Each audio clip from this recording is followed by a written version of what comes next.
on the verge of hitting 30 degrees track temp here at Spa. And now that gap is really closing between Capivara and BMW M-Team BS competition, as a little bit of a run wide there through out of Lifagne by Schirmer. Owen Carroll waiting to see if he can get a run coming out of Stavelot into Curb Paul Frere.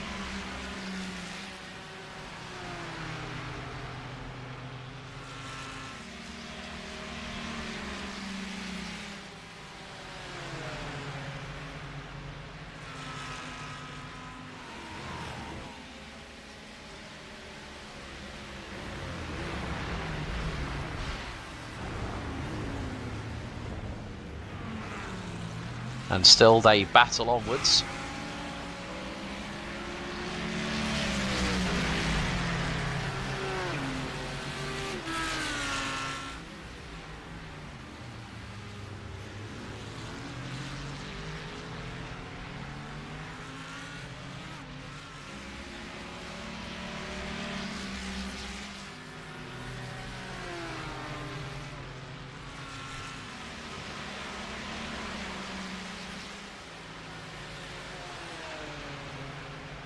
But they have now swapped positions, so Owen Carroll now ahead of Louise Schirmer in the 54 car. But interesting battle up, as you mentioned a little bit earlier on, David.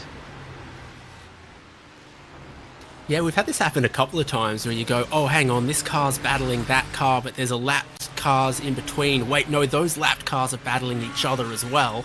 And it's sort of all interleaved and mixed up, and everyone's got to be, you know, aware of who they're racing, who's a lap down, who's quick, who's on the second set of tyres. And that's where having someone who's outside of the car spotting for you, or staying on top of the strategy, really helps you to know who you're battling, how to battle them, and how to make sure you don't lose time battling people you're not meant to be battling. Yeah. And also, coming back to the question that I asked a little bit earlier on, where you mentioned that the lap times were half a second in differential in the cooler temperatures, we're seeing the lap times on the second stint when tyres are being used, when they're double stinting. How much is that going to hurt the teams from what would be 14 seconds lost to what it could be now with these higher track temps? Because those gaps are increasing anywhere between 8 to 9 tenths of a second, particularly when the teams are getting towards the end of that second stint on the same set of tyres. Well, there goes Thibaut Prevost past Lorenzo Manfredotti for 8th, so could be a difference of tyres here. But the maths that we're trying to work out and the teams are trying to work out is changing tyres takes 20 seconds, and then a stint is 26 laps. So if the difference new tyres, old tyres gets anything close to 1 second per lap, then it's not worth trying to double stint the tyres. So we could see more of a push of everyone coming in on every single stint, especially as now track temperature has hit 30 degrees centigrade, which I think is the highest in this race so far. So it would be more a case of the teams would alternate that strategy, would they? Yeah, so it's sort of like the difference new tyres to old tyres, 7 tenths, 8 tenths is about kind of the marker that the teams are looking for to decide if they want to change their strategy. And we had this discussion earlier as well, like, is there a halfway to be found between double stinting the tyres and not, which is to only take 2 tyres? But for many good reasons that both of us brought out there, this isn't a track where there's a plainly obvious 2 tyres to change. You know, at some other tracks, like at Sebring, for example, left side tyres. But here, it's such a long track, it's got fast loaded corners in both directions. If you took left side tyres, you'd still feel very unbalanced for a fair bit of the stint.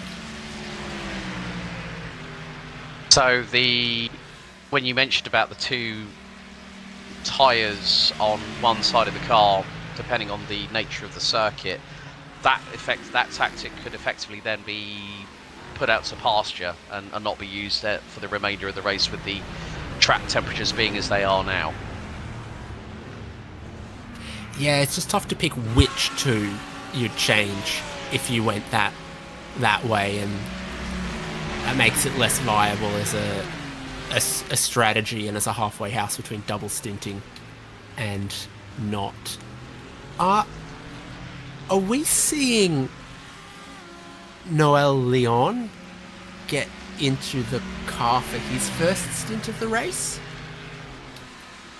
Oh, is that for 07 Racing? Currently 31st at the moment. Yeah, his name is against the car on the timing.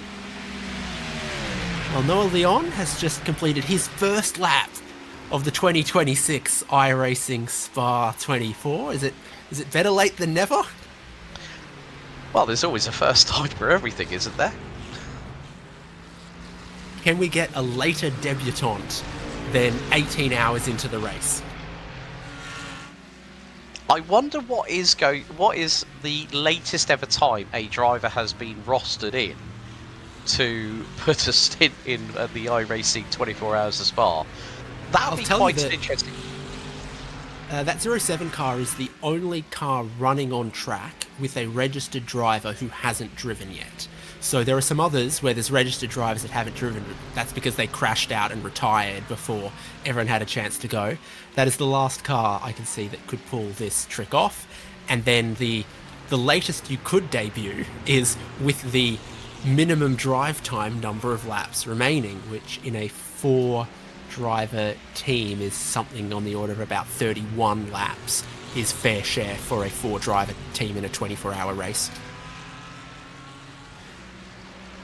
Okay, I thank you for all of the insights. I do appreciate it, because I'm like I said to Craig last night, I'm still very much a newcomer when it comes to understanding special events here on iRacing. So 31 laps minimum time so that's for a 4-car team. What about a 3-driver team? Sorry. So the maths for fair share, which is the rule that you have to meet, is the total number of laps completed divided by the number of drivers divided by 4. So in, for example, a 100-lap race with 2 drivers, equal would be 50 laps, and one driver would have to do a quarter of that, 13 laps. So the minimum drive time, as it were, becomes smaller the more drivers are in the car, but it's at that point just proportional to how many drivers. So, in a 6-driver car, it's 50% more drivers than 4 drivers, so the minimum drive time is 50% less, sort of. Okay. No, that's completely understandable when you're talking about the fair share time, as we are now 6 hours and just under 20 minutes to go until the end. Hopefully all of you have joined us on the part 4 of the broadcast, as we are going right to the end of the twice around the clock adventure here at Spa, or the iRacing 24 Hours of Spa, presented by Falcon. And we now see that Carlos Fenolosa in the number 24 TC Esports now rejoins. That car now finds its way at the bottom part of the top 25, and still we've only had one black flag earlier on, David, where Charles Leroy was the first driver in the first part of the first team that has had the, I think, what was it, the 100-point incident limit reached. That's it. I think the what's impressed me all the way through this race so far is just the standard and the quality of drivers that we've got on the grid here. Yeah, and again, the the strength of field is over 8,000. It's not only, oh, the best drivers are here, but every single driver is of incredible quality. And you don't get iRating by hot lapping or getting on pole position. You get iRating by finishing races in high positions. So it does actually speak to drivers that are quick, but your iRating would take a penalty if you were quick but not consistent. You need to be both. And the drivers who aim to succeed in this race, boy oh boy, do they have both of those attributes, and they're so prepared. Yeah, I think, I know it's not going to be that long. We're just under 18 minutes away from David's mammoth. I think it's 9 hours, an hour number 9 of your stint here at the iRacing Spa-24, as Paul Smith will be joining us at the turn of the hour. But who's stood out for you over the race so far, David, more in particular, apart from, of course, the Verstappen sim racing duo that are leading on lap 459 with about 0.6 between them? Speaking of those two, yeah, my standouts, I think the drivers I've spoken about enough already. In an unfortunate sense, you got to say Sebastian Job has been a standout of the last 6 hours, in that it stood out that he crashed and damaged the race leading car and cost them about 40 seconds before they repaired it and are now leading again. But in a positive sense, I'd have to say we're all impressed by the drivers putting in the marathon stints. So Sven Haase with the fastest lap of the race on his 250th lap of the race. Johan Harth and Benedict Vida, of course, competing inside of that top 10 as just a 2-driver lineup. There are a few others that have really put in the Ironman stuff. So Tim Matska in Maniti Racing Green and Carlos Venalosa in TC Esports are both on track right now, having completed over 250 laps. And for me, that's the spirit of this endurance race, and that makes them stand out. Yeah, there's, I think, for me, I mean, you know, when you look at it, Benedict Vida was only announced as an Overlegio racing driver 3 days ago, having, you know, done so much work within the world of sim racing. But I think Nova Leggio for me has been a standout. Both crews, really, 99 and 5, and they're still running in the top 7. So I think that is a sign of things to come from that outfit. Yeah, they got some good drivers. These two race leaders, they're now 16 laps into their second stint on the tyres. Like I said, the track temp would reach 30 degrees, and it has. And I think we are seeing the effects of a hotter track temperature on lap times, but it doesn't only affect the lap time on the second stint of the tyres, it also slows you up on the first stint. So the delta between new tyres and old tyres doesn't grow quite as quickly as it appears.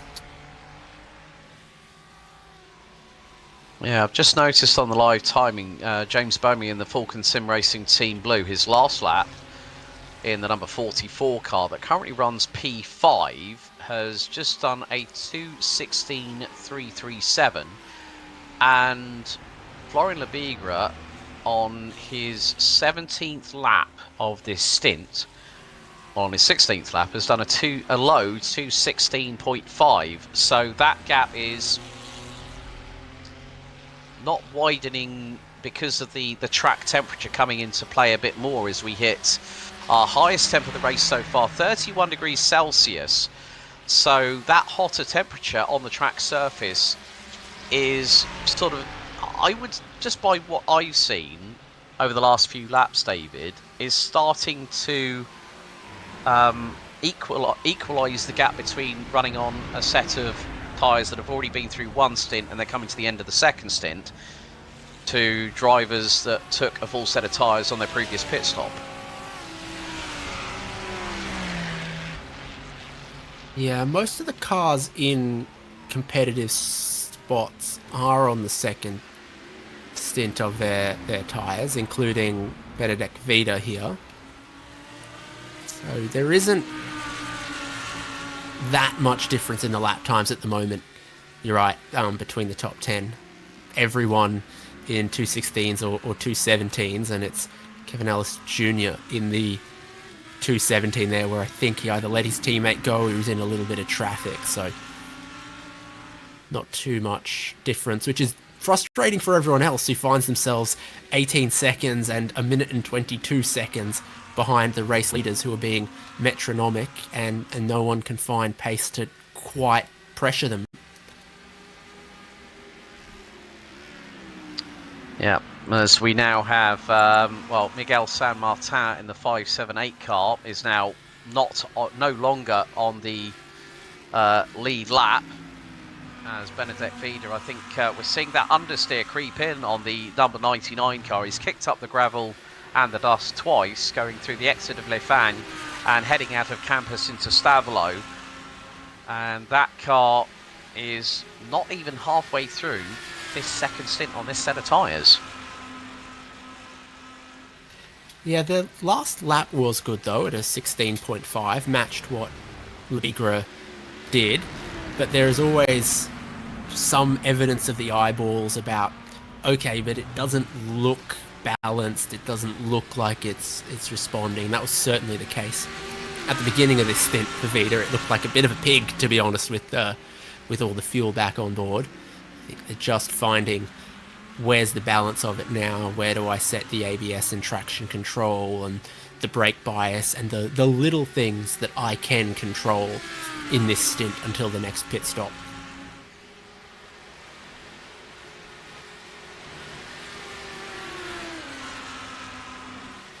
Again, I think the strategic tactical decisions that VerstappenSimRacing.com have done and have exercised, as we're on what is now lap 462, we now concentrate our sight on the battle for P9. Now these two teams here, David, have been duking it out for, I think, pretty much the time when I joined you nearly 2 hours and 50 minutes ago back here in the commentary box. This has been a real sort of pendulum swinging battle between WSR Esports Red and SDR Sim Racing in the 577 Ferrari. I think we've seen them bump drafting each other for a couple of stints as well, so yeah, they'll be sick of each other by the end of this. And you spend that middle part of the race going, all right, well, I'm near this car, they're doing a very similar pace to me, we'll try to work together, to maximize our race pace. But there comes a time in the final stint where the gentlemanly conduct no longer applies. And then the elbows are out in earnest. Yeah, I think it's when we get to that point, I think it's just going to be a case of dog eat dog, if you will. But again, it's like you say, with regards to these two teams, I mean, to still be on the lead lap at this point, considering that Juan Blena is about a minute, well, they're both just over a minute and 51 seconds behind Florian Lebigra, which means that there's about a 30-second gap between Blena and San Martin, who has been lapped. So I'm just wondering if they can keep this consistent pace up. Is that going to help them stay on the lead lap and still be in contention for at least 9th or 10th respectively come the end of 24 hours? That's the big question.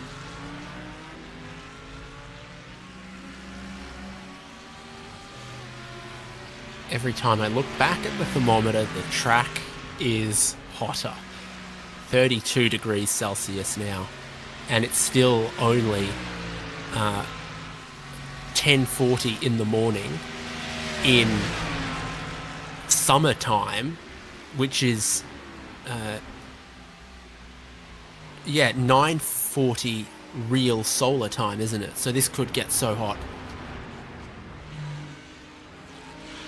Yeah, I'm just wondering what the top temp that we could have on this race, because with the skies being clear, and as the morning sim time related increases, that sun is going to gather its intensity, and I mean, could we possibly be hitting around about 35 degrees centigrade in the next hour or so? Possibly. I think that could be the case.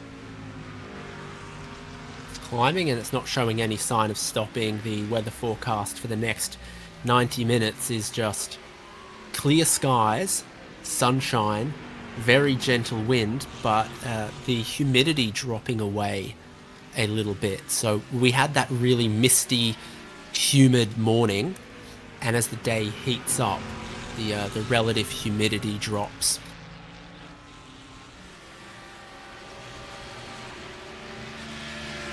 But now they have got, that is BS Competition, Jaden Munoz in the number 2 Audi that has split the pair that were battling over P9 and P10, as Maniti Racing Red's Freak Cook now is in pit lane from what was 25th position, I believe. I think there has been a change a little bit further up in the lower parts of the top 15, as Team PGZ's Oskari Kakinen has got Igor Vajovsky from Falcon Sim Racing Teal. That is the next battle a little bit further up the road for P13. Those two cars separated by just 4 tenths. And here we go. 114 to the outside, down the Kemmel Straight. And Mustang, yeah, I think not too much of a fight from Vazovsky there. But again, is their battle really with Team PGZ and the bigger runner scheme? Because Team PGZ pitted 9 laps ago. Falcon Sim Racing Teal are on lap 18 of this stint. So I don't think their fight is with the 114 Mustang, to be honest with you, David. Yeah, they don't have the fuel, and it's entirely possible they don't have the tyres either. You see how quickly the Mustangs pulled away.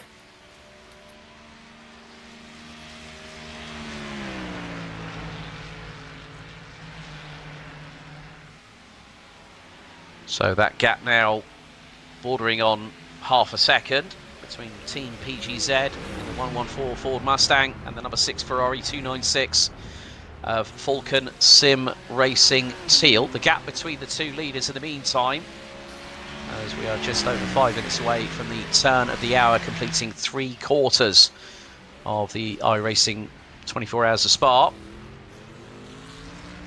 And that is now a second between Florian Lebigre and Cooper Webster. Again, that Mustang is starting to stretch its legs a little bit here, David. So the Ferrari now deciding, you know what, our battle is not with them. Let's just keep on with the game plan. Yeah, exactly. Get to that top of the hour.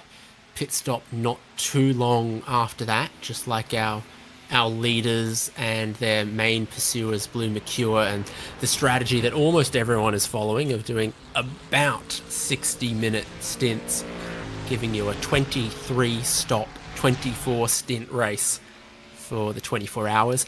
No rain this year to throw a spanner in those works. A year ago, some rain did arrive, and at that point, you've just got to pit at the right time for the right tyres rather than worrying about the getting to the end of the fuel tank before you change tyres.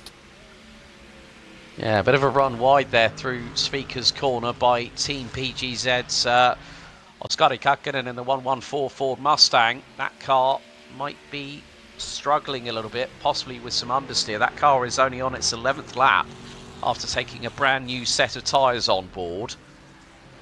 And the Falcon Sim Racing Team Teal number 6 Ferrari is about 6 or 7 laps away from its next pit stop, which will prompt a full change onto a brand new set of tyres and a full tank of fuel in that prancing horse, as the number 7 Solpec Precision Racing comes back into pit lane for another pit stop after 26 laps. Florian Durkop has been in the car, I think, possibly for the last 3, maybe 4 stints here, David. I don't have that to hand at the moment. I was just looking at how many laps Johan Harth is doing, because Carlos Fenolosa is in the car at the moment, and if he does about 10 or 15 more laps, he'll pass for the most laps completed by a singular driver.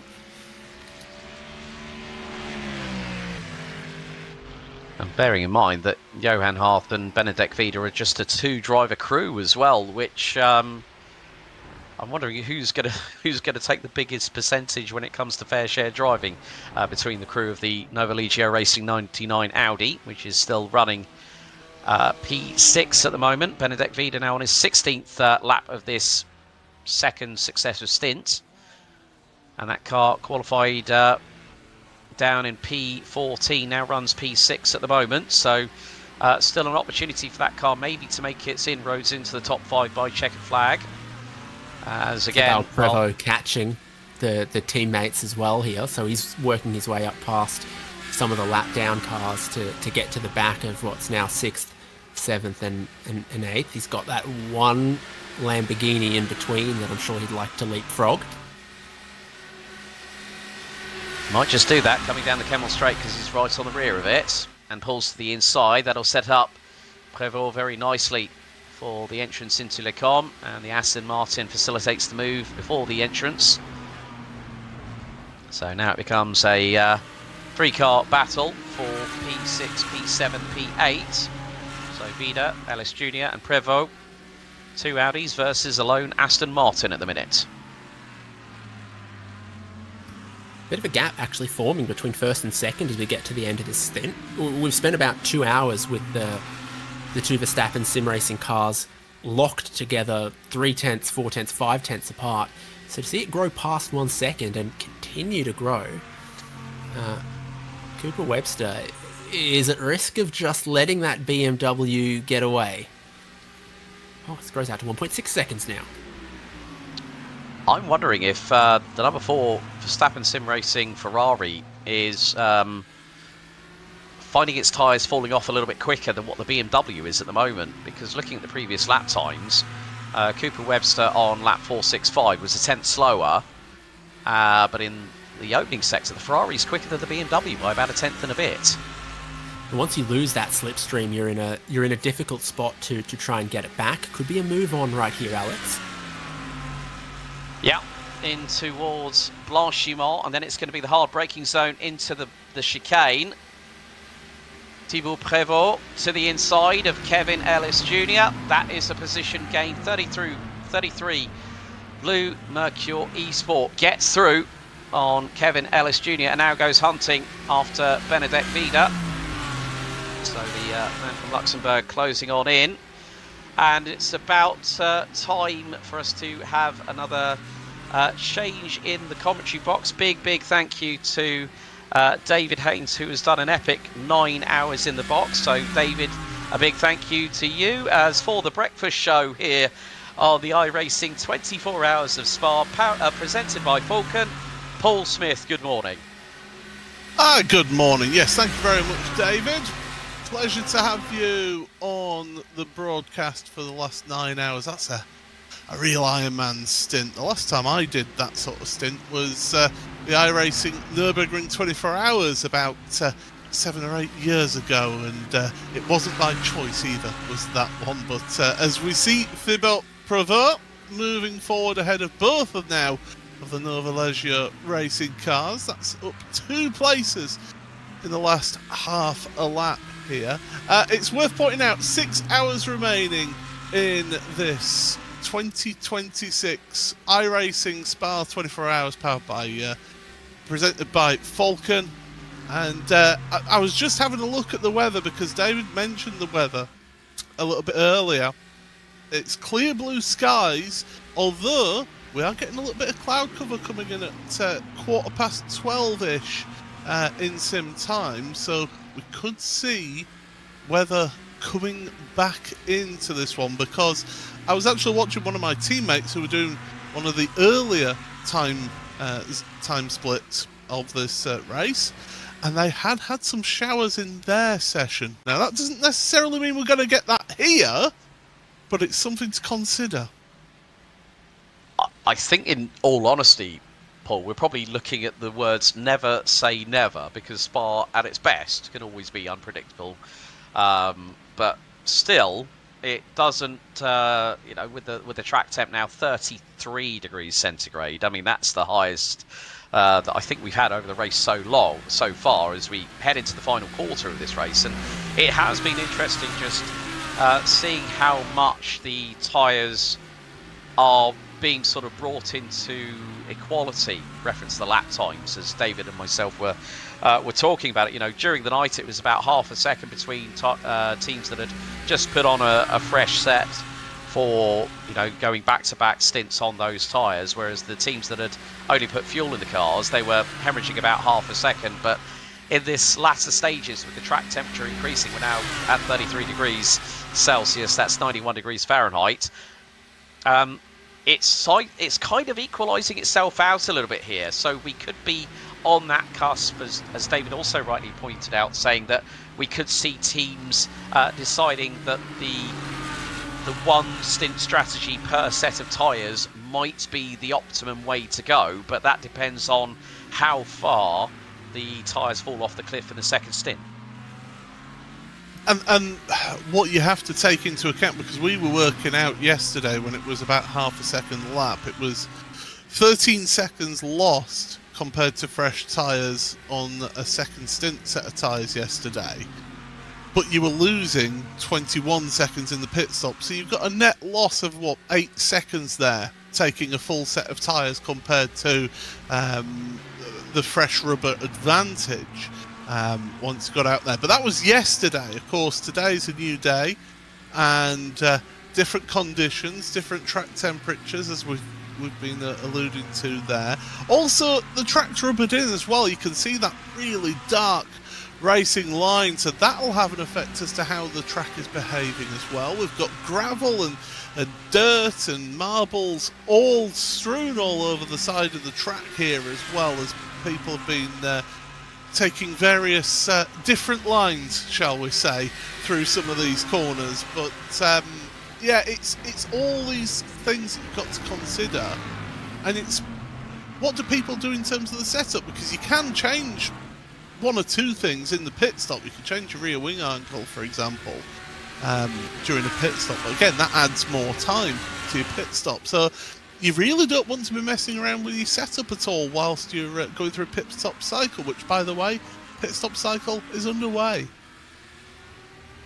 Yeah, Falcon Sim Racing Team Blue pitting from 5th, Blue Mercure Esports and WSR Esports Red in the 33 and the 23, now coming in for their respective pit stops after 26 laps apiece. And we're not that far away from seeing the race leaders come into the pit lane as well, but Florian Lebigre starting to pull away from Cooper Webster. Gap now 2.2 seconds and climbing. As we're going to see a replay here. This is the number 6. Oh, rotates Atlas Horse. That is the number 6 Falcon Sim Racing car, then facing the wrong way, and a little bit of assistance, shall we say, in that one. So that was Igor Vasovsky with the recovery from that little spin, as Ati Karppinen now onto pit road from 3rd place in the race. Blue Mercure, I mean, what a start to their existence in top-line iRacing events here. Started off at Daytona with that incredible display that came out of nowhere for anyone who didn't know. Those that were in the know, they kind of suspected that something like that could happen. But Blue Mercure have really come onto the scene, haven't they, Alex, this year, and really shook up some of the order of the usual suspects. Yeah, Ati Karppinen now handing over to Vasilios Belosiaitis, another name has been entrenched in the world of sim racing at the sharp end of competition. I mean, they've got a really good squad. I mean, when you got Vasilios, Ati, and also Alexander Schmetz in that crew. I mean, Nova Leggio Racing, they only announced Benedek Vida 3 days ago as one of their new drivers. And I think, I mean, that was the team when I spoke with Craig when we had our stint. I think it was like from 10 to 8 UK time until 10 to 11, and I was saying that I wouldn't be at all surprised if Nova Leggio Racing are fighting for possibly top 10 by the end of the race itself. And you have to think of the pairing of Benedek Vida with Johan Harth. I mean, what a combination that has been. And Johan Harth, I think, as David was alluding to a little bit earlier on, I think has put in a big amount of laps, and I think has done over 60% of the laps completed by the number 99 Audi so far. Yeah, when you look at the lap total of that team, I mean, Johan started the race off, didn't get out of the car until lap 122 of the race. Then Benedict jumped in. He then didn't jump out of the car until lap 224. So the very sort of even splits of changing the drivers. It was then Johan until lap 324. So they're doing a very sort of similar pattern here throughout this race. So we're in a Benedict Vida stint right now, but it's two-man outfit. A two-man team is an incredible effort from that outfit, because I've participated in some of these iRacing special events with teams as our race leaders are on pit road as well, getting service done to their cars. But yeah, I've done these special events with a 4 or a 5-man team. That's hard enough, doing like a double or triple stint, but to do what those two are doing, that takes a lot of preparation and a lot of concentration. And the thing is, when you're out the car, you're trying to grab whatever rest that you can do. And making sure that alarms are set with very rapid intervals between them. So sort of like, okay, you're in the car in half an hour, don't forget to wake up. And then you're like, okay, it's like half an hour beforehand, 25 minutes. It's like, okay, I need to make sure. I think I heard one person who, I can't remember his name, but he's quite new to iRacing, and he did his first like endurance race, and it was, I can't remember which one it was. It must have been last year or something. And he went, yeah, I had to make sure I set about at least 10 alarms, and it was set over the period of 10 minutes. So I was just like thinking, okay, so that means I then asked the question, at what time did you get so frustrated with your smartphone alarm that you nearly threw it against the wall and smashed it into a gazillion pieces? He said by about alarm number 3, I was tempted to fling it out the window. So, yeah, I think it's great where we've got so many teams where we got two driver crews, 3 driver crews. We've now seen a change at the driver lineup. So with regards to Verstappen BMW M Verstappen Sim Racing, Florian Lebigra now handing over to Diogo Pinto, and then also Sam Coitet behind the wheel of Verstappen Sim Racing number 4. I mean, also really cool to see that, taking over from Cooper Webster, defending Porsche Esports Super Cup champion from last year. I know that you and Arjuna have been excited that we've now got the qualification side of things through the different regions of the world now finally underway. But I think also Gustavo Ariel, who's competed in Porsche Esports Super Cup in previous seasons, he won a Race the World competition with Porsche Carrera Cup Brazil, and about 5 weeks ago, well, he won a race where he was one of 40 drivers that qualified, and then ended up getting an all expenses paid trip to Le Mans. It's an alright life for some of these people, isn't it? Yeah.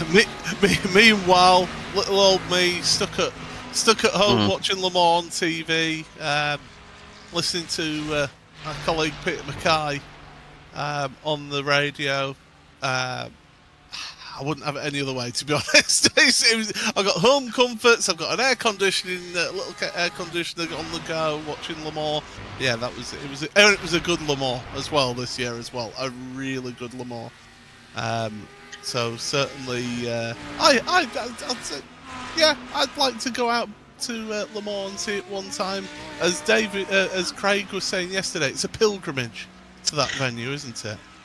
We'll have to both do that at the same time, because I've only been to Le Mans when it comes to karting. I've never gone to the 24 hours, so I think it might be you and I might have to organise a little bit of a road trip heading down to Le Sarthe at one point.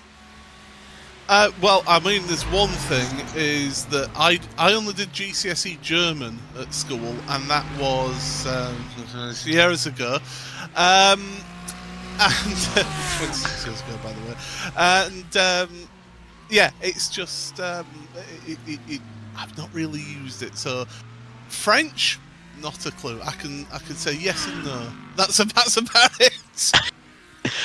Well, you'd be in good hands with me because being a dual national and having the German nationality and speaking the language helps me out. My French is broken but okay, so we probably, between the two of us, we'd be all right. We'd be fine. There we go. Trial and perseverance. That's what it's all about. As Jaden Munoz, good to see him behind the wheel of the BS Plus competition car in 13th place right now, working his way through Stavelot and taking all of the track and then some on the exit of Stavelot. And I mentioned this on yesterday's coverage. Going that wide into the gravel, if you did that a couple of years ago on iRacing, it would have been fine. You would have kept your speed up. But that gravel does grab you, doesn't it? And slows you down for the rest of the section all the way through Blanchimont into the chicane. Yeah, as we've now got Facundo Arago, who is currently running P13 at the moment in the 578 cars. Some more pit stops starting to happen. So Jaden Munoz in the number 2 BS competition Audi. Ryan van der Gijp for Maniti Racing Green in the 780 car has just come out after, looks like, a new set of tyres have been bolted onto that wagon. Tom Raya for Solpec Precision Racing in the 111 is currently in pit lane. Yeah, I think it's it has been interesting to I mean, like I said a couple of times on the broadcast, you know, this is my first iRacing special event 24-hour race to be a part of the commentary team. And for me, it's, you know, like I've followed 24-hour endurance racing in the real world, but the last couple of years since, you know, jumping into the world of sim racing commentary back in 2020, to see it from this side, it's very different from just watching on the streams. You know, it really gets your brain sort of thinking, and considering now, I mean, these last 3 hours alongside yourself will be part of 9 hours of myself on the mic before I think I have about an hour's breather before I have to grab a quick early lunch. The caffeine is starting to kick in, Paul, you'll be pleased to hear. That's good to know. Since about 4:30 this morning UK time. And then I've got another endurance race, 2.5 hours of remote commentary for Porsche Endurance Challenge Brazil, who are at Portimao. Oh, big off in the foreground, and that is Sim RC. Oh, PGZ, Sim RC. It's one of the two. I have a funny feeling it's Sim RC with that Mustang. Oh. I think, as our learned commentary colleague David Addison would say, Code Brown at that moment there for Sim RC. Marvin Scale behind the wheel of the number 76. That was a big moment. But obviously we saw the drama earlier on with Sebastian Jobe just after 5 minutes after halfway through the race hitting the pit wall, and he wasn't the only one. We're going to see this coming through out of Blanchimont on the replay. Loses it on the exit. Glancing, it's a glancing blow to the wall, so that car should be okay as long as he had the wheels straight, because you can have it where if you've got a slight bit of lock on your wheels and you make that glancing blow to the wall, it knocks the steering out, and it can then cause you to head onto pit road. So we'll have to keep an eye on that Sim RC car. Well, Sim RC, who a few years ago finished in the top 5 of this race, 4th place in 2020 for them. So during the COVID years, and you mentioned our learned colleague David Addison. I've had the pleasure. Is it the pleasure? Well, I've certainly worked with David for the last 3 years on the Porsche Esports Carrera Cup Great Britain. I tell you what, to be fair to him, there's some commentators who have come over into the sim world who have not really taken to it. David really loves it, doesn't he? He absolutely loves it, and has really got into not just this, but he was doing the old the SRO Esports Championship as well, wasn't he? So he's got that background now of doing both virtual and real world. Yeah, I think from my perspective, you know, my journey's been a bit storied, I think, over the last 6 years. But once I started doing it, funny enough, it was the E-Team Brit Summer Series that I ended up being a part of. As we're now going to be on board with Jarno Koch. Now, this is heading into La Source. He's got a couple of cars in front, which includes, I think, SDR in their very bright pink Ferrari. And this is going to be going downhill. Got a lead of about 22.6 seconds over Diogo Pinto in the BMW M Verstappen Sim Racing number 3 M4 GT3. But yeah, when I did that series, I kind of got hooked, and I really haven't left sim racing commentary. So for me, as I said, this is my first 24 hours of Spa here on iRacing. And I've just really been interested, and like they say, you know, you learn something new every time you do a different broadcast. Absolutely. I mean, you've got similarities, obviously, with a 24-hour broadcast in full metal racing, but there are some differences. I mean, one difference that we've got here that is a major thing is, first of all, we've not had this Spa 24 hours red flagged for about 6 hours due to rain. Thankfully, because David told me a story about Martin Haven filling for 4 hours on commentary. Oh, yes. That was under a red flag. And David told me that he then got onto to the microphone, and the director had said we're going to be pausing the broadcast until race restart. And so Martin finishes his stint and says, "Good luck filling the next 3 hour stint there, David." And he goes, "Well, Martin, we're actually going to be taking a break from the broadcast. We'll see you at 11 o'clock." Apparently the air turned blue from Martin. I'm not at all surprised, and especially when you put Martin Haven and Bruce Jones together in the middle of the night at the Crowds Bright 24 Hours of Spa. Let's just say that Martin... Well, I think the conversation went on to cake at one point, and then something else was uttered from Martin. Well, that was Le Mans. Yeah, that was at Le Mans. Yeah. That was like 3 in the morning. Yes, it was, yes. Yeah, it was a certain illicit drug that you shouldn't be taking, kids. Yes, definitely. We don't condone that kind of behaviour here. I mean, I will say, so my nightmare story that I've had for 24-hour broadcast was either the very first or it was the second iRacing Nürburgring 24 hour. It would have been the very first, actually, because it was fully daytime, because we didn't have a day-night transition back then. I was doing, because back then we used to do 6 hour stints, we try and do 3 hour stints now, but I mean, obviously yourself and David have had the long slogs here.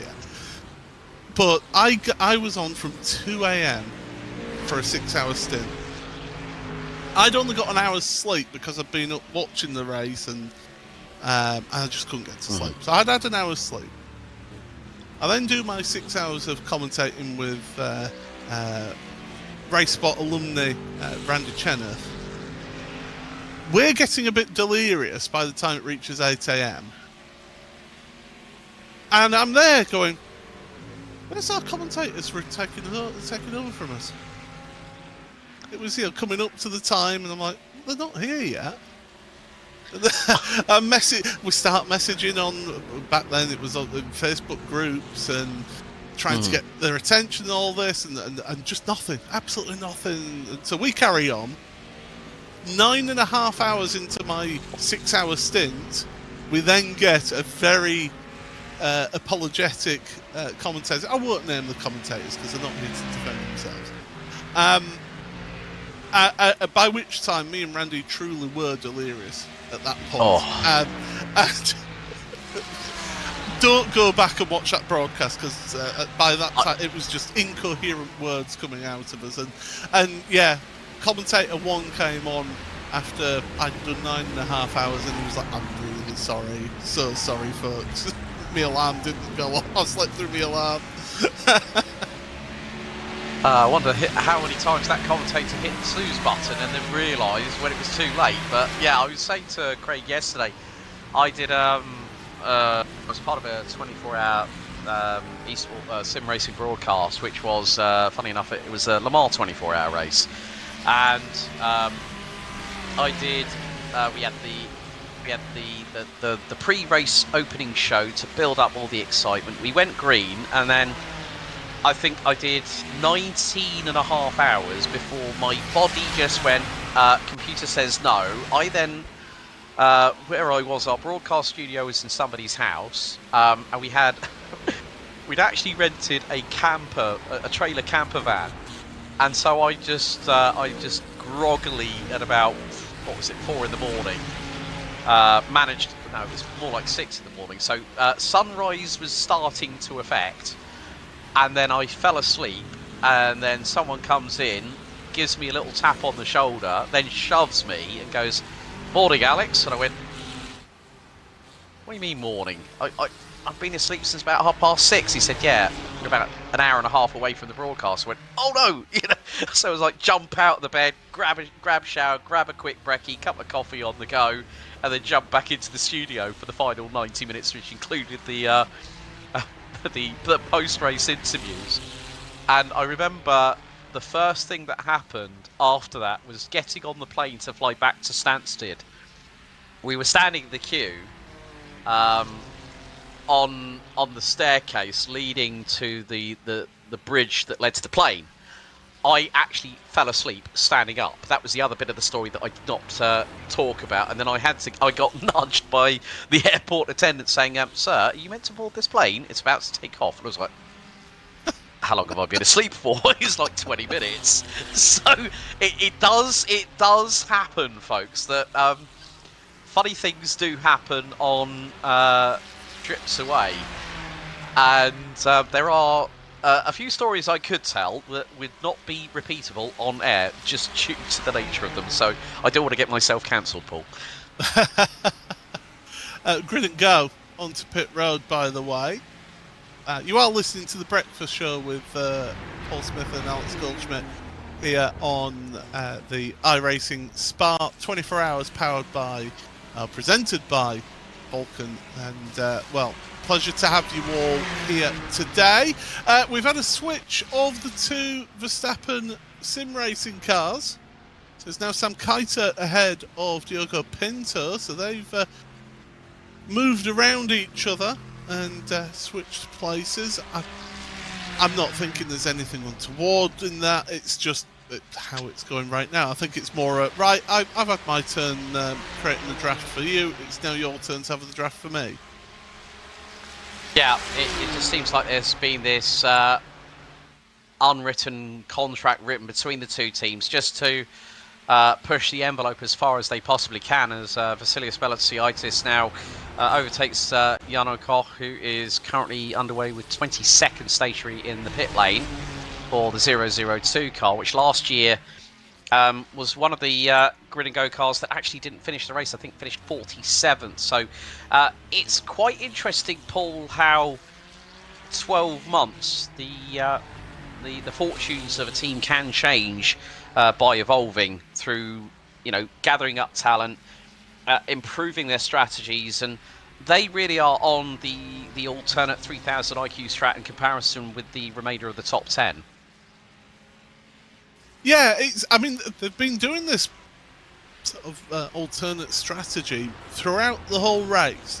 Very much from the first, from the drop of the green flag, they've very much been Grid and Go doing an alternate strategy and not quite doing full fuel stints and going a little bit shorter. Now, whether that's to help with tyre wear with a lighter car, whether that's they've just decided that's the quickest way to go about. I mean, you pick a strategy based on the circumstances, and if they think that that's the quickest way of running, then it's not quite good, not quite a winning strategy at the moment. But I don't think it helped that a few of their other cars fell into issues. I mean, 003, remember, was in second place when it went off at Malmedy into the tyre stacks, and just again a glancing blow for that car early on in the race from second place, and that just allowed the BMW M Verstappen sim racing car to move back ahead of it. That was in the second stint of this race. Looking down the order, the rest of the grid and go cars, the 001's down in 16th place. And the others, I do believe, are out of the race. So they always come in numbers to grid and go with these 24-hour events. There's always a big selection of their cars on the grid because they have got quite a diverse and big squad of the team there at grid and go, but just not quite able to match that Verstappen sim racing pace at the front. Yeah, and again, we're just seeing the, it's basically a performance of how far can we get an advantage over the rest of the field. I mean, for those that did watch last year's event, I mean, it was less than a tenth and a half between the two cars. I still remember Ewan O'Leary shouting his lungs off to capacity, and then the third place car finished about 1 minute and 33 seconds behind, so the best part of over 50% of a lap, when the Verstappen sim racing cars were running line astern. It was out of the chicane for the final time on the last lap of the race. So it just goes to show that could lightning strike twice in 2 years, Paul. At the way things are going at the moment, bearing in mind that I think you have to give credit to Sebastian Jobe and also Luke McKeown for getting that car back to where it is now.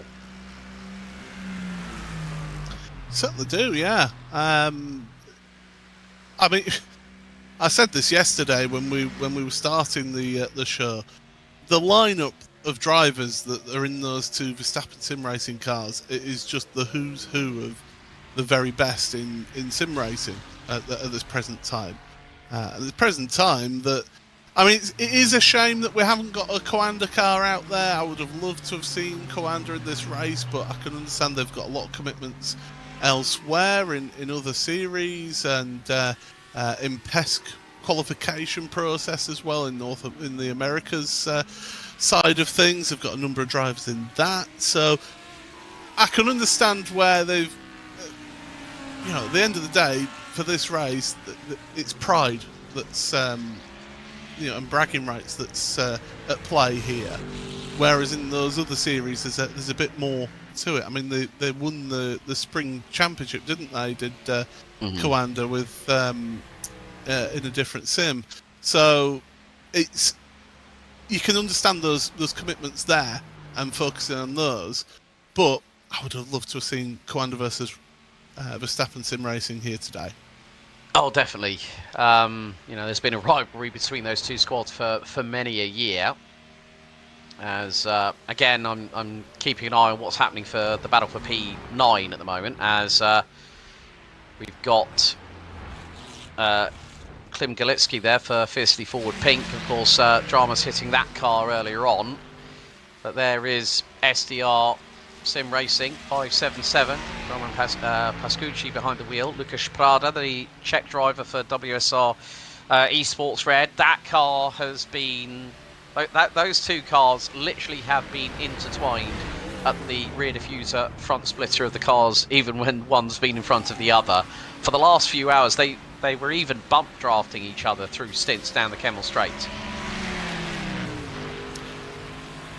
Yeah, it's, you've got to play those percentages, haven't you? You've got to say, is it worth us absolutely fighting tooth and nail at this stage of a race with 5.5 hours remaining or let's work together. Let's try and move ourselves closer to Ricardo Rico, who's in that Nova Liegio car, and try and move them towards that battle in well, I say battle. The two teammates in 7th and 8th place. Let's try and move our two cars closer to them. So you've got to work together, really, in this type of environment. WSR Esports, by the way, I can remember way back in 2017 when WSR wasn't a race team, it was a league.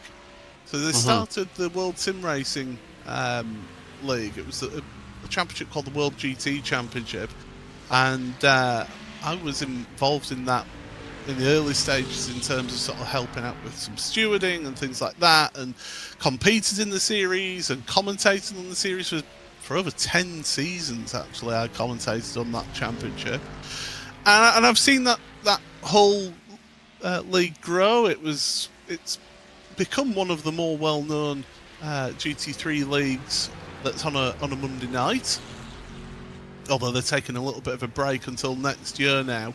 It'll be their 20th season of the World GT Championship next year, and it's a lot of effort that to start off with Matt Bunn and then Andy Shield as well, who was involved in the early stages. He's been pretty much running it by himself in terms of the administration side of things. It's a lot of effort to run a league like that. So that's how they sort of started, and then they were, as a race team, originally CQR, Close Quarters Racing. That then, they went and formed the Pure Sim esports team.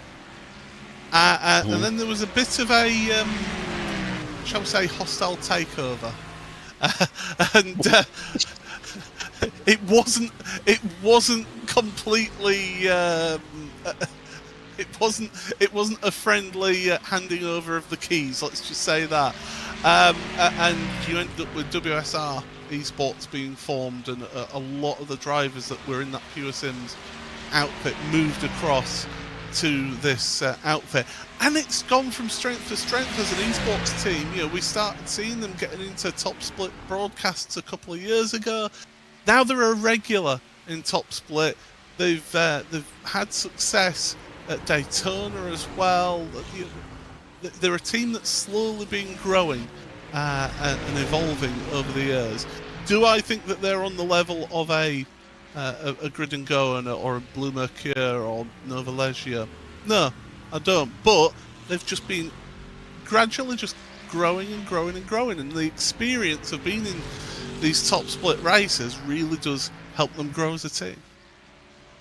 Yeah, I think that's one of the beautiful things that I love about sim racing, where you see these new entities come on board. I mean, like with Blue Mercure, Nova Leggio, and they're instantly picking up some really, really good, talented drivers to really start sort of spearheading their progression forward. And you know, over the evolution of race teams, there's always ups and downs, aren't there? Yes. Yes. So some more friendly than others. True. Very true on that one. But I mean, I look at like Altitude 3M Esports. Okay, they're not continuing in this race, but I saw them coming through in the World GT Championship, to bring it back to WSR. They were competing in the World GT Championship with a certain James Boumé. Well, look where he is now. He's in the Falcon team. Up there fighting for top 10s and well, currently 5th place is James right now in this race. So you'll get talent come through in these other teams, and the bigger teams are always scanning. They're always looking for, oh, actually, do you know what? We've noticed this person's lap times and this person's consistency and this person's ability to make overtakes and things like that. And they'll look at that and they'll keep an eye on somebody and then say, hey, do you fancy racing for us? We'll throw you a few coins your way. Yeah, they always have to dangle that carrot in front of drivers saying, look, come on board. You know, we like your style. We think you make a good addition to the team, and then sometimes it always goes from strength to strength. But this battle here is continuing onwards. I mean, it's like the old 1960s all over again. Only it's at Spa-Francorchamps between Ford and Ferrari, battling for ninth place with the. I think that's the brightest livery I've ever seen on a Ferrari 296 here in the world of iRacing. But still, credit where SDR Sim Racing have put the two sister cars in more of a sort of like a bit of a Daytona blue, if you will, on their livery. But at least that one stands out. So if someone wanted to put Google Maps on iRacing at the 24 Hours of Spa presented by Falcon and coming out of Double-Gorge into Le Fagne, you would definitely see a very bright pink Ferrari middle of the shot. Pinto's got ahead of Keiter, by the way, at the head of the field, so change of lead at the front there. Whilst we keep an eye on this race for 9th place, I do want to touch on your race leaders, Diogo Pinto, right now. He's wanting to get a three-peat. He wants to get 3 in a row right here. Because, of course, last year and in 2024 under the old Redline branding that they had before they've changed over to the Verstappen Sim Racing branding now for the team, they got a 1-2 the last 2 years. They want to get another 1-2 here today, but Pinto will want to be stood on the top step of the podium along with the rest of the drivers in that outfit, because they're wanting 3 in a row, McEwen especially. Yeah, that will be quite a notch on Diogo Pinto's tomahawk to actually have, having the three-peat here in what is a very, very challenging race, as there is a backmarker Ferrari in front of the 577 SDR Sim Racing car of Roman Pascucci. Lucas Prada right on his rear diffuser going into Le Combe down the Camel. And again, we're just seeing all this bump drafting happening. And that is where we're seeing these strategies coming in. And we're seeing anywhere between a 25 to 26 lap stint. So track temperature has now hit north of 35 degrees centigrade, 36 degrees centigrade now. 21 air. Humidity has dropped to 73%. Wind is still around about 9 kilometers an hour. We're nearly at 11:30 sim time here at Spa with 5 hours and 20 minutes to go. I mean, it's still, like I said a couple of times, I think to both Craig and to David in this race, a couple of times here, Paul, that we're not going to see probably until like the last 2 hours, maybe 90 minutes, where we'll really see who are going to be the ones really competing for not only the top 5, let alone the top 3 or even the victory here for this running of the iRacing 24 Hours of Spa presented by Falcon. You know what, you're making it. We're almost going as bad as the a few years ago with the Real World Bathurst 12 Hours presented by Liquimolly, the Liquimolly Bathurst. Every time, I know. I think people were sick of hearing that by the end of that particular event. But it's true. I mean, Falcon, this is not the first year that they've been supporting this particular event as well. It's another year that they've supported, and to get long-term partners on board for an event like this, it takes some effort to get that buy-in from a sponsor. I mean, we're seeing it with their esports team as well. They've got, 2 entries into this top split race as well of Falcon. They're sort of powered by Dua Esports, aren't they? So they've got a tremendous partnership going on with Dua. But also being involved, long-term partners with this particular event as well. It's great support from Falcon, and I'm not just saying that because they're the supporters of this race, because they're not paying me anything for that. No, no, completely agree. I think it's like you say. That's one of the things now that entities like them are finding the value, the ROI, the return on investment of backing these kind of events, and that's why the iRacing special events over the last few years have really sort of brought in some big hitters, and that's the beauty of it. It just shows the credibility of sim racing, and like over the last couple of years I've had people like saying to me, oh well, it's a game. I said it's far from that, and then you have to kind of explain it to them like they're a 5-year-old, as if to explain it, just so they understand, rather than going through techno babble and explaining what this does and that does. You just sort of throw it to them in layman's terms and go, no, there are drivers that are making professional careers through the world of sim racing, and they're not here just to make up the numbers. It's ultra competitive. And then I get the jaw drop like Jim Carrey looking at Cameron Diaz in The Mask for the very first time. When I explain to be honest, I had that reaction when I saw Cameron Diaz in The Mask. I think anyone that remembers that film, myself included, will definitely be of the same statement on that one, Paul.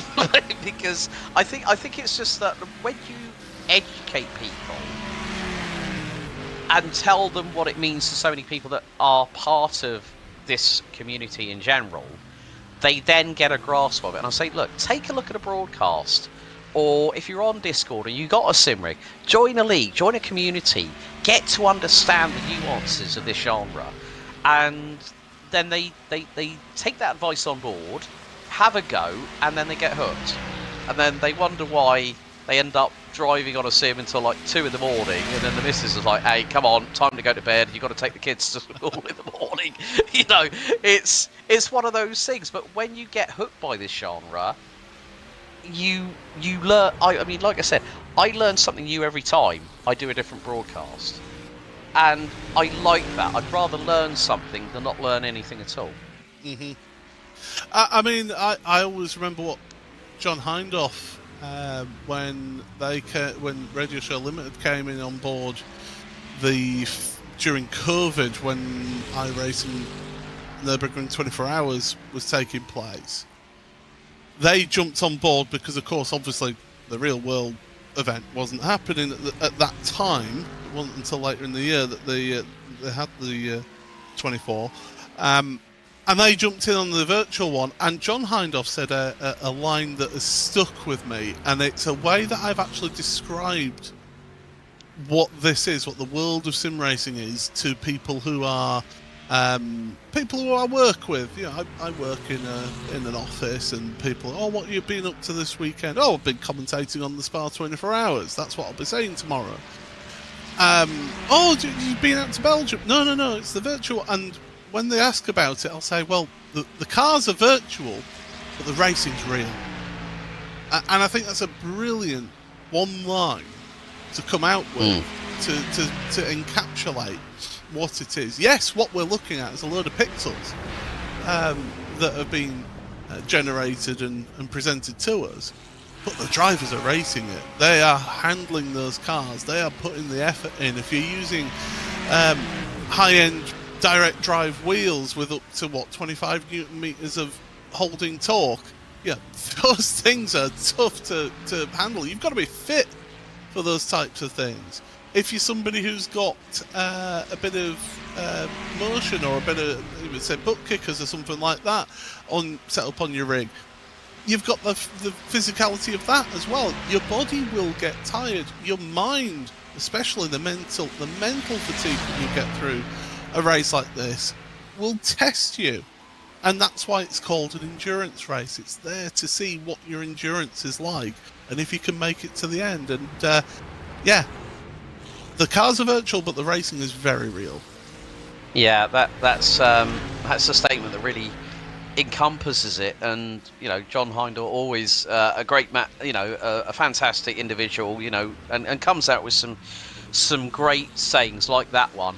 And I think it's just when I started in understanding sim racing a little bit more. I mean, as I said to Craig last night, I'm a bit of a noob when it comes to getting behind the wheel of a sim rig, because, well, first of all, I don't have one at home, because in the office downstairs in my house here in the east of England has enough room for 2 big desks, and that pretty much takes up 3/4 of the space. So for me to try and put a sim rig in here, is like trying to swing a black cat around a room that is ever decreasing in size over the course of an hour.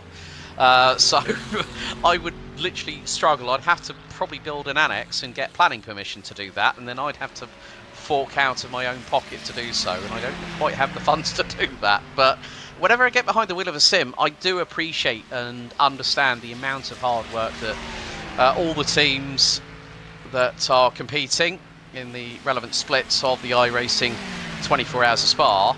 I think, what was it? David was saying earlier on, there's like over 10,000 drivers, I think, that have registered for this year's event. I mean, again, just goes to show the popularity of these iRacing special events here. Now, this isn't just because I mainly commentate on iRacing, but one thing that I like about these special events is we just have a look at the team PGZ. Oh, that's the grass there. And they're having a few technical issues, and into the barrier. Now, we did see a WSR esports car earlier in the race end up in that barrier and ended up having to retire from the race. Team PGZ car, well, we're sticking with it, so this is into the gauche. No, it does carry on then. So drama then for PGZ with their 114 down in 14th there, Oskari Karkinen, having issues on that lap. But yeah, I'm not just saying this because I've done work for iRacing for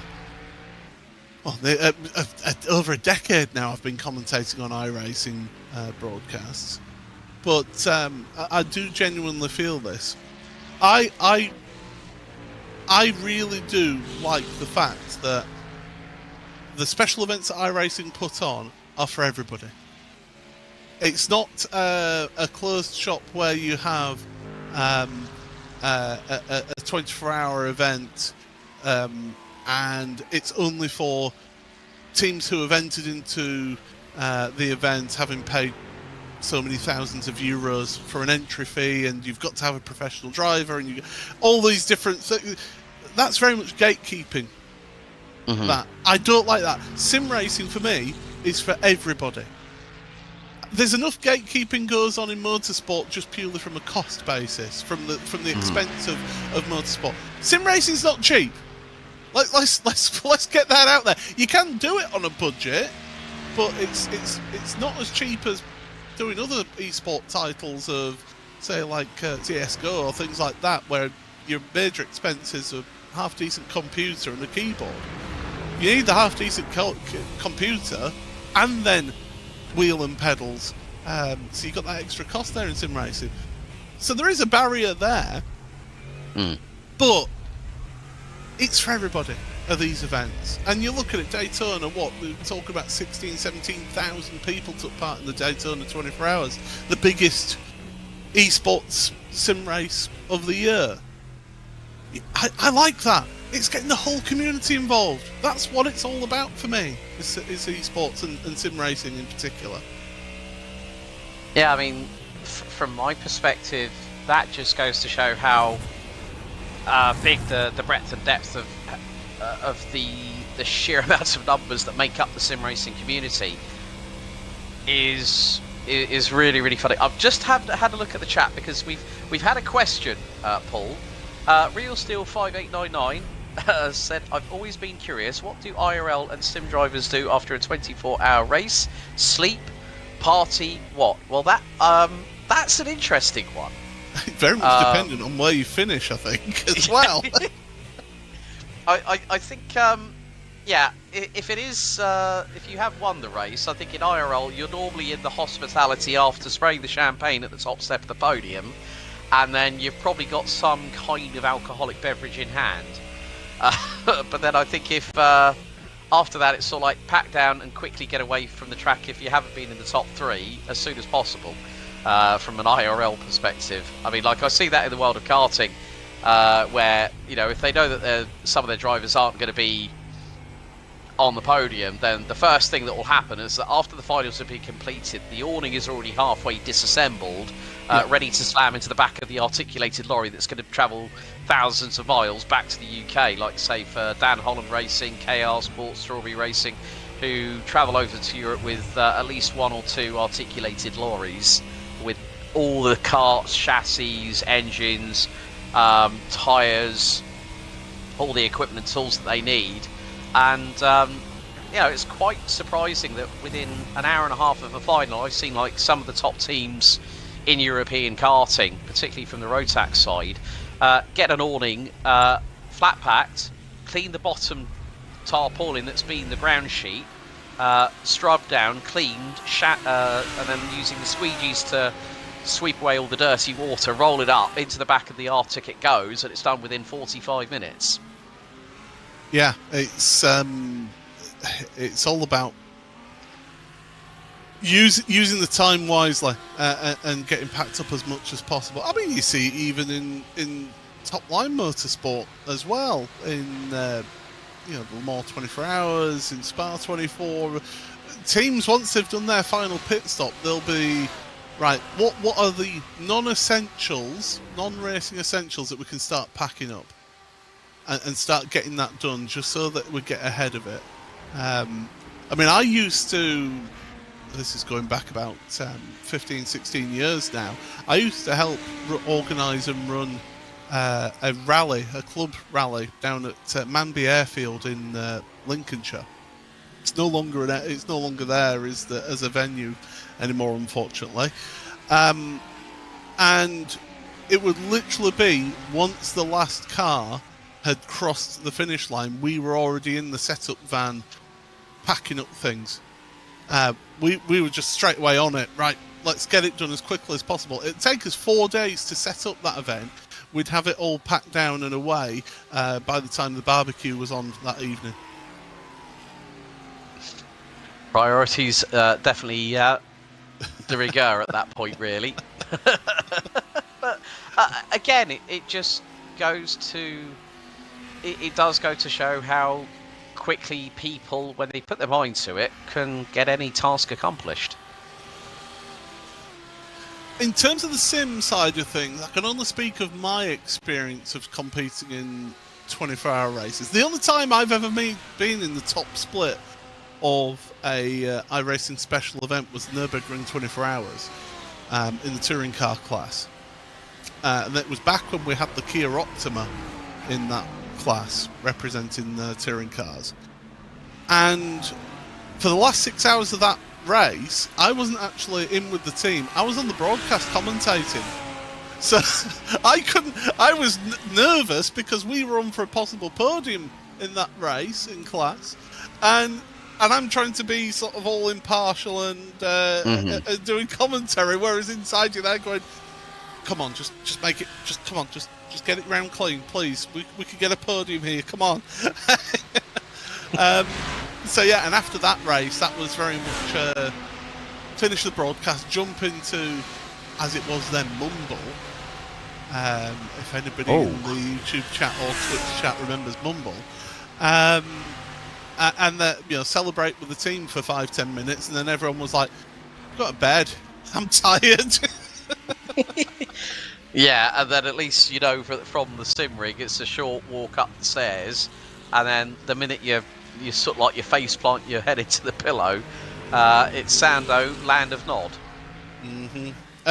Change of position, by the way. WSR and SDR just switching positions now, so Lucas Prada moving ahead of Roman Pastucci. So that's 9th place now for WSR Esports. It'd be interesting to see if they're able to pull away now, Lucas, or if it's a case of they stick together. Although that WSR car will be on pit road a lap earlier than SDR, going by my figures on the timing screen. We are coming up to another hour done in this race. It is very much breakfast with Paul Smith and Alex Goldschmidt here on the iRacing Spa 24 Hours presented by Falcon. Pleasure to have you along here for this event. Just to give you an update on the weather, because we've been keeping an eye on that.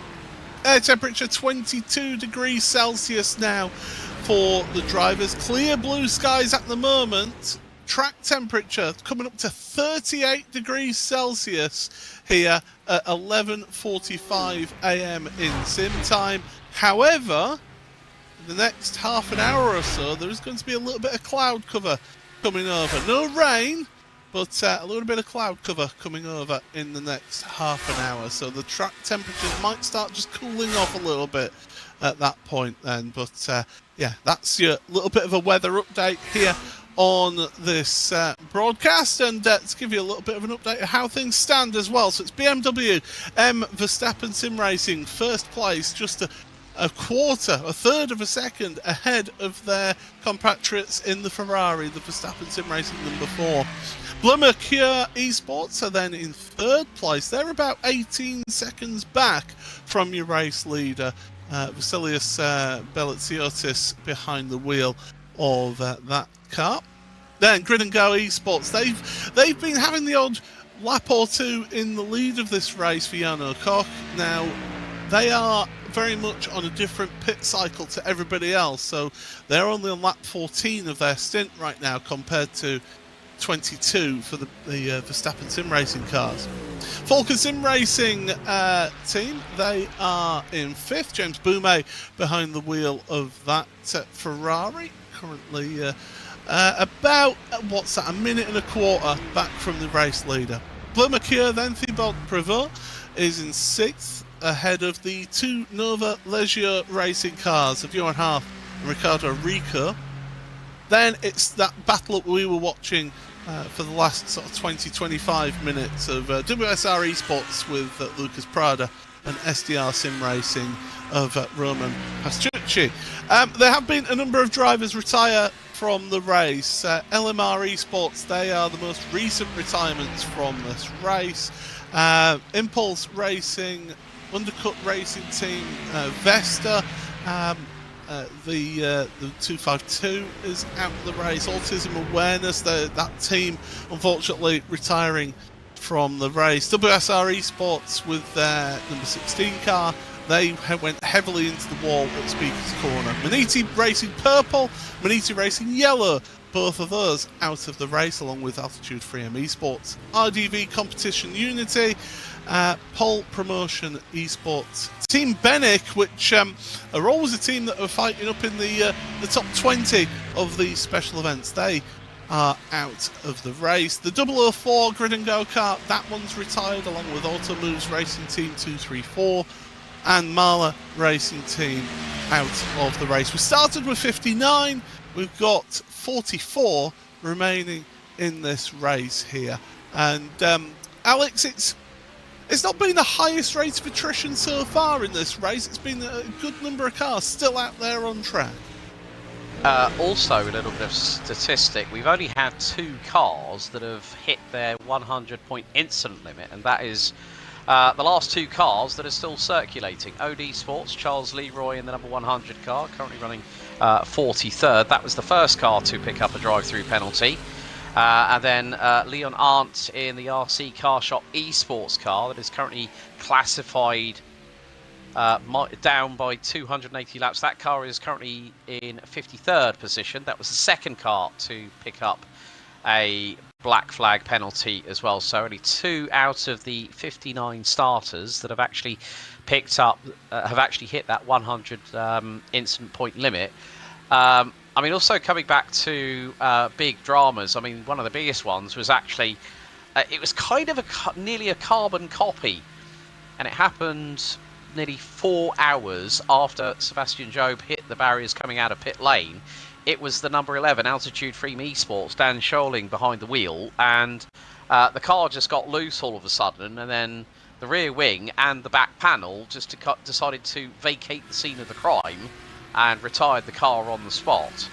So, bit of a wiggle, and that is going to be one of the Blue Mercure Esports cars. That is, I think, is that? Prevot. I don't think that's, yeah, Prevot, and is now battling away with, that's a bit too close for comfort, coming out of the source as we go into 5 hours to go here, Paul. Yeah, so Johan Haaf has actually made it past Blue Mercure, and I'm half expecting to see the reason why. There's the move to the inside of La. So, that What's the famous Spanish driver? You must always leave the space. And Vesta Esport had nowhere to go in all of that. That's on the Blue Mercure car, in my opinion. Especially when that driver is faster than you. Mm-hmm. You need to leave the space. Talking about said driver. But again, it's just getting to that point. And we were talking, you were saying about this earlier, that when we got asked that question in the chat about, you know, what do you do when you finish a 20 or twice around the clock a race like here at Spa? You know, we're getting to that point. We're getting to those final 5 hours, and the drivers have been mentally and physically put through the ringer. I think the team that's going to be wanting to get some sleep, I think, more out of anybody, is the team in the number 99 Novoleggio Racing Audi, currently running P6. That is the pairing of Johan Harth and Benedek Vida. Benedek Vida, I've known, you know, former Rotax Central European Zone champion. He also ran in lower ear single-seaters in IRL, but has also been concentrating a lot more on the sim racing. Actually, when I mentioned that I was going to be part of the commentary team for this event, he then said, "Oh, he followed me on Instagram. He saw the news, then instantly commented on it." So I was like, okay. So I might have to give him a little nudge, probably after he's had quite a few hours of shut-eye ready for Monday. As we do keep an eye on that Novoleggio car of Ricardo Rico. Ricardo Rico, by the way, he's somebody who has been around for quite a number of years in top-level sim racing. And he's raced in World Championship Series, raced in PESC. He knows what it takes to be involved at the top level, but he brings experience. I mean, everybody brings experience to that Novoleggio racing team. But yeah, Ricardo is a quick driver, he's consistent, and he's got that experience behind him that really will help in events like this. He won't do anything rash, will Ricardo. He will sort of think things through and not put the car in any danger, because that's half the battle with an event like this, is not putting the car in any harm's way, which is what we saw with Prevost just on the replay a minute or two ago. Yeah, it is going to be very interesting just how these teams really parlay into the final few hours of the race, because I mean, again, you know, we've still got the two leading cars now 18 seconds up the road. So the teamwork between car 3 and car 4, at one point they were about 12 seconds give or take ahead of the number 1 Blue Mercure Esports car. Now that gap over the last couple of hours has been stretched to the point where Vasilios Balatsiaitis is now 17.6 seconds behind Sam Coytert, who actually went over nearly 3.5 tenths of a second quicker than the leading BMW M Verstappen sim racing car with Diogo Pinto behind the wheel. James Bome now in the Falcon Sim Racing Team Blue 44 Ferrari now dives into the pits for pit stop number 19 on their trip down the endurance pit lane. And we found out some interesting bits of information. Myself and David were talking since I joined at 10 to 5 this morning UK time back on the broadcast. We tried to find out which circuit has the longest pit lane in current modern day motorsport. We found out that there are actually 2 that are longer than the endurance pit lane at Spa. So me and Craig actually asked the question in the first part of the broadcast of which is the longest. So I'm glad you two have been doing some investigative journalism and getting to the bottom of that. So do we have the answers there at all? We do indeed. Spa is actually in the top 3, 7 metres shy of 1,000 metres. Second, Autodromo José Carlos Pache in Interlagos, 1,140 metres, and beating it by just 10, Circuit de la Sarthe at Le Mans, 1,150 metres. You really wouldn't think that the Circuit de la Sarthe is that long, though, as a pit lane, although I suppose the question for me is, where do you actually measure the start and end of the pit lane from? Yeah, that's actually quite a good point, because pit lane entry isn't always where you have to throw the anchors out of the back and engage the pit lane speed limiter. And, I'm wondering whether that is from you see the pit lane entry white line to when you go out of that pit lane. That's the only thing that I can think of whether it's being measured that way. Yeah, like for me, it would be here. It would be where you actually enter that dedicated lane and the part way through the bus stop chicane at the end of the lap, and where you rejoin the track at the exit of Radion. That would be how I would measure it here. Whereas in some ways you could say, well, actually, is it the physical pit lane of the pit, where the pit wall starts and where it ends? Well, here you've got the pit wall ends at the Grand Prix loop on the exit of the source. Then you've got a bit of a gap where somebody's just chucked a load of cones out to go, lads, just stay this side, and then it restarts again. So it's how do you measure a pit lane? There we go. You see, this is where we need a few of our sort of more learned and intelligent commentary teams. Unfortunately, none of them was available, so you got us two instead. Yeah, I have to give a shout out to Arjuna, who's currently at Mosport in Canada, because they've got IMSA there along with the Pilot Challenge this weekend. So, yeah, I mean, that's why, some of the usual names and voices that you hear, I mean, are not available. But, of course, there's always that case where, real life does get in the way. It's just part and parcel, but still, nevertheless, it has, I think for me, it's been a real eye-opener being on this side, as we now see Cheja Esports in the 26 dive into pit lane, and that releases the TC Esports with Carlos Fenolosa behind the wheel of the 24 BMW M4. David and I were having a really, really interesting chat about safety cars, Paul. We were thinking, obviously the BMW M3 Touring, which was initially an April Fool's joke that ended up becoming the real life thing. David was suggesting maybe iRacing should get that thing laser scanned and put that on as a safety car. No, I wouldn't want that as a safety car, not at all. I want it as an actual GT3 car that I could race at the Nürburgring 24 Hours and other GT3 events. That's what I would want. Yeah, I know.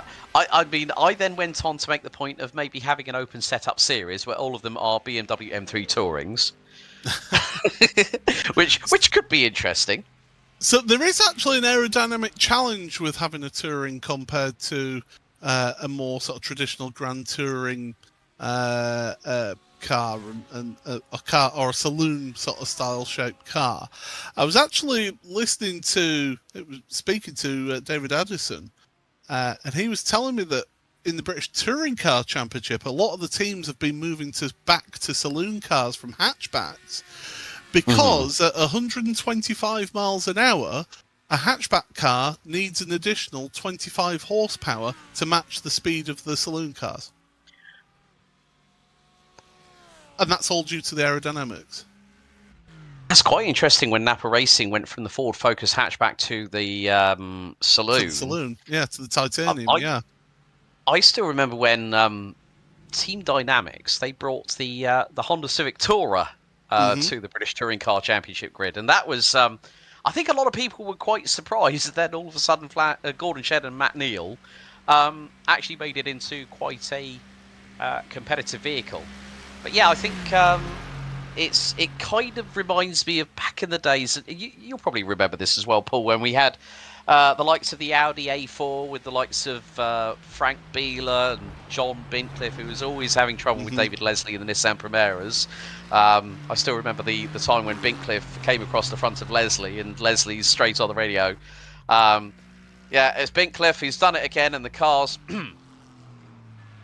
fill in the blank, folks. I'm not going to say that on air because it's not broadcastable. But, it kind of reminds me that we're going back to those sort of super tourer style silhouettes. And, I think also with Power Max Racing, I think they went with the Audis, the RS3s, which we did see a few years ago when Trade Price Cars ran with Jake Hill and Mark Blundell, and I remember being there with the late Dan Kirby, who was very much missed. And the thing was that they got a podium in their first weekend, and I was a guest of Trade Price Cars at Brands Hatch, and I think on the same weekend that Jake Hill got his first podium for the team, Mark Blundell got his first points for the team. Now, you see, I'm old enough to have been at Alton Park in 1994 when Alfa Romeo actually withdrew their cars due to protest due to the ruling about their aerodynamic wings in 1994. And I got to witness firsthand Jan Lammers and Ricard Rydell in the estate Volvo 850, the old Volvo 850R. Oh. Yeah. Oh. Yeah, the Securicore Omega Express livery on those cars. Oh, you're talking my language, Mr. Smith. I grew up during that era as well. So, I think there's been so much evolution over touring car racing, particularly with the BTCC, over the last few years. And, I think to see changes where, like, say, Jason Plato's team with Dan Rowbottom and Adam Morgan behind the wheel of the A-Class saloons, and then Jason deciding to now take on the onus of becoming a team owner rather than being a man that is going to put his elbows out going down into turn one at Paddock Hill Bend at Brands Hatch.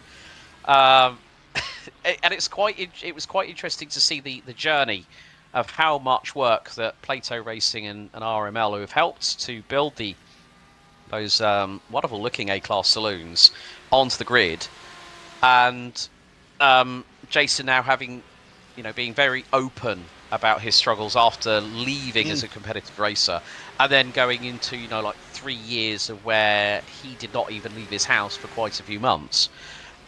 Then he comes back as a team owner, and it's like Matt Neal saying, I wish him the very best of luck, and he's going to do it his way. And it's not been easy for Plato Racing, but I'm glad they're on the grid. I saw the video that Jason Plato did with his longtime friend Johnny Smith, who he worked with on Fifth Gear here in the UK, and he was going through literally those Audis that they've got were insurance write-offs. It's not like even Mercedes have said, here's a couple of cars to use. It's we'll let you use the name. Yeah, that's very much how it's been, and so they are very much doing it their own way. Oh, car off into the wall, exit of Speaker's Corner, well, not quite into the wall, should I say? And that's 252. Don't say that's Vesta. It is. It's Vesta Sport. Louis Neal, who's actually got a black flag as well. Oh, yeah. Coming. Yeah, that's the third black flag that we've had in this race, with now 4 hours and 45 minutes to go until the checkered.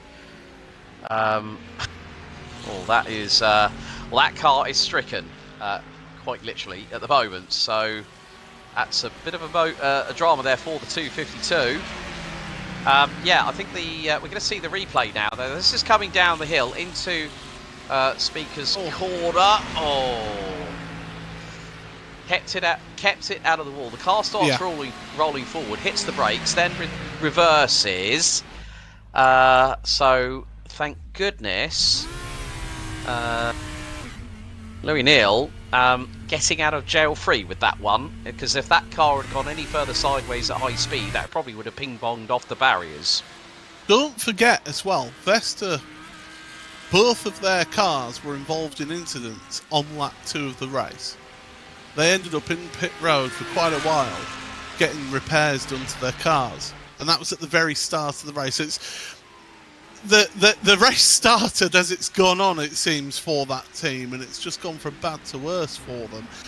Hopefully they can make it to the end. Louis Neal is onto pit road. That's probably to serve that black flag drive-through penalty for them.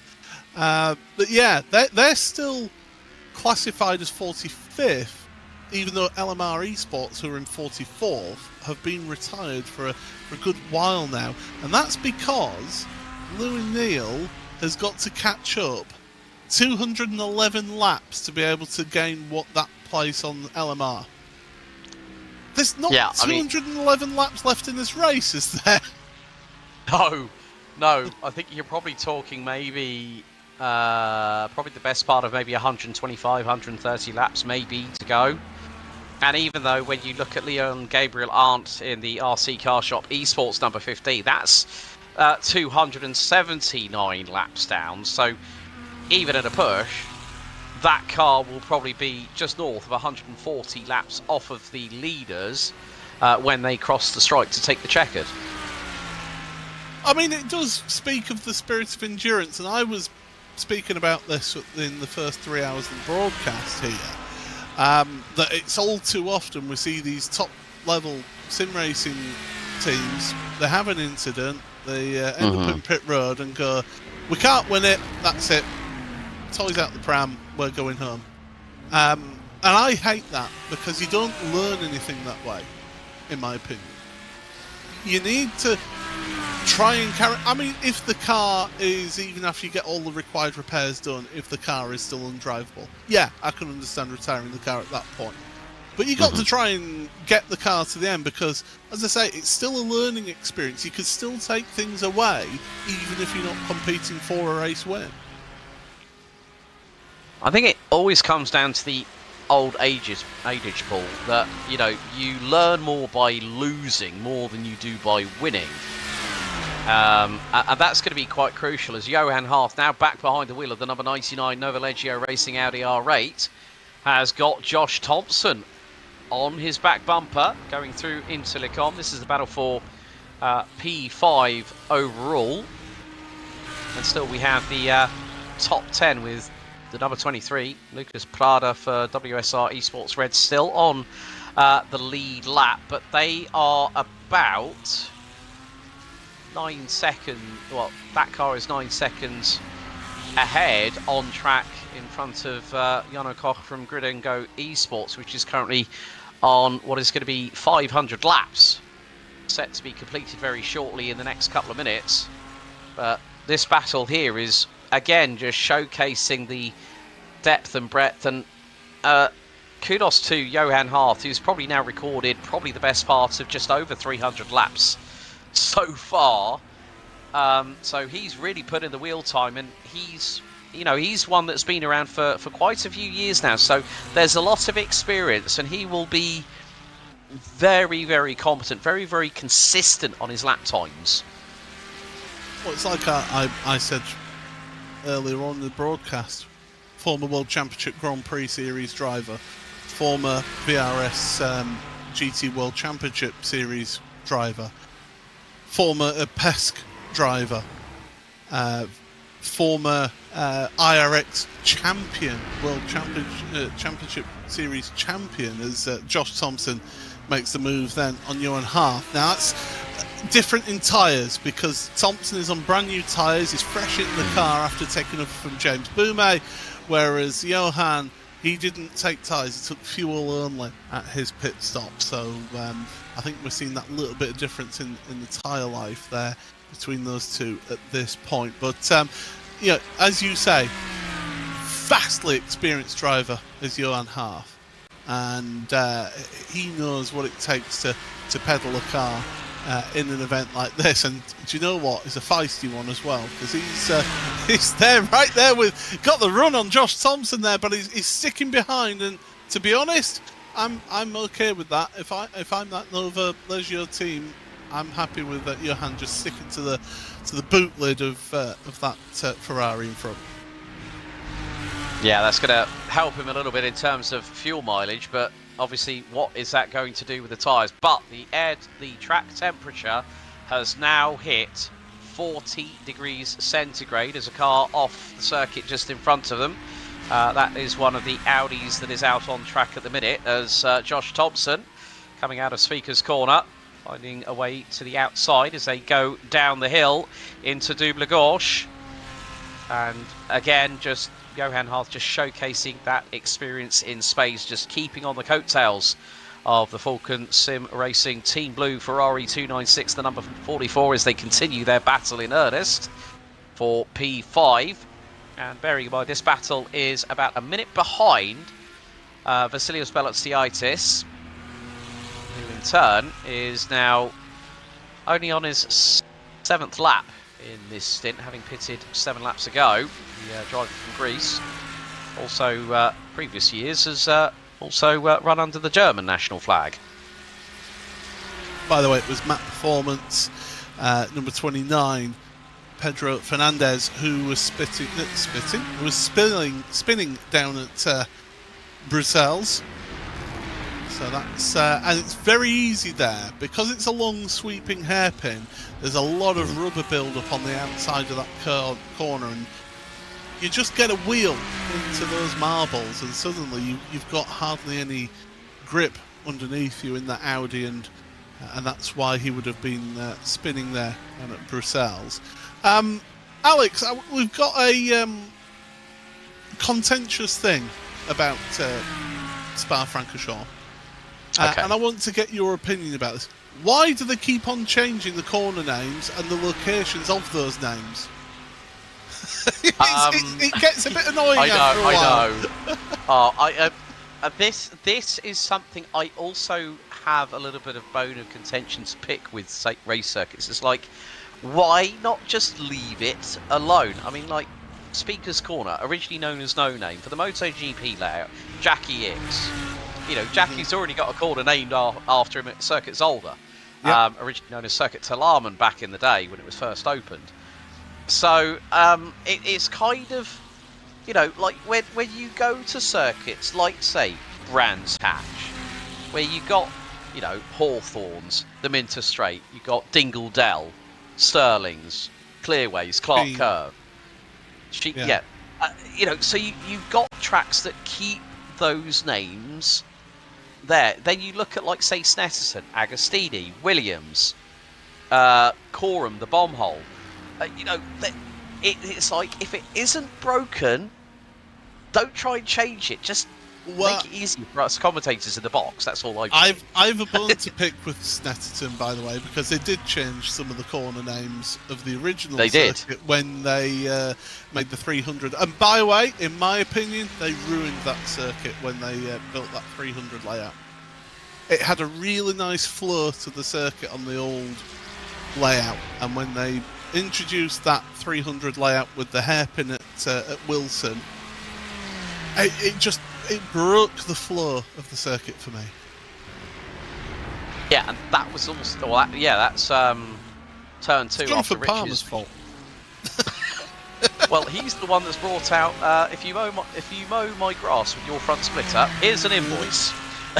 So that's another thing that people will definitely be up in arms in real life motorsport when it comes to Jonathan Palmer and MSV, but I don't want to say anything more about that just in case they are listening.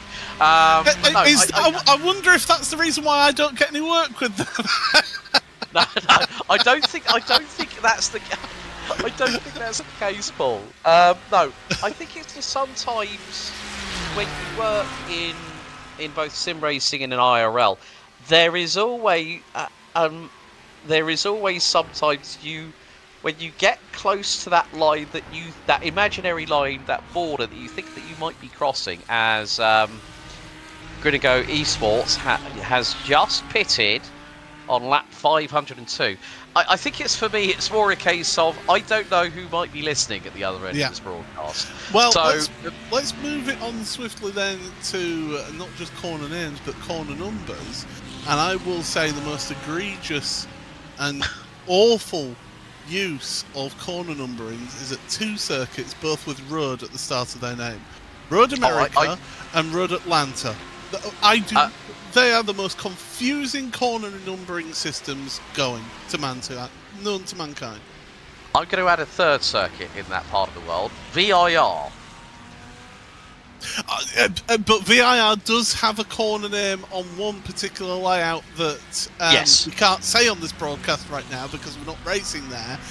But it does have one of the best corner names in world motorsport. It does, but yeah, I would definitely agree with you on that front. I mean, if you have to, you know, like when I do research for whether it's IRL or sim racing, I always look for, okay, how many corners, how many to the left, how many to the right. And then I look, when it's got an A and a B, I'm like, why? It's like beggars belief. Like, why? Why put an A and a B there? Well, Road America, of course, you've got the classic thing of, you've got turn 1, that's fine, that is turn 1. Then turn 2, which is the very slight movement of the straight to the right, before the real turn 2, which is turn 3. Then you've got turn 4, which is halfway down the second straight at Road America, going down into the left-hander, which to everybody is turn 3. No, that's turn 5. It's just, what? No. Just no. What are you doing? It's just like the sentence "computer says no" when someone decided to put that in. And I was like thinking, really? Come on, we can do better than that, can't we? Jake Sperry, we have summoned Jake Sperry into the YouTube chat. Oh, the answer is Barber. Hands down. Oh, yeah. I mean, like, speaking of circuits that have also changed corner names, Suzuka's another one. Where they've renamed what I remember back in the day when Senna and Prost were battling in McLaren for the world title. It was Casio Triangle. Yeah, it's something else. And then I think it was like Estemo, or I know that Jake will probably be will remember this because that man is a lexicon when it comes to getting track maps. Well, that's it. You know, it's. This is going to sound like commentators Mona's Corner right now, but you know, for being able to do research on for broadcasts like this, being able to get an accurate corner names and whatnot, it's very challenging. It's very difficult for you to be able to get that, and that's why before this broadcast we put into our Discord server at Racebook TV. A track map and went, let's use this. Let's all agree to use this so that we're all consistent. Yes. Yeah, and that was the track map that you were the one that populated it into the Discord, and I went, okay, right, fine. I know which hymn sheet we're going to be singing from over the course of the race, which does help.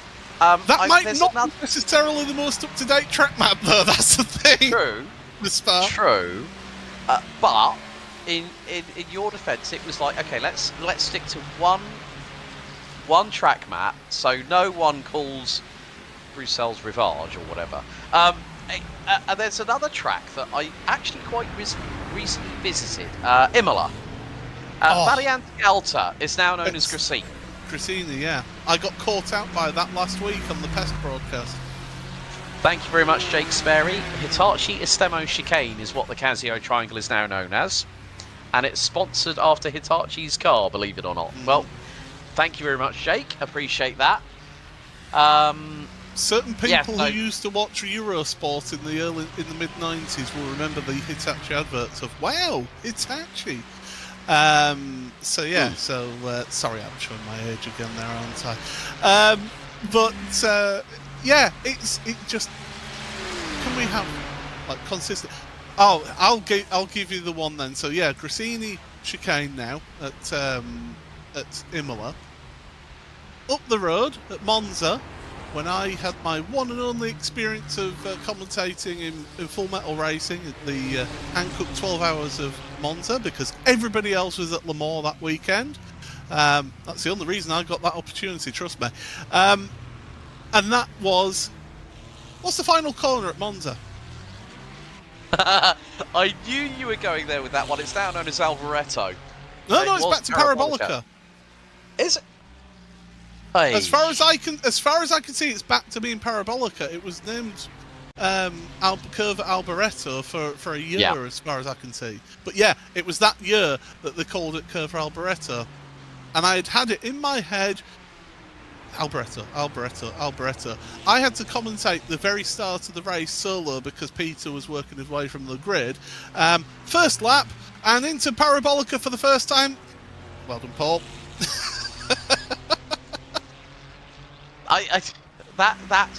That's the thing when it's the first lap. Like, there's so from a commentator's perspective. I mean, it doesn't matter whether I'm doing IRL or sim racing.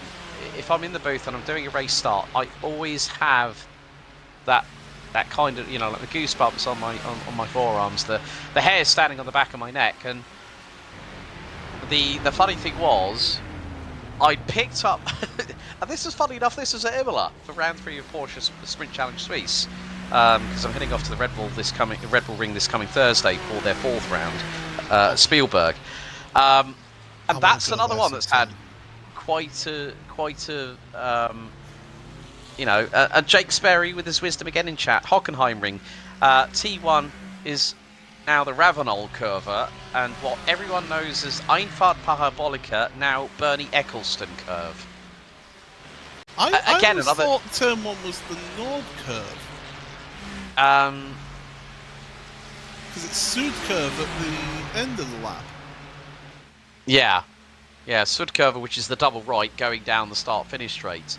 Yeah. I still remember actually being at Hockenheim. I think it was when Eduardo Mataro was running a DTM, and this was back in the 4-litre V8 Silhouette days before they went to the failed second attempt at Class 1 in the mid-2000 and the late 2010s when Mercedes pulled out after Gary Paffett won his second title. I think it was when Eduardo Mataro was in the BP Ultimate car, and then everyone goes off at turn 1 when they release the vehicles, and Eduardo Mataro managed to hit the dip that's on the outside of turn 1, and the front of his Audi RS5 DTM launched skyward. So I was like thinking, hang on, Edo, this is not a drag strip, mate.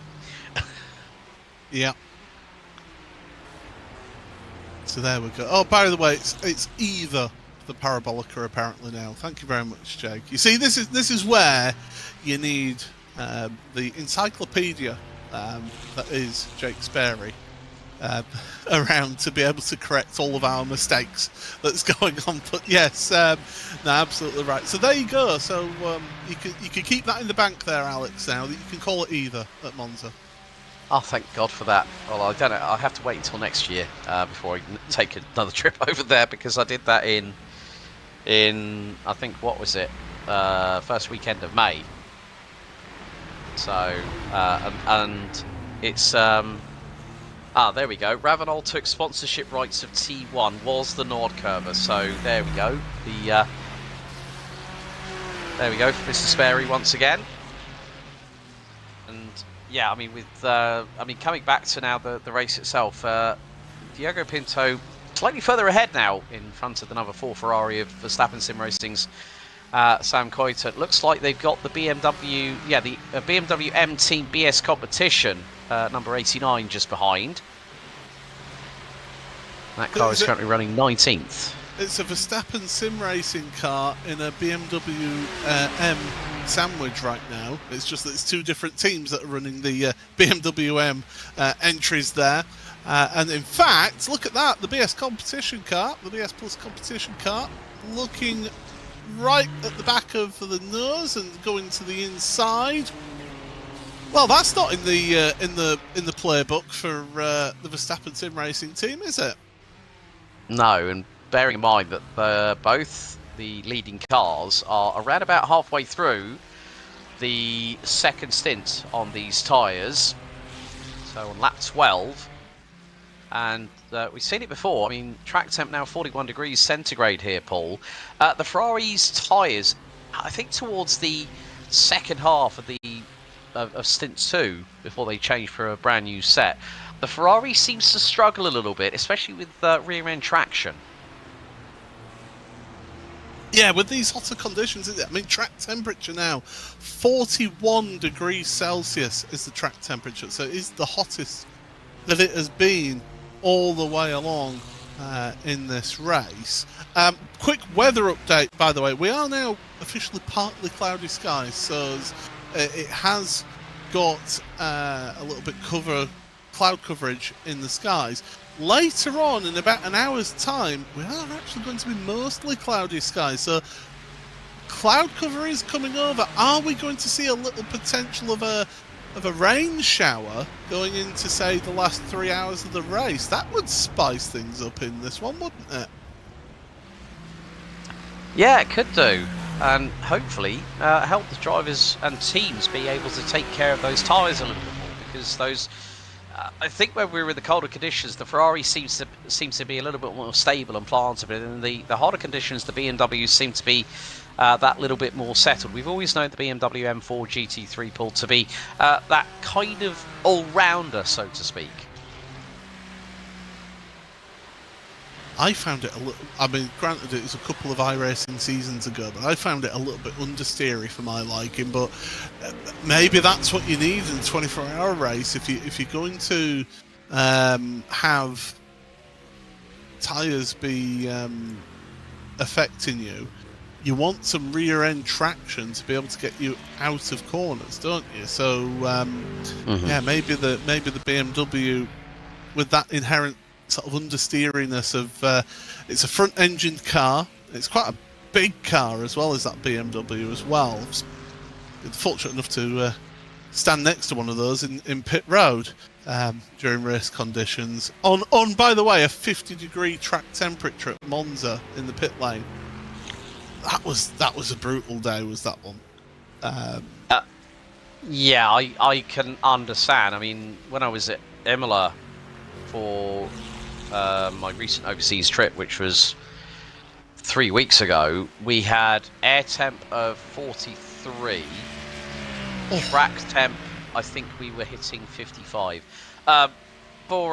We actually also had onboards for the live broadcast, and I was getting regular updates from one of the team on the production crew, who was actually not only helping to run the project at the circuit at Imola, but was also queuing up the replays for not just the in-race replays, but also the highlights.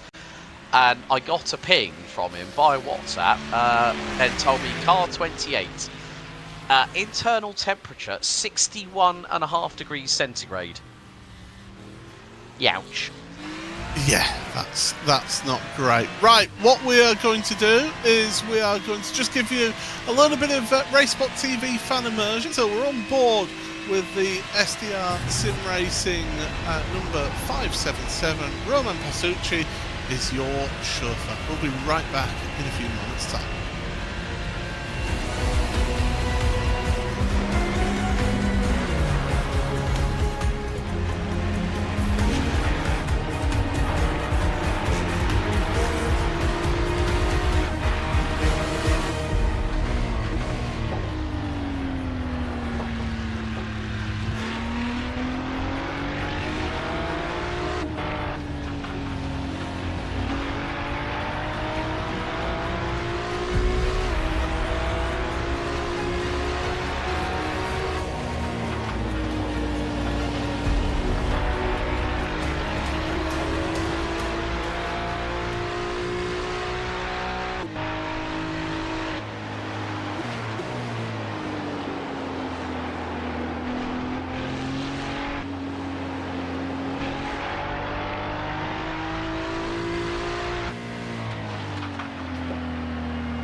There we go then, a little bit of RaceSpot TV fan immersion for you all. I'm sure you're all sick of the sound of me and Alex, but I'm afraid you've got us for another hour and 19 minutes here in this, the 2026 iRacing Spa 24 Hours, presented by Falcon. It is myself, Paul Smith, Alex Goldsmith behind the microphones here for this portion of the race. We've had a change in production, by the way. Thank you very much to our producer, Ramiro Agustin Cisneros, for his efforts on the production side of things, giving us all the pictures. And we've now got Hugo Luis, former iRacing World Championship Grand Prix champion, in production right now.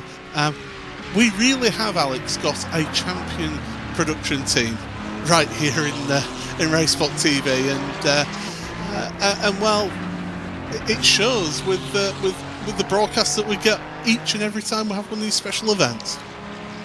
Yeah, it's always a pleasure to work alongside Hugo and Ramiro every single time. I mean, only having joined the team here at RaceSpot TV back towards the tail end of last month, and you know, it's always great. We get wonderful camera shots, great onboards, and you know, that's the thing. When I got the opportunity to, I have to give a shout out to another member of the team, Joe Peake, who said, "Yeah, you fancy an opportunity?" And I was like, "Okay." And then I ended up on the Porsche Club of America Zone Group Championship at, I think it was either Imola or Mugello. I can't remember which one. And then Hugo went, "You want to do some more work?" I was like, "Okay." And here I am, putting myself through my paces for not just the IRL stuff remotely, but also doing, you know, well, I think 9 hours of 24 hours on the mic. Here for the iRacing 24 here at Spa, so it's been really wonderful being part of this team. Really is. Do you know what? I had a very similar. So back in 2015. So people don't know this. I'll share my sort of commentary story. I actually started commentating. I had my first ever opportunity back in 2009 at the Bradford Bulls Rugby League club.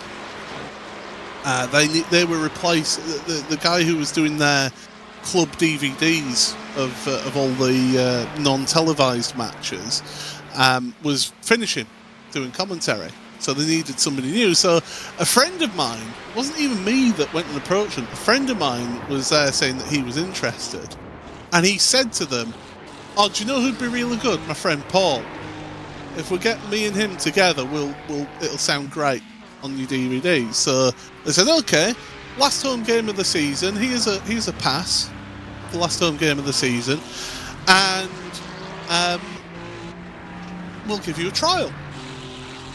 So did that trial. They were happy with it. So we got our and by the way, in the world of rugby league at that time, getting an RFL, so the Rugby Football League blue badge, that was basically, you could go into pretty much anything with that thing. So it was very, very nice to have that pass in that. And so 2010, did the whole of the 2010 season on commentary again for the DVDs. But of course it was at a time of transition for the club, and things weren't going too well in terms of the on-field performances, and people weren't buying the DVDs, and they said, "Look, we can't, we're not going to carry on with that into 2011." So I thought, oh well, I've done it for a year. That's yeah, I enjoyed it. Great. Anyway, going to sim racing. I started sim racing in 2012 on iRacing. I actually started my sim racing life on Racer 7 of like proper sim racing. I mean, actual racing games, decade before that. But I was competing in the Spirit of VLN series, and there was one event where my teammate wasn't available and I couldn't get somebody to replace him. So I was just watching the broadcast, and the commentator who was doing that, Andrew Woodhouse, was working on his own. This is in February of 2015, and it was at this venue at Spa-Francorchamps. And I knew Andrew through the Brias RTC, he used to commentate on that I used to compete in. So I messaged him and I went, look, I hear you. I see that you're on your own. This was half an hour into the race. I've done a bit of commentary in my time. Would you want a hand? And he goes, let me ask Hugo. And then about half a minute later, the message comes back, yes, here's the details. So that was my very first commentary with RaceSpot. And in a very similar vein, Alex, at the end of that, Hugo's like, that was very good. Do you want to do some more? Yeah, it's kind of funny that just over a decade between those two incidents, it's you and me getting asked by Hugo, yeah, do you want to do some more work? And then, yeah, we're going to be working together again this evening. Yes. This evening for Channel 199 iRacing season finale at Atlanta. So I think it's always being right place, right time, so to speak. But sometimes there's one person who forever is effectively the man who you would consider as the Murray Walker of karting, Ken Walker, the voice of karting for many years. And I met Ken 2019 at Kart Masters when I was working alongside Henry Baudet. And Ken said to me, if you get an opportunity, grab it with both hands. And when Hugo said, do you want to do some more work with us? I was like, yeah, sure. So, like, here I am, you know, and within 6 weeks, I've done the iRacing Firecracker 400. Oh, smoke. Oi. That's Vesta. That's Vesta again. Sorry to interrupt you there, but yeah. Roberto, getting into the BS Plus competition car there as well. Vesta's had a very testing time, but anyway, back to taking opportunities with both hands. Yeah, so that's how it's happened, and it's. I think for me, it's just just taking those chances, and for a lot of people, some might say, oh yeah, well, you can't make commentary a full-time career. Well, this is come the 1st of September this year. I would have been 6 years as a freelancer within both sim racing and within IRL, and I have never looked back. I worked in the automotive industry for 25 years with a multitude of different manufacturers, from Audi, JLR. Now this is going to be the 211 Vesta Sport Car. Well, it's already started. It had a bit of a tank slapper going through Blanchimont, and then the rejoin that nearly came into the battle between Lucas Prada and Roman Pascucci, and that's the battle for P8. So the 211 Vesta Sport Car with Roberto Rebecchi behind the wheel, nearly causing a big drama out of one of the fastest corner on the circuit. So I mean, I've got a perfect example of taking opportunities and saying yes, and then sort of figuring things out afterwards. So back in this would have been 2012, I was watching the championship finale of the British Touring Car Championship on ITV4, and during one of the ad breaks they put up an advert, and it was saying that it was basically ITV advertising, saying we want real fans of the channel to be in our idents, apply at this website. Well, I'm sat on my computer and I thought, what the heck, I'll fill out an application form. What's the worst that can happen? That was on the Sunday. On the Monday, I got an email through saying, hi, thanks for your application. Are you free to come for an interview in Manchester tomorrow? So this is the Tuesday.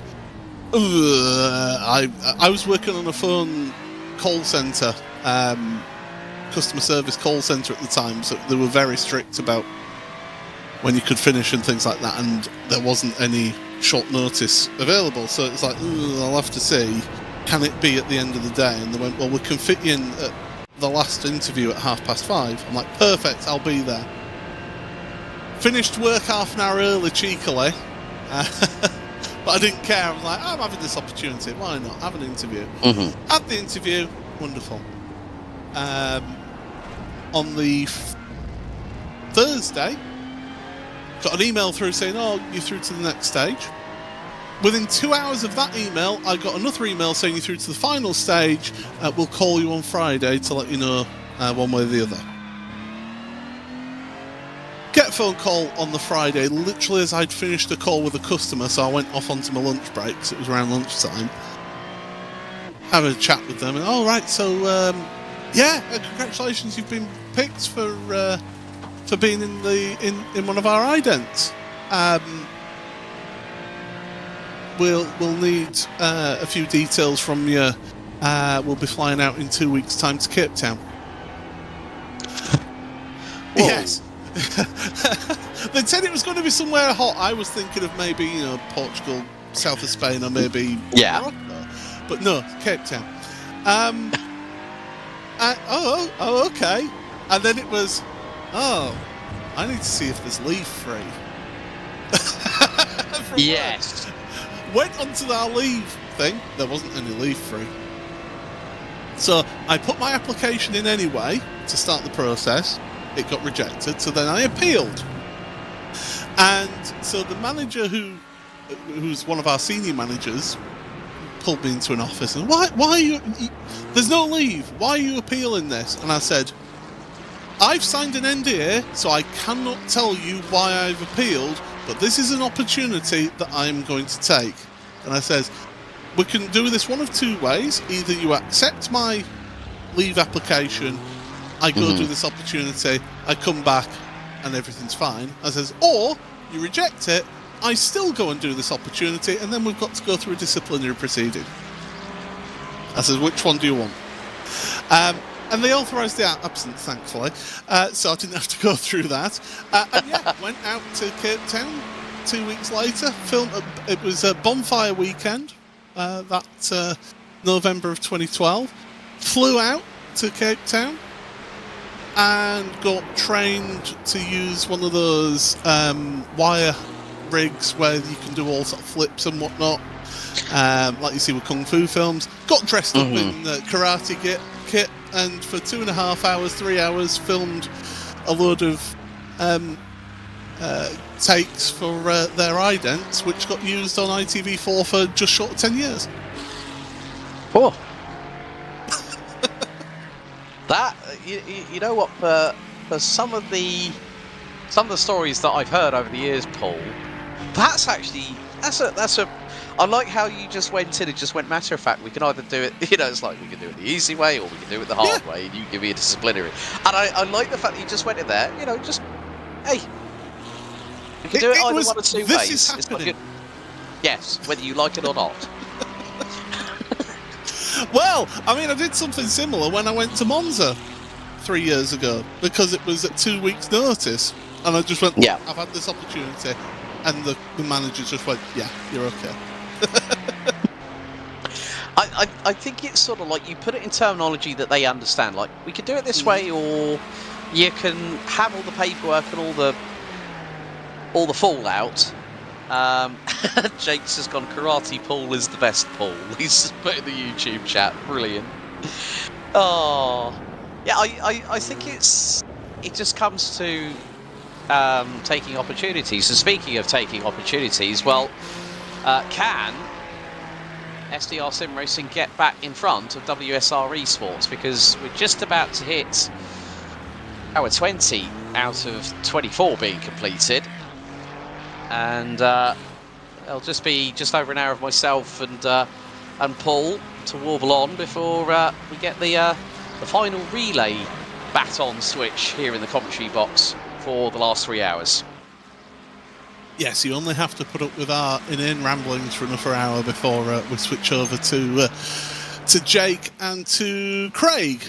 I do believe is the final stint of commentary, but yeah, another hour and 5 minutes for ourselves on commentary. So let's just have a quick, before we hit the next pit cycle, let's have a quick run through of how things stand right now. So it is the BMW M Verstappen Sim Racing team who lead this one. They've led pretty much the majority of this race now. Diogo Pinto behind the wheel of that car, ahead of their compatriot and teammate Sam Keiter in the Verstappen Sim Racing Ferrari. Now that car has dropped back 4.25 seconds now behind their teammates. So I do think we do suspect these hotter weather conditions do affect the tyres of that Ferrari a bit more. So they're down in second place, but have dropped back from the race leader. Blumerkia, Vasilius Belitsiotis is in third place right now.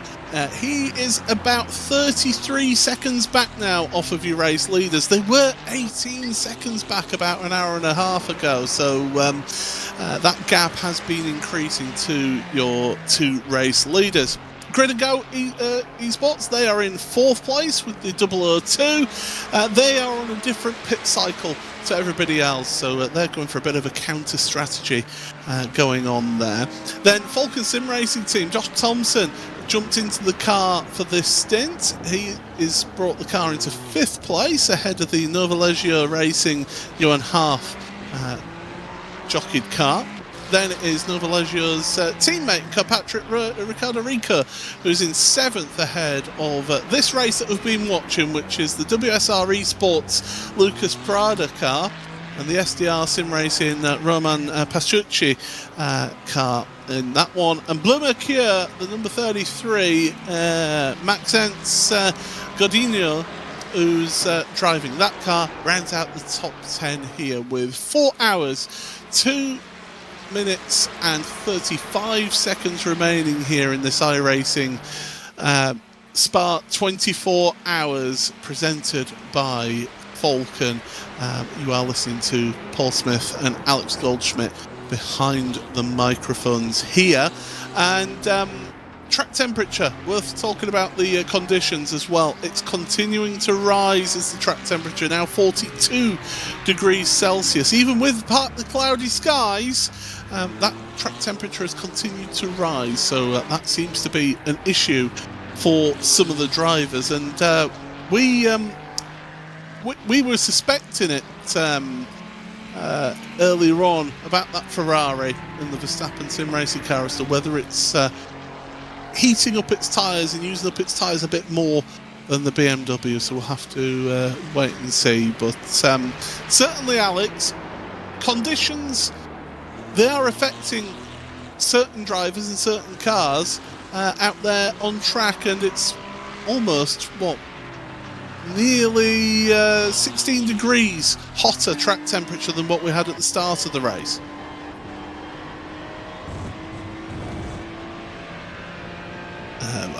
In fact, Alex has just popped away just for a moment. Alex is back now, but yeah, Alex, we're about 15-16 degrees track temperature hotter than we were at the start of the race, and I think a lot of the teams will have set up the cars for certain temperatures. Oh, look at that rear view screen then, the BS Plus competition car storming down the inside.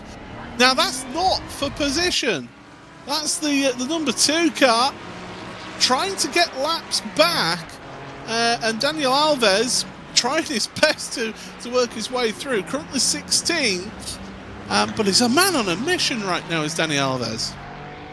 Yeah, I mean, that car, I think we've seen that car a couple of times in this race decide to go for the old Danny Rick, lick the stamp and send it through into the chicane, and now he's closing in on Lucas Prada.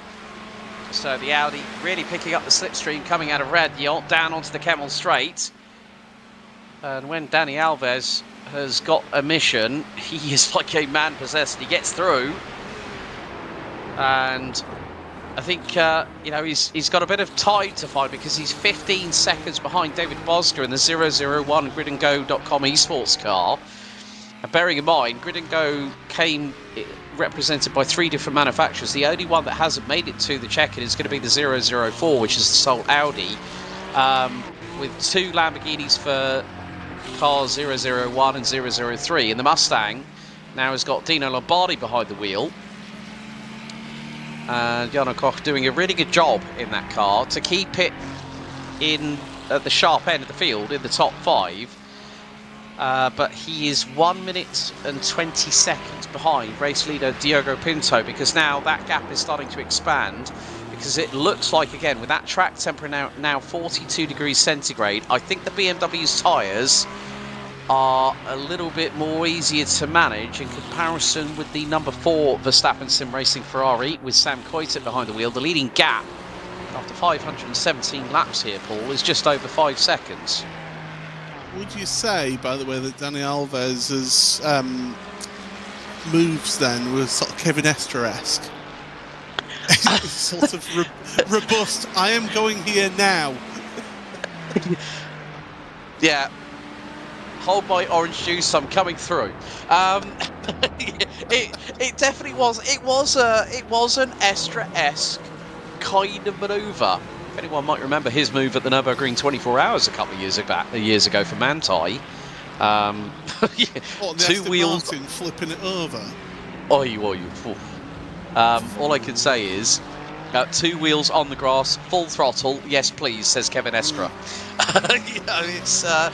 It was one of those moves that he had to go for it, and sometimes for Kevin Estre, when he rolls the dice, it does work out, lands on lucky number 7, but unfortunately sometimes it is going to be snake eyes. Yes. Yeah, it's now he won't have much trouble getting past the BMW in front of him, because that's a fellow BS Plus competition car that he's working his way past. That's a little bit further down. I believe that's the BS Plus hybrid car that's in 25th. So Tobias Pasco behind the wheel of that one, and they are still in front of this fight for 8th place that's been slowly simmering for the last 2.5-3 hours since I've been watching. So yeah, these two, it's been sort of magnetised together, of the WSR esports car and the SDR Sim Racing 577. So we were talking about corner names earlier on, Yes. right? Mm-hmm. I'm going to throw this now to sim racing team names. If you're going to put the number in your team name, ensure you actually get that car number in the sim. Yeah, I've seen that happen a couple of times before. Well, I mean, Novalagio 99 is actually car number 5. For example, Yeah. that's just one example of it. I mean, it's like when you see it in multi-class racing, for instance, and it's like, oh yeah, it's car this, and they get a different number allocated to the car. It's like, and then they fight, then they go that, oh, we're going to have to run it as car, like hash, car number 29, and then it's like the category starts with the 3. It's like, why do you call it team 329, 329 or whatever? Allocate it to the same number that you've just received. It's just like it's kind of ask for forgiveness after you've actually put the number on your team name, and hope you get that number allocated, which never happens anyway, because it's like, here's the number, you're lumbered with it. I mean, one of the best examples I saw of it actually was in the 24-hour Creventic series. A team called 911. They did actually carry the number 911 on their car. Great, wonderful. And guess what? They drove a 911, which was a 991 spec the year that I saw them. They had a tremendous story, that, by the way. Talk about spirit of endurance. They couldn't take part in the qualifying on the Friday because they had a gearbox fault, and because Porsche no longer... Oh, that's the SDR car! An SDR car spinning round at Speaker's Corner, and that was the one in 9th place. Oh, significant damage. You can see the witness marks on the ground. I would imagine that was a push rather than a fall. And that car is going to be, well, that's straight away mechanical black flag. More than likely going to be... Oh, it's spun it coming out. Well, that car was crabbing anyway, so it's going to be a case of... Yeah, that car's now... Right, okay, so here we go. It's already losing the back end. It's actually tucked the right rear wheel on the grass. Backwards 180, bang! It wasn't a push, it was a fall. Wow. Oh, that's rather spoilt our race there, to be honest. I was enjoying watching them. I know. And the WSR duking it out throughout this race. So, but yeah, they've got significant damage. Now, the question will be, in terms of the damage, is the engine being damaged through all of that, especially with that secondary spin when they've tried to recover the car back to pit road by driving it. If there's engine damage, you basically write off 45 minutes of your race, if that's the case. As we've got a number of cars onto pit road right now, Falcon Sim Racing, WSR Esports and Blue Mercure all onto pit road now for their servicing. Kevin Ellis Jr., by the way, has jumped into the number 5 Nova Leggio racing car, taking over from Ricardo Rico in that one. So one little mistake, and that was getting caught up behind that BS Plus hybrid car that was laps down. No fault of that BS Plus hybrid car, but that's what happens when you run so close to the car in front. You can't necessarily see exactly where your car's positioned on the road. Yeah, and it was just one misplacement. The right rear wheel going onto that grass, that car loses traction. And that is how quickly the back end can swap with the front. And that is a real shame for Roman Pascucci, because the battle between him and car 23 of Lorenzo Manfredotti in the WSR Esports Red Mustang, which is now in pit lane, along with Blue Mercure Esports Thibaut Prévost, Aleix Nohue for the 003 Grinago Esports car. That's in the pit lane, along with Blue Mercure Esports Vasilios Velociitis now in pit road. It's not going to be long before Pinto and Coit pit from first and second respectively. But this is the battle. Yeah, this is a battle for. I think that is car. Is that car 5? I believe. Yes. On the circuit. Yeah, Kevin Ellis Jr. versus. Oh, this is shades of old Gianni Vecchio right on his gearbox. Down the Kemmel straight, and obviously, Gianni saying that he's, enjoyed taking a little bit of a step back from, the teams that we've seen him compete in previous years, and he's really enjoying going out there and just racing, just for the spirit of racing itself, rather than looking for wins and race victories. It's more about the camaraderie that you can build in a team. And that's it. When you've been involved in top level sim racing teams, the level that you are expected to work to as your 2 race leaders now head onto pit road. There was about a 6-second gap between them as they hit the pit lane, so it's worth keeping an eye on that through the next part of their opening stint.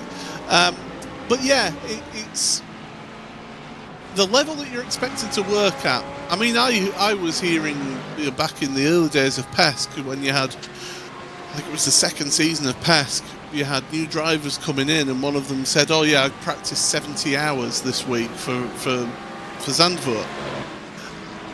And you think 70 hours practice, and then you're racing that Saturday. I mean, I remember chatting to Kevin Ellis Jr. About. I said to him once at, I think it must have been down at the Apex facility back when, a few years ago, when I was down there for a British F4 Championship, I think it was. And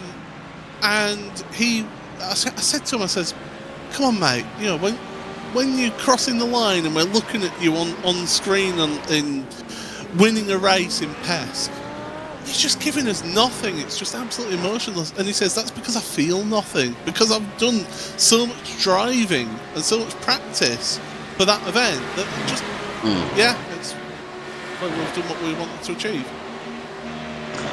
Yeah, I think it's one of those things whereby, they put so much effort into it. When they take that victory, it's like, yeah, I put in the hard work, and that's the reward that I was kind of expecting to receive. and sometimes that takes all the emotion and passion out of, you know, what could have been a really, really hard-fought victory. As again, it's getting really feisty down in the bottom right-hand corner of our screens right now, because Ellis Jr. and Vecchio, they are literally nose to tail through out of Speaker's corner. That was the moment. That was the corner where we just saw about 6 minutes ago Roman Pascucci losing the back end of the 577 SDR Racing car backwards into the barriers. And again, these two drivers know each other very, very well. We talked about experienced drivers. We talked about Johan Hart. Now we can focus in on Kevin Ellis Jr. and Gianni Vecchio for good measure, with 3 hours and, well, just under 3 hours and 49 minutes to go here, Paul. I mean, Vecchio has gone into more of a, as you say, racing for the fun of it, just getting that enjoyment back and still pushing on and enjoying. So, yeah, he's done his time at the very pinnacle of sim racing, but it does take it out of you after a while, after you do it year on year on year on year on year, and eventually need to take that step back. I mean, I remember when Jeremy Boogloop said, no, I'm retiring from pro sim racing. I thought, really? You're 31? You're still in your prime? As there we go, Vecchio down the inside. Now, different pit strategies got at play here. Kevin Ellis Jr. is only on lap 3 of his stint right now. Gianni is just completed lap 18 of his stint. So we'll see Gianni head onto pit road in the next 8 laps or so. But that doesn't stop these two duking it out on track here. And if you're Kevin Ellis Jr., you don't want to be fighting too hard, or else you'll end up losing time here. But yeah, flip it around, look at Kevin Ellis Jr., another extremely experienced driver at the very pinnacle of sim racing. What a year he's had. First of all, Apex Racing Team finishing their esports team. Then moves over to Drago Racing. Yep. And then a week after, well, immediately after the Nürburgring 24 hours, right, that team's packed up now.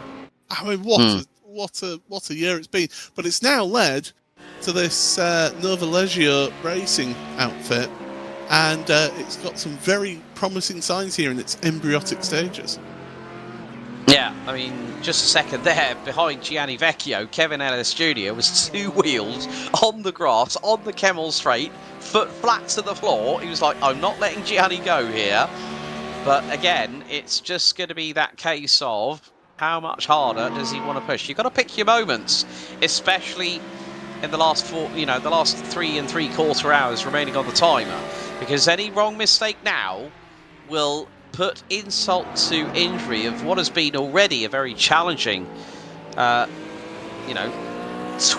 and a half, getting to over 20 hours of competitive racing. We're on lap 523, and now Gianni Vecchio in the fiercely forward pink Ferrari now starting to stride away, and that gap has opened up between himself and Kevin Ellis Jr. to around about the best part of 0.8 of a second, as that twin turbo V6, 120 degree V6 in that Ferrari rockets away into the distance.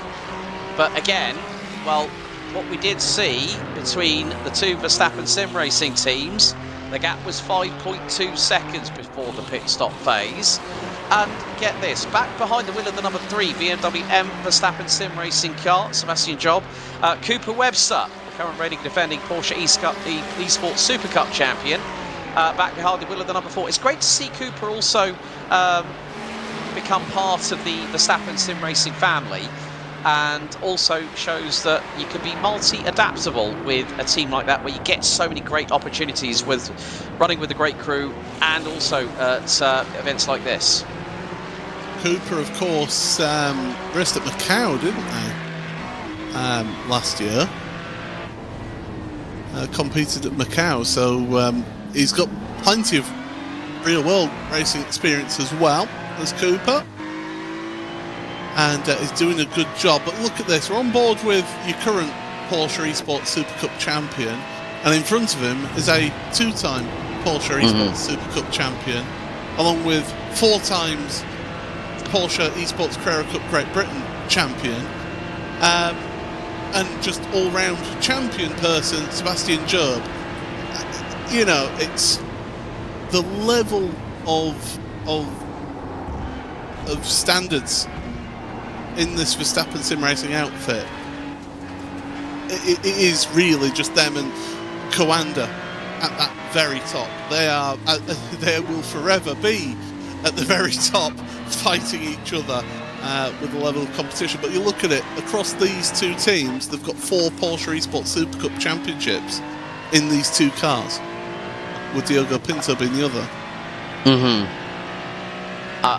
It just, again, it's just when you look, and I still remember when Sebastian Job they did that 4-part series with Sebastian being, you know, ending up driving a Formula 1 car at the Red Bull Ring, you know, going up through the categories, you know, Porsche Carrera Cup car, and then it was going through into the single seaters, and then getting the opportunity to drive a fully fledged Red Bull car, racing car, and impressing everybody. But that just goes to show, when you talk about Verstappen sim racing, you look at what Chris Lullum has done over the last 2 years, going from sim racing and then winning with the likes of Harry King last year in the Gold Cup division, and that was bearing in mind that car that they were running last year was an Aston Martin.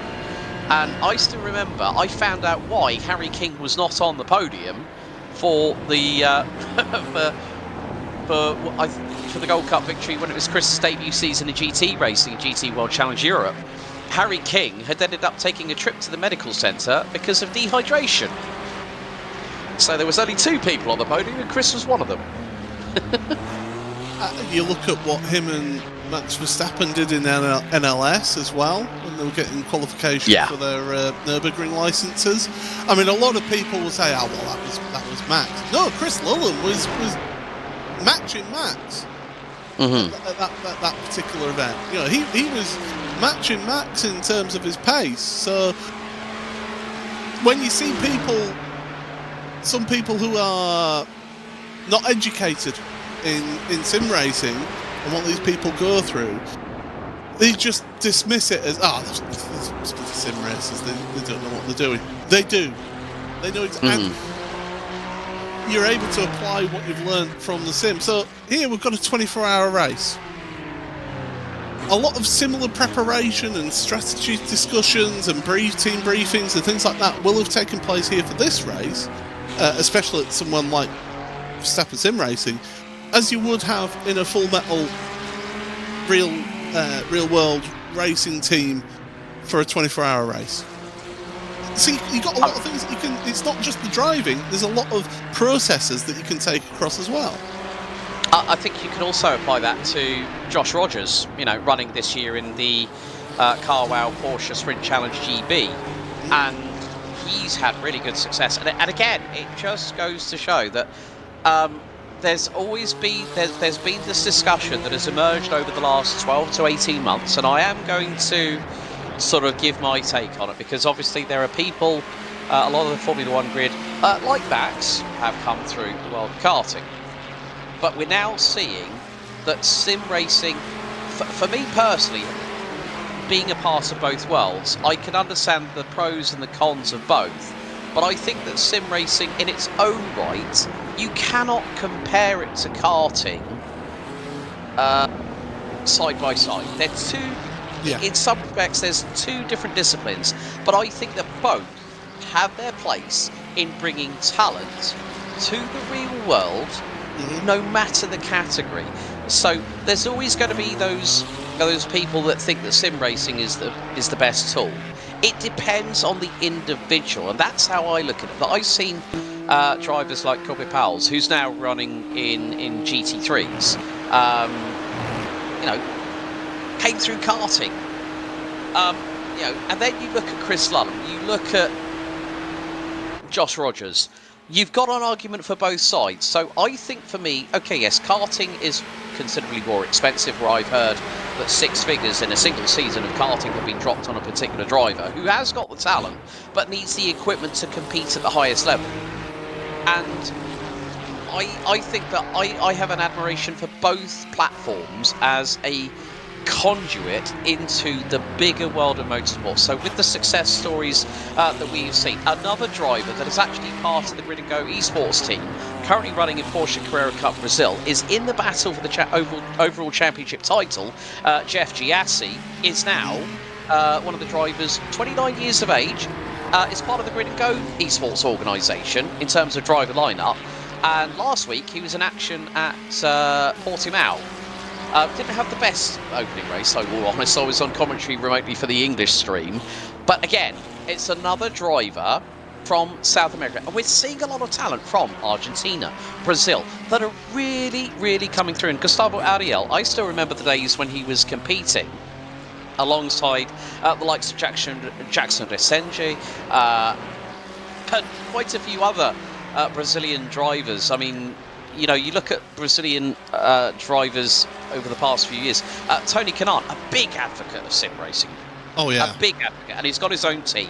So if someone like a man who's won the Indy 500 and won an IndyCar Series title can say, I'm going to put my money where my mouth is and bring in talent, that's what you're seeing, like Resende, like Ariel, and so many other drivers from Brazil that are being supported by a big name who wants to pay it forward to those drivers that want to make it, not just in the world of sim racing, but they want to make that transition. Well, you look at someone like Moritz Lerner as well. Mm-hmm. You look at what he's achieved in both the sim and in full metal racing. I mean, he's the Porsche Works driver, isn't he now? So yeah, you look at what he's achieved of winning at Daytona, winning these big events. You know, we're not talking small events, we're talking huge events in the world of endurance racing, and he's achieved that, and he's somebody who is still involved in the esports side of things. Yeah, I mean, you look at what he's achieved. Raced in the DTM Trophy for a couple of seasons, sponsored by German powerhouse MediaMarkt, DTM esports champion 3 times, ADAC GT Masters esports champion. So again, it's another case that sim racing can provide these talents, and like you said, it's all about process. There's so much. We've had that chat about commentary, we've had now that chat about drivers, so there's always this process, this protocol that teams go through, like saying, look, if you want to do this for real, this is your training tool, and follow what guidance you're given to make the best of your opportunity. And that's why we're seeing these drivers come through. And I'm not going to be at all surprised if in the next couple of years or so, Paul, that we're going to see more great talents come out of big name teams like Verstappen Sim Racing, like Coanda, like Mouse, that are going to showcase these opportunities, as Dino Lombardi, doing Grid and Go esports in the number 2 Mustang, rumbles down pit lane. I want to throw out there as well, of course, Max Verstappen and Lando Norris, but now going over those cones, is that an unsafe entry? We'll have to wait and see what the sim says. I think they might get away with that though, but it used to be a concrete wall there, did that? It's now cones that you see there, M25's finest. And so will Dino Lombardi get a penalty? I don't think he will. I think he'll have got away with that one.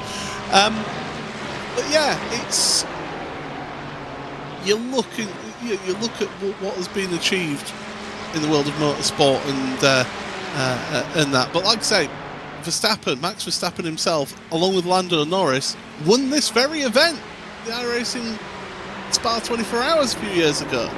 Famously with Max Verstappen's brake pedal falling off his rig. So, oh yes, in the last 5 minutes, you know, that's you know, if those people are taking the time to compete and to do this, it shows the value to them, because yeah, it's fun for them, but they're still competitive. They still compete to the highest level when they're doing events like this. Yeah, I think there's also a driver that's also good friends, ran alongside, well, actually in the same team, Danny Hucadea. Also, Yeah. another driver that loves his sim racing, and to see, and Danny is now part of Genesis Magma Racing, who have got that wonderfully sounding hypercar these days. It's again, it's as we were saying, like these crossover points. I think also one person who will have a good insight on that is Arjuna. Because of obviously being part of the Racing Prodigy series that has seen like Garrett Lowe compete there. You've seen driver coaches such as Tatiana Calderon in that series. So then Garrett Lowe now running with the Herd in the Euro NASCAR Wheeling Series, which has also seen Bites Givisa, another driver that's made the crossover as well. Multi-time W Series runner-up behind Jamie Chadwick, and she's also part of the Herd and has also been getting behind the wheel of Euro NASCAR quite recently, but she will also rock up and get behind the wheel of the sim and just be as passionate as everybody else. Yeah, exactly. It's great to see people getting involved. I do believe that officially SDR Sim Racing number 577, the one that we saw going off backwards into Speaker's Corner, has retired from the race now, so they are done. Get your little marker pen of doom out for your if you happen to have a spotter's guide put together for this event. As the one thing that I will say about these iRacing special events is, because we have an idea as to the majority of the field who are going to be in, but we don't know everyone. We can't make ourselves a spotter's guide that we can print out and have up on the wall, and you can do the marker pen of doom through them in the broadcast. So if you do happen to have done that yourselves, then power to you. You can put the marker pen of doom through them, but that's enough for one. We're down to now 44 cars, because actually RC Car Shop Esports are back out open running. Yeah, so is Louis Neal in the 252 Vesta Sport that we saw in dramas, and it's not just been the 252 that's had dramas. We saw the 211 of Vesta Sport also have dramas. Roberto Rebecci having a big moment earlier on in the race, but yeah, I think that's a real shame, because 577 SDR Sim Racing, they were doing so well. They were running consistently in that top 10, having that battle with WSI Sports Red in the 23 Mustang. And it's, all that hard work, all that preparation, and they're like, it's one wrong mistake, and we are getting to the last, we're just over half an hour away from the last 3 hours, and it's that make or break situation. It's about how are you going to play this game. Now, bearing in mind,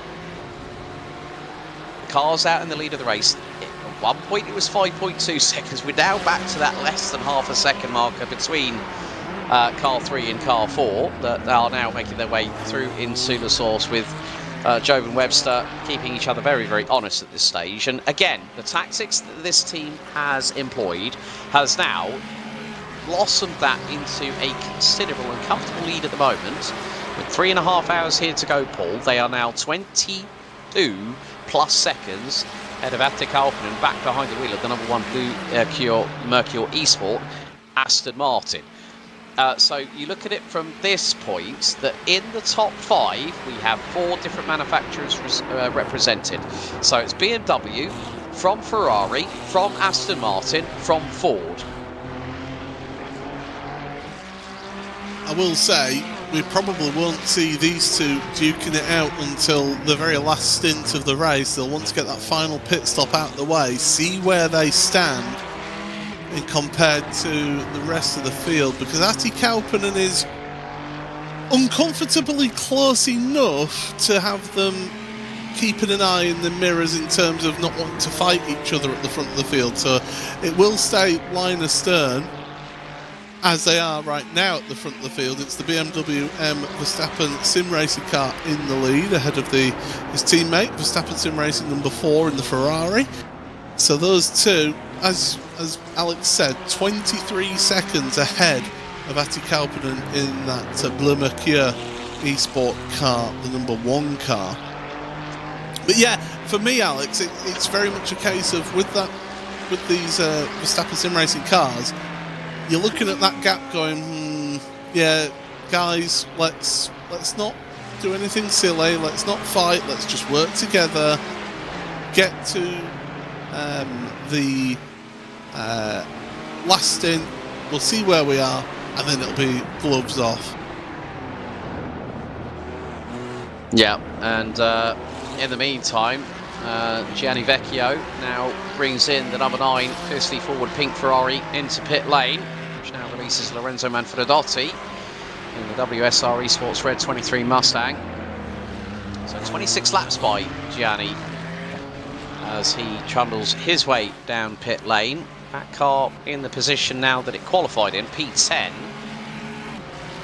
And again, just the quality and the standard of the racing has been nothing but exemplary, but still with 40, I think, what was it I was saying, 37 cars finished the race last year, 12 months ago. And again, we're just seeing that there's a lot of hard work that goes into it. I think what you said earlier on, Paul, where we're seeing, like, say, RC cars, they want to finish this race. That's an achievement all in itself, and that just shows the wider remit of things, whereby, yeah, there are some teams that will throw toys out of the pram and say, no, we haven't done this year, we'll come back in 12 months' time and do it again and have another crack at it. Whereas, as I said, it's about, you learn more by losing than you do by winning. Winning is great, but it's when you find out that you can have everything thrown at you, including the kitchen sink, and still, no matter what that brings in terms of dramas in the pit lane, incidents out on track, if you could get through all of that, you could go, right, okay, how can we bring this knowledge that we've gained over 24 hours of racing, plus qualifying, plus practicing for the event, and make ourselves a better team for next year, for this event here? Quick weather update, by the way, whilst we're going into the final half hour of mine and Alex's stint on commentary. Currently, weather conditions are 22 degrees air temperature, mostly cloudy, so we've got that mostly cloudy skies now. We might see the track temperature start coming down a little bit. It's 43 degrees Celsius at this stage. It's 1:22 p.m. In sim time. Now, looking at the weather forecast, at 2:15 p.m, there's a 7% chance of rain. At 2:30 p.m, we've got a little cloud with little drops of rain showing on the weather forecast, 13% chance. I think we might get a sprinkling of rain, but I don't think it'll be enough to actually fully wet the track, in my opinion.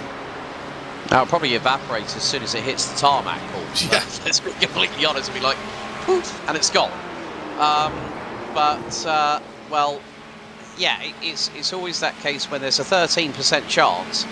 Yeah, it's going to be negligible at best, but is there going to be a reason why the teams are going to probably go onto wet tyres? The answer will be a resounding no, because they'll go, well, those spots of rain. I mean, I think, where was it? I was on a grid walk at Monza. It was earlier on this year, and I was doing the first grid walk of the day. I think it was about 11 o'clock in the morning, and we had the slightest amount of medium grey clouds above the start-finish line heading into Rettifilo. And as I walked out with our remote camera operator, we had a little sprinkle, and it was like, literally, it was a dusting. And as soon as I started the grid walk, I see the couple of spots that are right in front of my left foot evaporate within about half a second. And there I am, just saying, yeah, a little bit of a development here, but it's just on literally like, poof, it's gone. So no one was going to switch from dries to wets, because they would have been silly fools going down into the turn one. It's but again, that sprinkling of rain may not do any detriment. It might maybe tell the teams just to sort of through a particular part, because as we know here at Spa, it could be raining in one part of the circuit and be absolutely bone dry somewhere else. I could tell you, by the way, we're getting a replay now. Gianni Vecchio Big twitch through over his Radion and into the wall, just a nose into the tyre barrier. Fortunately, nobody coming out of pit road at that time, but the fiercely forward pink car, remember this is on lap 2 of its stint, so it'll still be relatively cooler tyres. He's obviously tried to go flat out through over his Radion, and the tyres in the car went, I don't want to play anymore. It's like tyre grip says, sorry, game over. That's a shame for Gianni, but here we go again. The mock drafting fest between the two Verstappen sim racing cars. Cooper Webster now ahead of Sebastian Jobe coming down the Kemmel Straight. So Ferrari leads BMW as we're on lap 533. And again, this tactic has just worked. They're still opening up that gap. That gap's gone up now to 23.5 seconds in terms of how the top 3 are covered at the moment. So no matter what Bloomberg Cure... Oh, and look at that, going through into... yeah, that was into Bruxelles. That was looking very dark there, Paul. Yeah, a bit of cloud cover. As I say, mostly cloudy skies. The teams, and I think those especially using the Ferrari, will be hoping that that does cool down the track a little bit. So yeah, they'll be hoping for a little bit of a relief from those hot track temperatures, because it does seem to be that the Ferrari just uses its tyres a bit more than the rest of the field. As we carry on through Stavelot and then in towards Curva Paul Frere, past the kart track on the right hand side. It's always funny whenever you see a race get red flagged on the track, and yet the kart facility, the people are still splashing around on slick tyres in the kart track here at Spa. It always seems funny to me that you'll have this top-line motorsport with all this money and everything that's red flagged because of the rain, and yet you've got people on rental carts splashing around. Yeah, I mean, throughout my commentary career, when I've gone to Belgium, whether it be Capitale de Fagne, which is about 2 hours south of Spa, I did have to go to the Capitale de Fagne circuit for commentary on the Saturday and the Sunday, having been at the CrowdStrike 24 for most of the week. But Friday evening I had to, I think I left the circuit at about 10:30, rocked up to the hotel I was staying at 1 in the morning and had to be up at 6:30 to get showered and ready to be back at the circuit.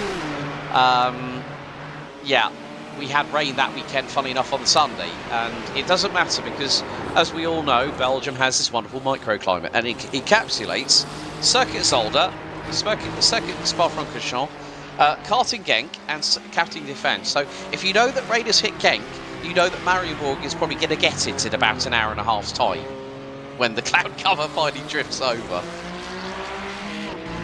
I like the Knock Hill weather forecast, which is, if you're in the Gary Stagg commentary box in the centre of the circuit, you look out to the fourth, the Firth of the Forth, and you look at the 3 bridges, the fourth rail bridge and the 2 road bridges, and it depends on how many of those bridges that you can see as to how soon the rain's going to hit you. I think that's a brilliant measure of weather forecasting, is it? Oh, it's a 2-bridge day right now, so expect some rain soon, folks. Yeah, rain inbound.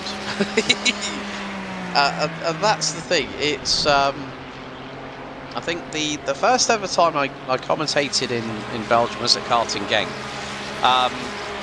track that Max Verstappen used to run at for quite a long time. Actually, he's for the BNL Karting Series, which is an international karting championship that I've been the commentator for from 2018. The first ever Mini Max champion was actually Max. And then his good friend, who runs his own karting team, Stan Pex, followed it up with taking the same title in the same class. So 2008-2009, Max Verstappen has a B&L Karting Series, a couple of entries on the honour roll list, and then Stan Pex won the same class back in 2010 when Max moved up classes.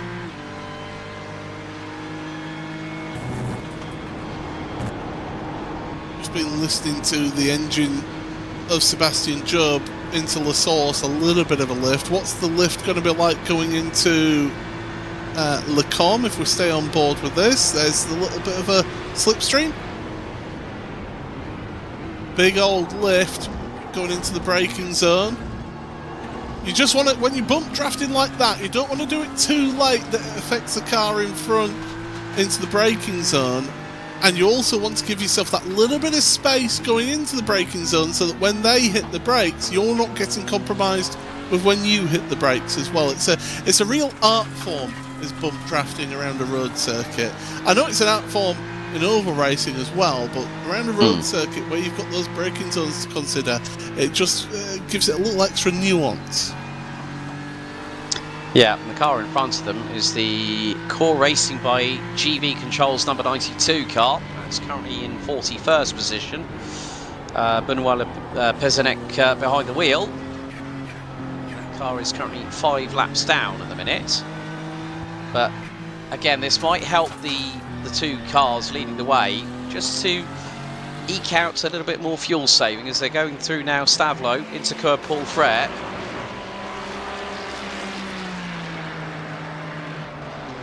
I did see asked, by the way, about manufacturers in this race.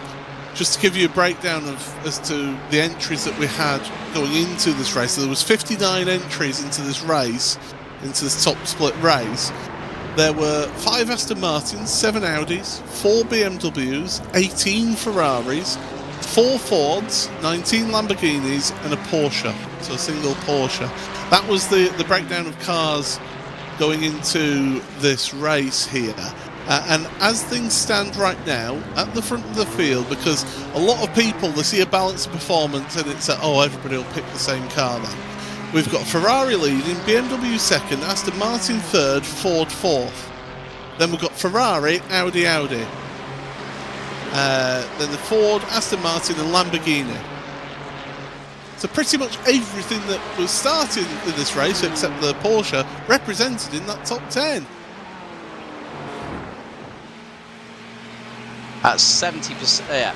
So 70%, 7 out of the 10 top 10 runners are 7 different manufacturers out of those that were selected for this race. And I think that just goes to show with the way that the BOP has been administered for this year's running of the iRacing 24 Hours of Spa, it has shown that the cars have been a little bit more equalised, so to speak. But when you've got teams that can really maximise whatever nuances the BOP might throw onto a particular car, they can normally work around it, and that's what we're seeing with cars 4 and 3.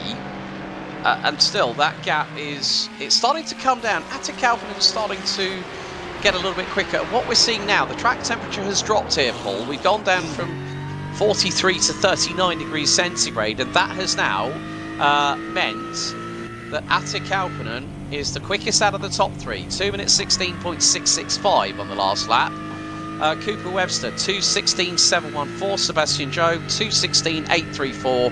So just over exactly about a tenth and a half, covering the top 3. We'll make that two and a bit tenths of a second, covering the top 3 effectively in terms of consistent pace running. Would you like a 5-lap average lap time? Because I can give you that. Peter Mackay, our colleague Peter Mackay loves it. He in fact, he calls it the Paul Smith Silver Salver for average lap times. Brilliant. And I can tell you right now, so Cooper Webster, 5-lap average over the last 5 laps is a 2:16.805. Sebastian Job is 2:16.925. And Attic-Alpine 2:16.969. And if you go to Dino Lombardi, that's a 2:17.365. Now, I will preface this by saying that Dino Lombardi only pitted 9 laps ago, whereas the others were 15 and 16 laps ago. And is that from it missing a front end, by the way? Or is it just the way that the shadows had fallen? I think it's the way that the shadows had fallen. Yeah, no, that's still got the front bumper on it. Also bearing in mind, I'm just looking at the previous pit stops. Dino Lombardi, I think this is the quickest. Now I'm wondering, are they going to go on a different fuel strategy here? Because their last pit stop with Lombardi behind the wheel, total pit lane time was just over 60 seconds, and just under 32.3 stationary in pit road. Yeah, so shorter fuel, and that's even shorter than they've been fueling normally, because they've normally been filling about 36, 37 seconds. Not quite filling the tank, so... I think it's probably just to help to keep that Mustang as racy as possible. But again, it's going to shorten the overall amount of times, the amount of laps that this car will circulate around the track in general. But I'm looking at the lap times here. Lombardi just did a 17.1, Kalpinen a 16.6, so just under half a second separating those two in terms of lap time. But as you rightly said, Dino Lombardi, well, this is his second stint on these tyres, so when that car comes back into pit lane, that'll be fueling the vehicle, putting a brand new set of tyres on it, and seeing how the car reacts. But I think with this drop in temperature, again, we're seeing when we were at colder temps, like say in the middle of the night at about 20 degrees centigrade track temp, we were seeing teams run in the 215s quite consistently, especially in the top 10. Weather forecast is updated. We've now lost that little rain cloud off of the weather forecast, so I think we might not even get any rain at this rate. It's gone down to an 8% chance now, so even if it does rain, I think it'll literally just be a couple of spots, as you say, that will evaporate straight away. So for those of you who are watching that are praying for rain, all I can suggest is do a rain dance and send it into the iRacing team, and they'll be able to do absolutely nothing because it's already set in the session here. Yeah, it's going to be quite interesting how that occurs, because 12 minutes to go, Paul, until we hand over to our colleagues Mr. Sperry and Mr. King to bring it home. Biggest mover in the top 10 is that WSR esports car, started 25th up into 8th place for Lorenzo Manfredotti. So been a good day at the office for WSR Esports. Red, of course, their black car was the one that finished earlier on in this race. But yeah, we've got 11 and a half minutes to the top of the hour, and we've got let's have a look at this. No pit stops due for a while now, not out of the top lot anyway, so we're in a good spot to just quickly touch on where people stand. So it is still the Verstappen sim racing team, the number 4, in the lead in their Ferrari, ahead of the BMW M Verstappen sim racing car in second place. Blue Mercure in third, 23 seconds back now from the race leading pair. Dino Lombardi, as we saw, had that pit stop about 11 laps ago now. They're on lap 11 of the stint in Grid and Go, in fourth place ahead of Josh Thompson, who's in fifth for Falcon Sim Racing Team. Then it is Nova Leggio with their two Audis. Benedek Vida is back behind the wheel, so Johan Harf has taken a break. They'll probably switch over. For the final sort of hour or two between those two drivers. Kevin Ellis Jr. in the other compatriot in the Nova Leggio racing car in 7th place. They're now separated by about 10 seconds. They were sort of nose to tail a while ago, but they've separated out a bit of those two cars. WSR Esports, as I say, in 8th place now. They've managed to pull away a little bit from Blue Mercure's Thibaut Prevot, although Thibaut right now is actually lapping a little bit quicker than Lorenzo Manfredotti, so keep an eye on the number 33 to potentially get involved in a little bit of racing, and they are on the same strategy as well. They pitted the same lap. Grid and go, Alex Nuge with the number 003 is in 10th place right now in this race, and we are still missing a number of cars. We are down to 44 cars running right now here, Alex. We're getting towards the end of our stint here, 9 minutes remaining. If those of you who are listening to this and thinking I want to get a bit more Paul and Alex today, well, lucky for you, because we're both going to be commentating on the Channel 199 iRacing Championship, the season finale from Atlanta Motor Speedway, this evening on the RaceSpot TV YouTube channel. So make sure you join us for that one. But it's been a really intriguing 3 hours as this, Alex, and I'm looking forward to just sitting back and watching the final 3 hours of this race, to be honest. Yeah, unfortunately for me, I've got to get myself ready for. Yeah. I haven't had breakfast yet, but I've got a 300-kilometre race at Portimao to cover for Porsche Insurance Challenge Brazil. But then at least I can maybe get my head down for a couple of hours this afternoon before we're enjoying a bit of rallycross action at Atlanta for Channel 199 iRacing season finale, which I'm looking forward to seeing. But yeah, it has been an interesting 3 hours with us being here for the breakfast show. As Craig did warn me of that before. He said, yeah, you're going to be jumping into the breakfast show, as Paul likes to call it, and I was like, brilliant, because it has been. I think the good thing is that one of the things about endurance racing from a commentary perspective is that it's not always looking in depth all the time at what the drivers are talking about, because we've been able to share stories about our respective journeys. And thank you very much for sending me over the video link. That was quite entertaining, and I thought, yeah, as soon as I saw your face on it, I went, this is just going to be hilarious. And it was just like 30 seconds of hilarity. But that is the thing. We all share stories. We've all got our own stories to tell, and that's the beauty about being up here in the box. Yeah, I know in the past, I mean, I can remember going back to some of our earlier 24-hour broadcasts back when I was first starting in sim racing commentary back in like 2015, 2016. In fact, my first ever endurance broadcast was 2016 iRacing Sebring 12 hours. So a lot of people used to complain at that time that, oh, you're not talking about the racing. It's like, well, we are talking about the racing, but honestly, there's no real close action happening right now on the track. We're keeping an eye on things, but we're having those discussions about the wider world of motorsport, about sim racing.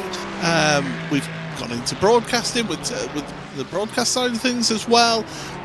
There's time to have a discussion, and when you look at some of the best 24-hour coverage throughout the world, if it's IMSA, if it's World Endurance Championship, whatever it is, 9 times out of 10, the majority of the commentary isn't actually talking about the in-depth of, oh, well, this car has gained 1/10 of a second on that last lap, so we better keep an eye on this one. You're not going to be like that. It's about telling stories.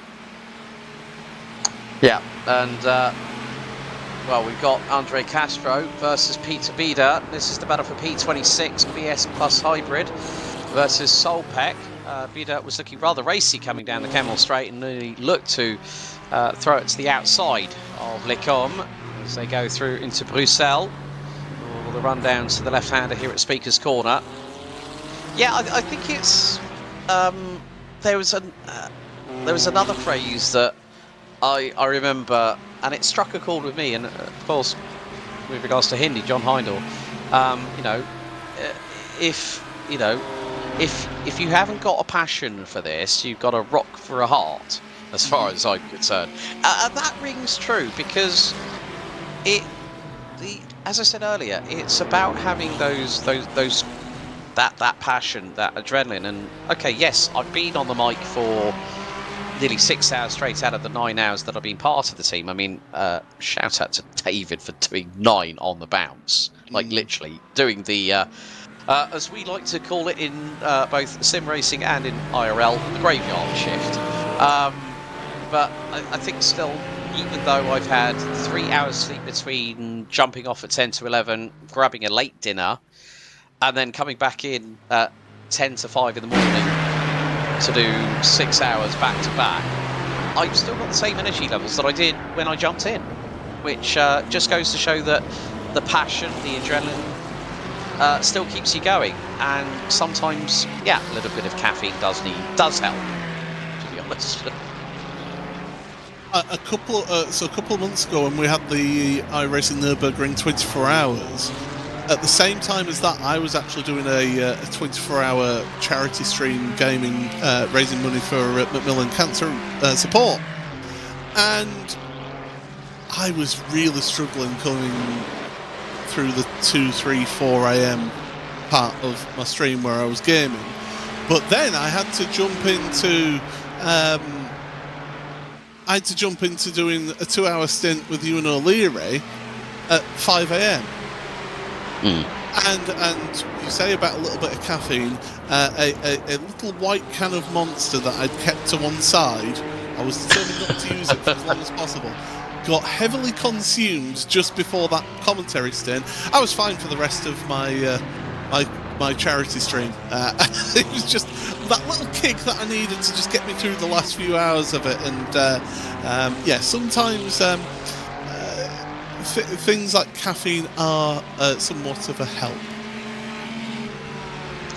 Yeah, mine was definitely a cold iced coffee, which I had been steadily consuming. You know, you want to use it a bit like an IV drip. You know, you just want to feed yourself at the relevant times, and that sometimes can help. I mean, I've also got a focus supplement now, which has really helped me out in terms of trying to stick away from caffeine. I've knocked energy drinks on the head since January of this year, which has completely changed my aspect of looking at life. And I'm like thinking, okay, do I need the energy drink? Do I need the coffee? Well, with regards to this weekend, yes, no energy drinks. Coffee, yes. Focus supplement, yes. But it's got me through, and I just have to say, well, funny enough, speaking of Porsche Endurance Challenge Brazil, Hugo's just asked me for the link. So he's got that inbound. He said, okay, we'll keep an eye on it. So yeah, a big shout out to Raymond and Hugo for their epic work behind the scenes here. As you know, I've really enjoyed being in the booth with you for the last 3 hours, Paul, and looking forward to later on tonight for Channel 199 IRX season finale at Atlanta. Yeah, it's a whole team effort. Is broadcasts like this. It's not just us that yap on for 24 hours that you have to put up with. It's also the team behind the scenes, Hugo Luis and also Romero, who have been working these broadcasts and bringing the pictures to you. And it's those people that really put in the hard yards.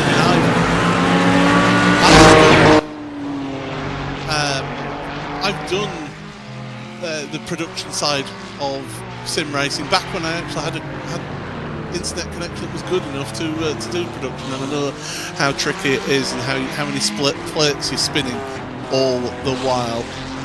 Alex, just final couple of words then. End of a 6-hour stint for you. What you thought of this race?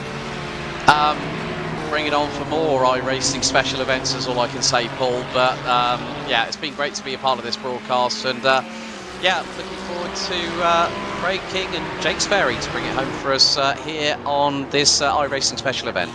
Yeah, we certainly are. Well, I will say thank you very much, Alex. I shall speak to you later this evening. But for myself, Paul Smith and Alex Goldsmith, it's time to head over now. First to Jake Sperry and also Craig King joining him there. Wow, 3 hours left here at the Circuit de Spa-Francorchamps.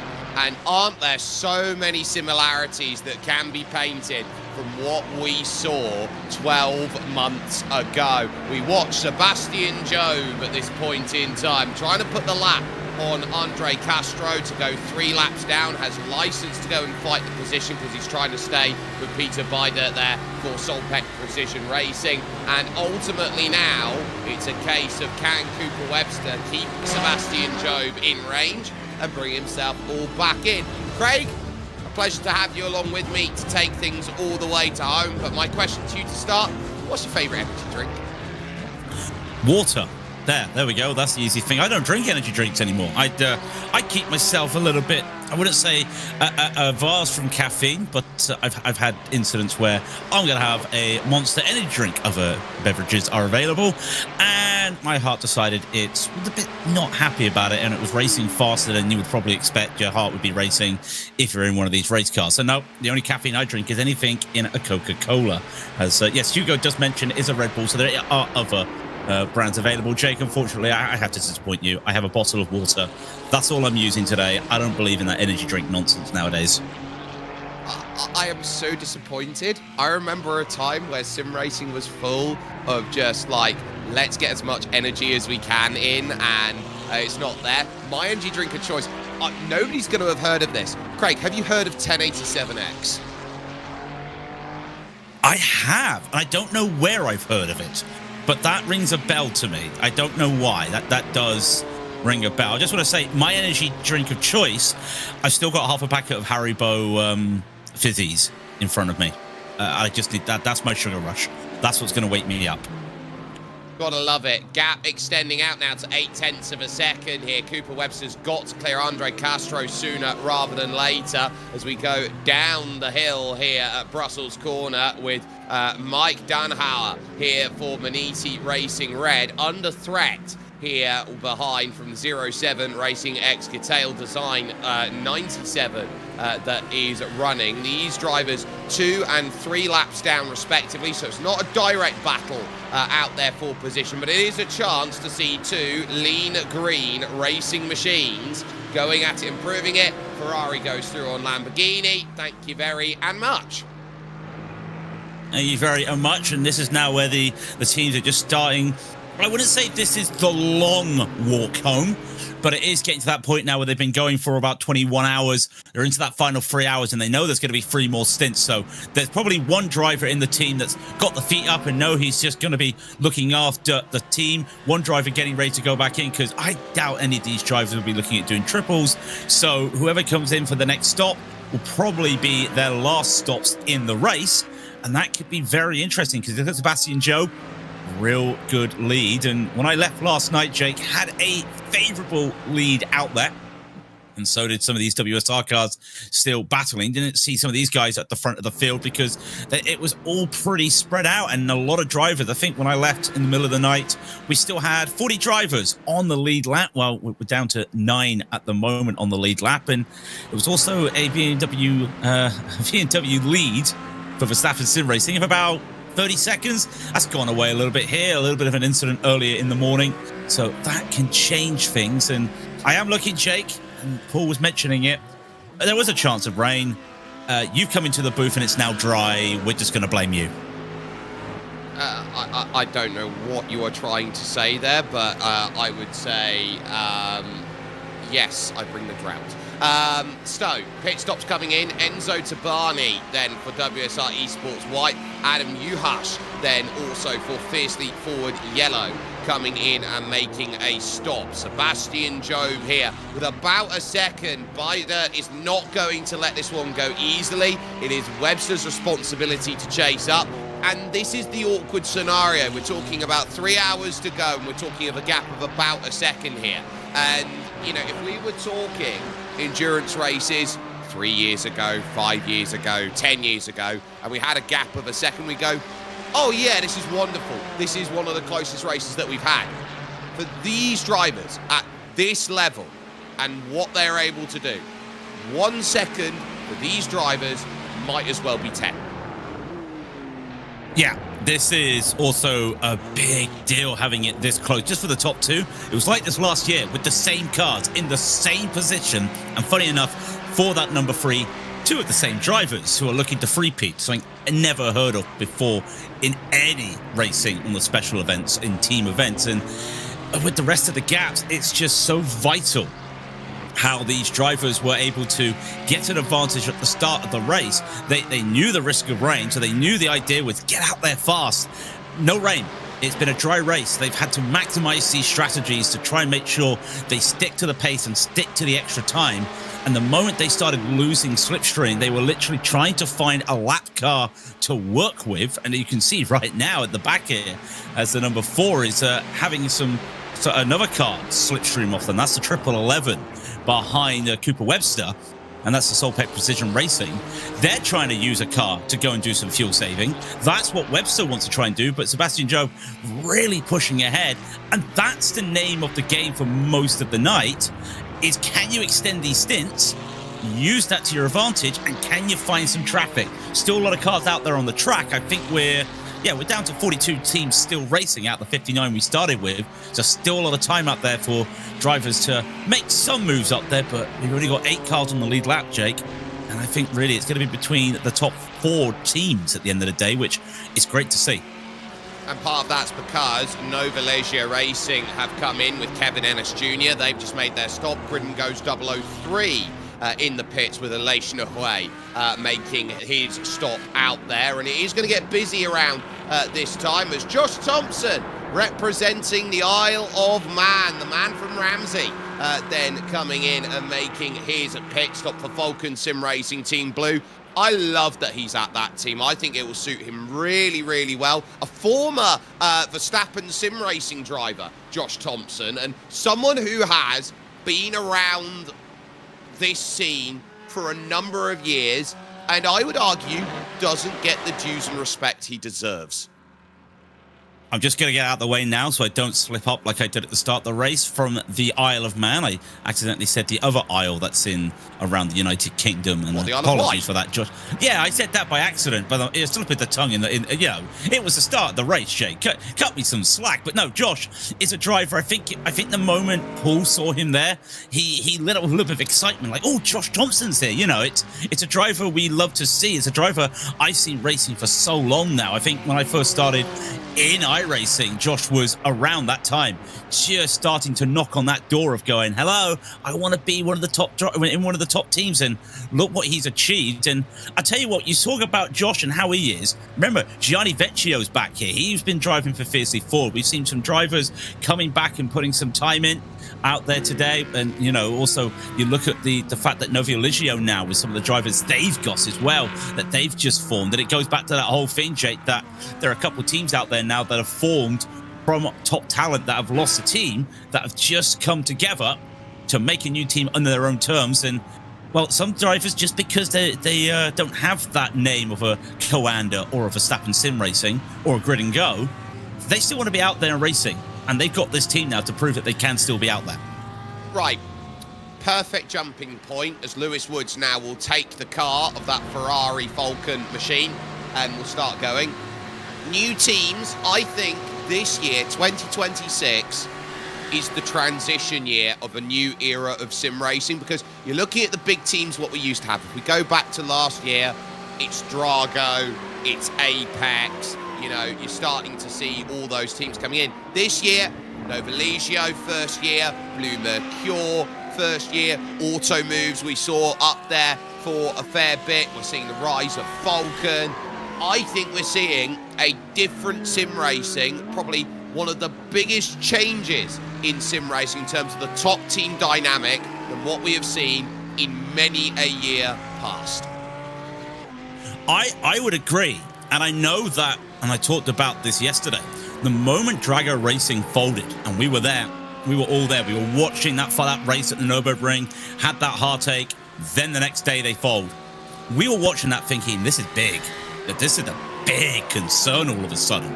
And it turned out that we've had this new change. And you look at other esports, and this is kind of the norm where organizations will go and the team and the players will just go, the drivers in this case, but you get the idea for CSGO and esports. No, let's make our own team. let's run it this way. So now you see esports where it's not those big name franchises that I grew up in. I'm 37, so I've got an excuse to say grew up with. Now you're seeing this other form, and I think this is what we're getting here. Back in the day, Falcon was a big name in motor racing. That they've not been the tippy top at the moment in sim racing. They're here now. You look at Novi Eligio, you look at Blue Mercure, first special event, they got a victory. So they're already there, stamping their authority that they want to be there. They still have to beat the top dogs. It is safe to say these two cars in the pit lane, well, 3 cars, one of them's a safety car. We don't need to worry about that. They are the top dogs. Coanda, Verstappen, Sim Racing. You could almost again circle Grid and Go, Jake. But you look at these teams now coming to back up, even fiercely forward. A few years ago, they were the next big thing. They haven't delivered right away, but they're still there. They're still there pushing the time in. And if they can just be there, and they can still throw up there. So a lot of opportunity for teams to start here. I think we are just looking at a complete reset across the board. And now we're looking at new names and faces in terms of teams and drivers. It's going to be the old faces. And as the song goes, Jake, from The Who, meet the new boss, same as the old boss. Yeah, Cooper Webster off and away. Great stop, though, by the BMW M Verstappen sim racing team. They got the march there through that and just left with a little bit less in terms of the fuel count there to maintain track position. 1.5 seconds, 1.6 at the top of Lake Coombs. So Cooper Webster's got a bit of work to do here, but I would be turning around and looking at BMW M Verstappen sim racing with 2 hours 48. I look at that as a decision with saving about a second or two on fuel take at the stop. I want to get my strategy off of what the team behind are doing. I want to start seeing that number come down. I want to start looking at this going, well, can I get my stop now to be 1 hour 52 and 56 minutes to get to the end of the race rather than hitting hour marks? And that means if you pit later, you're putting less fuel in on that final stop, shorter stop, bigger advantage. They already managed to, well, cone to cone on my stats was a second faster than the number 4, which basically goes to show that they've been able to utilize something with the fuel, either saving a bit more fuel than they needed to. Remember, for most of that, I think they were just battling and taking some slipstream advantage. So I wonder if that's going to be the plan now. They're looking for whoever they can to get some overtaking, some slipstream. They do have a lot of lap traffic around. In fact, every car in front of them right now, it's about 20 lap cars waiting in front of them coming up. So they have a shot to do that. And I just feel, though, that even though that's going to happen, Jay, I think we're still going to get that same finish we got last year. It's possible. Knock on wood, we might see something really, really special again here at Spa as we focus on Jürgen Frank for Sim RC, now taking his service and leaving the pits in the Sim RC Ford Mustang. It is such a joy to see Sim RC still out there, still performing, still participating. It is a team that basically came together as part of the massive conglomeration of forum teams out there in Germany, and it is a very German concept out there. Teams like Sim RC, German Sim Racing.de comes into that mind as well, of teams that are built together from the communities that are created and then merge and evolve, and drivers come and go as they please. And Sim RC is not one of these teams where everybody stands up and, oh, we've got a minimum requirement of you've got to have 94 billion iRating to get in, as the top teams seem to all have these days. It's, no, Sim RC is for everyone, and we will help everybody develop. Are you saying that neither of us have got 5 billion iRating? Because I would like to, but I think we had that chat yesterday when we were just saying about how we used to do on controllers. You still race on a controller. I don't, but I don't race much at all nowadays. Bold of you to assume I race, sir. Bold of you to assume I race. Are we going to call you an iRacer? I don't know. Well, am I an iRacer now? I don't know. We're on iRacing, so technically that makes us iRacers on de facto. But no, this is the type of thing community teams I love community teams. You think back in the day where you had all these little communities and merging together, fantastic. It is just a legendary car, because I know, again, Paul was talking about this car at the start of the race, how this is one of probably the oldest teams out there on the grid right now. I think Redline would, Zap is Sim Racing. I've done that slip up second time, and I wonder if that's going to be a case that we see these older teams go. Everyone comes and goes. Sim RC still here. Great to see. Grid and Go.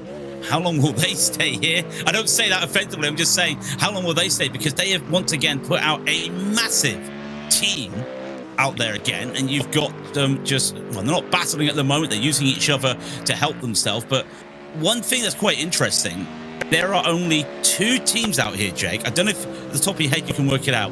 Just 2 teams who all their cars have done the same car. Every other team with multiple cars, different cars. Wonder if you can work out what 2 teams that is.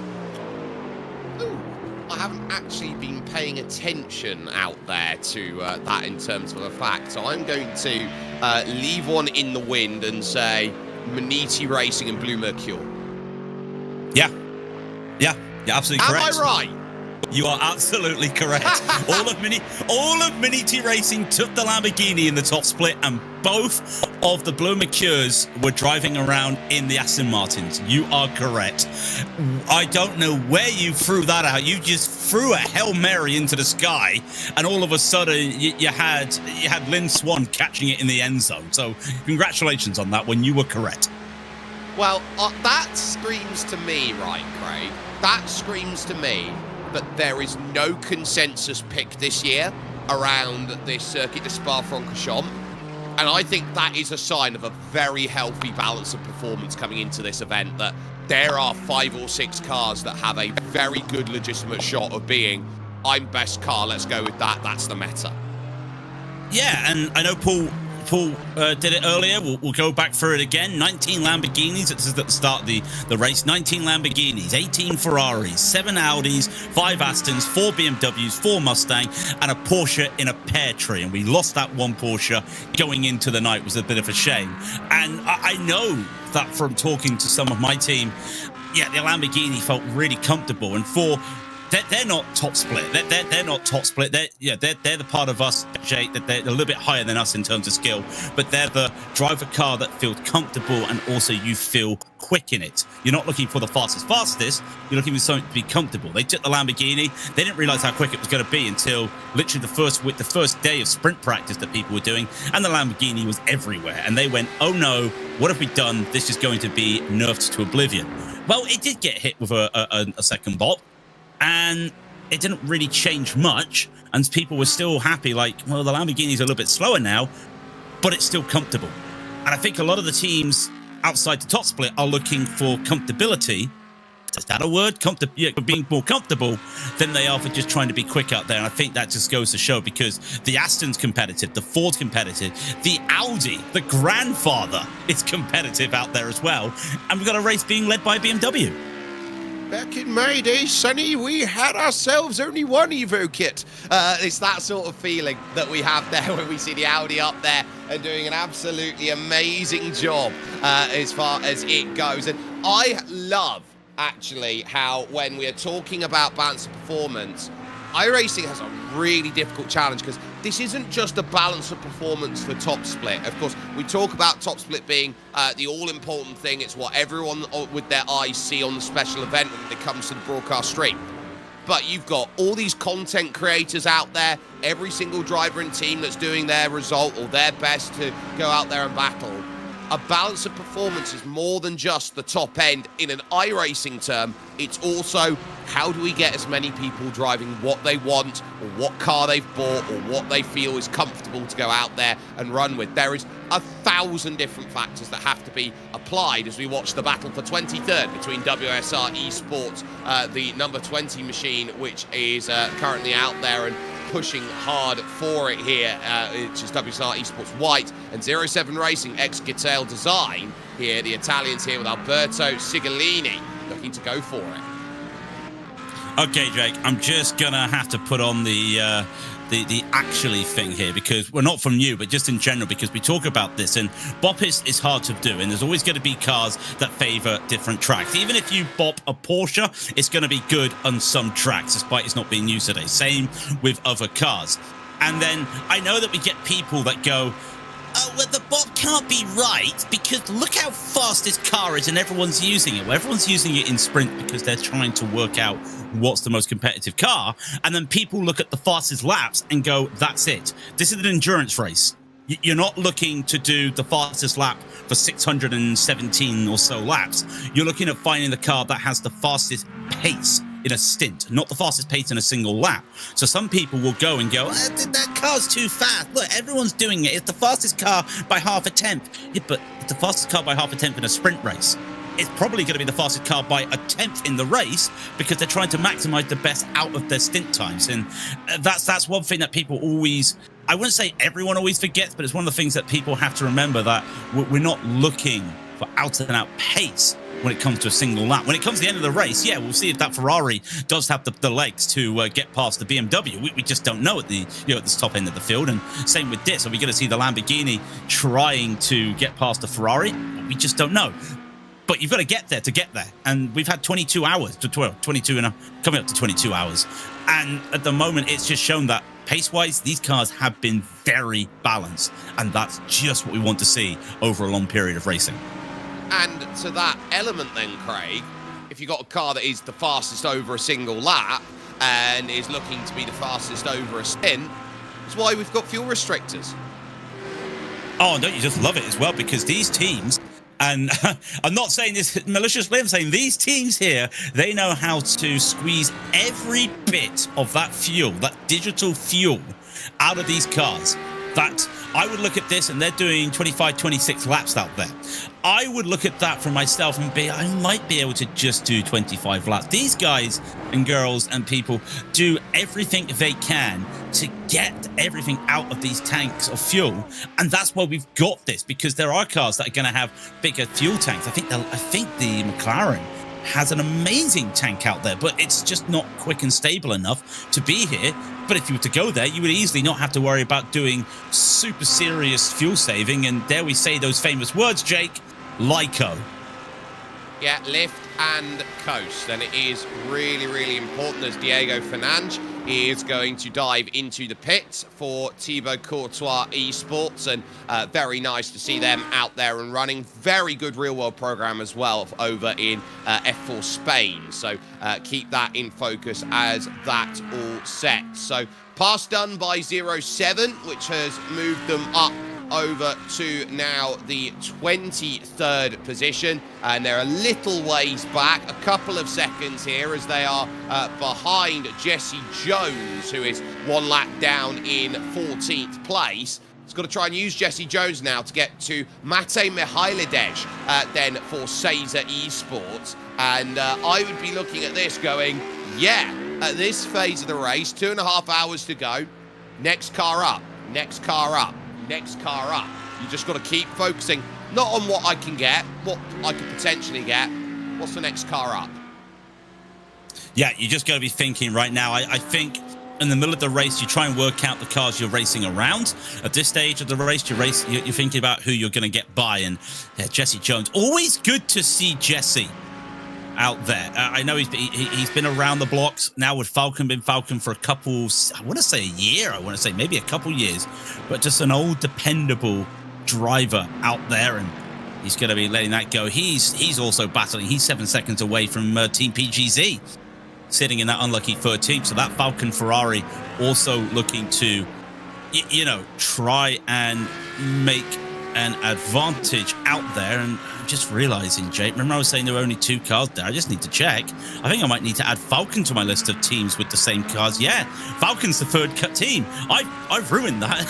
Falcon's also a team that are both running Ferraris. They've just been so quiet despite dominating. P7 in this field is a very good position, and they've been very quiet out there today. Has the teal and the blue, and well, it's Falcon. It had to be teal and blue, didn't it, Jake? I can't see a Falcon Sim Racing yellow working, because yellow on that livery? Oh no, it would never work. No, it would clash a dream, and it would be one where you go, ooh, I'm going to wince at that, and I am going to walk away slightly offended with my cordial. But what I would say is, a result like this for Falcon Sim Racing Team has been long overdue. Oh, I mean, I need to go back and look when the last time we saw them at a very competitive stage. And it's been a while. And how many, you know yourself, Jay, off the top of your head, how many years have Falcon been putting in teams in these sim racing events? It's got to be at least 4 years minimum. But they like the racing team in Germany, they've been around forever, it feels like, on iRacing. They have, and the key has been that they've had to go through a lot of hard graft to get what they want out of it. It's not quite been what they wanted, and so they're now pulling back in with this new generation, you know, with Damon Woods, with Lewis Woods. They've got James Boumet as part of their stable for this year.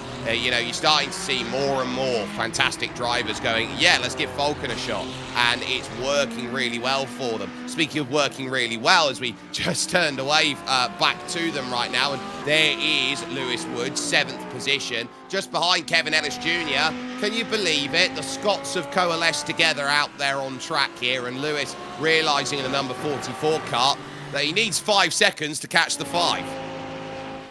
Yeah, at the same time, though, Jay, I don't think there's any English any English drivers ahead of them. So the Scots have got one on us once again.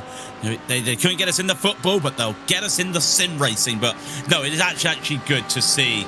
Well, actually, both of these drivers back racing again. We talked before about the story of Kevin Ellis as a car going into the pits. That's the 100 going to the pits. We talked about the story of Kevin Ellis. You know, joined Drago Racing, was looking to have a fresh start. And then Drago folds. And where's he got to go? He's got to find somewhere, and Novaligio picked him up, and I think he's been pretty happy here at the moment, and you can't blame him. Really good start to this race. Really good start to his career as well for the team. Nicolas Ruber, Ricardo Rico, all of those drivers just putting in the hard work in this race today. Putting him in P5 were a really good shot. And remember, they started 8th on the day yesterday. So this is really good to just see that they've actually been that consistent. And I think that's a really good sign. Because you look at the top 10 right now, Jay. 3 cars in the top 10 are where they started the race. 4 of the cars are up single digits. Novaligio up 9 places from 5th in the car in front of this one in the 98. And then there's 2 cars that have lost positions. The top 10 have been really consistent. And then you've got WSR Esports, who managed to make up 17 positions and have just found their way into the top 10. So Novaligio, real good drive here for basically, I would say, their biggest tasks, their biggest challenge since they formed. Yes, and to get cars 5th and 6th in this race at this phase as a team that is fairly new to the dance, you would go, right, we know they've got talent, we know they're capable of it, but to actually go and execute on a year 1, you know, we're talking about them and Blue Mercure. That's the next generation that's coming up of teams that people are going to go, oh yeah, I want to see what they're all about, and I want to see what they're capable of doing. So I am looking very, very much in at what can be for the future. This number 1 team, Blue Mercure, they really woke up everybody at Daytona to start. They got a big result at Sebring, which was their first win on schedule. And they have just been knocking the door at the big teams and saying, we're a big team and we're picking up big drivers. And I look around and say, when Drago folded, the 2 biggest free agents available, Alexander Spets and Ate Kalpanen. Where are they? They're in that number 1 car for a reason. They knew something, didn't they? They must have known something. They must have known how important and how big this team could be. And I think a lot of it is just because, again, you go back to it, there's a little bit of a team-friendly atmosphere. I'm not saying that any team's not team-friendly, but that whole idea that we are our own body, so to say. We're not having to rely too much on a manufacturer or an owner. We're basically here doing things ourselves. And I think this allows some of these drivers to almost revigor their passion for sim racing, because some drivers really have started to lose that a little bit. I think the grind fatigue's going to be there for drivers, and I think the grind has hit some of the drivers, and I think this has just managed to reinvigorate. And when was the last time we saw Spitz in a GT3? We don't usually see him. He's probably one of the best prototype drivers on the sim, and he was really putting in some decent lap times and decent plans and paces out there when he was in this Aston Martin, which I wasn't expecting him to be that quick. I knew he was going to be quick, but I think he's been the quickest driver in the team when it comes to this Aston. Yeah, and I think he's done really, really well as far as he has gone. So I think he can be very happy as far as result is going at this stage. Kalpinen looking about 24 seconds off the back of Cooper Webster and Sebastian Job, who, according to you, Craig, might have just turned Austrian. Yeah. Whoops. It's been a long 24 hours, do we say that? I think is the best thing to say. Might have just had a small mistake there. All I'm going to say, Jake, is I think you and I, we've been in the ringer this weekend. It's been a long weekend for a lot of drivers. For a lot of us, actually. Shout out to David Haynes, by the way. 9 straight hours. I know you've done 12 for the Sebring 12, but for 9 straight hours in the night for Spa, what a stint that's been for David. And well, they've given us the baton, and we've got to now run to the end of it. We've got to do the final lap of the 4x400 with it. Yeah, we get the money stint. We're the ones who get the photos of Usain Bolt running down and saying, look, here's the world record and all the rest of it, and all of that, while everyone else has done all the hard yards behind. And no. Everyone's done an amazing job getting this show together for you on what has been a very important week of sim racing out there for many of these teams, and the roles and responsibilities that they have had, with 2 hours 28:24 remaining then in this race. So I would be looking at how they set themselves up and go, okay, let's put this in context to where the field was last year. Because last year, Craig, we only had 3 cars finish on the lead lap.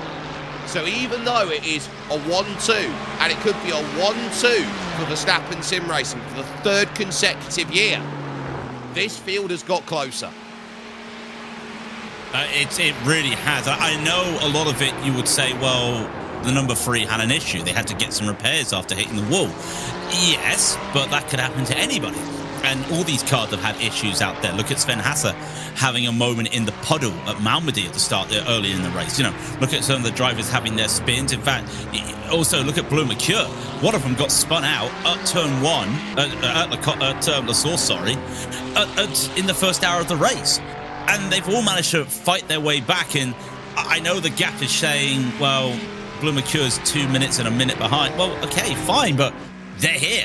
They're starting to close that gap, which I got to be brutally honest, Jake. I didn't think we would see this. I thought we were going to have a Coanda versus Verstappen sim racing year once again.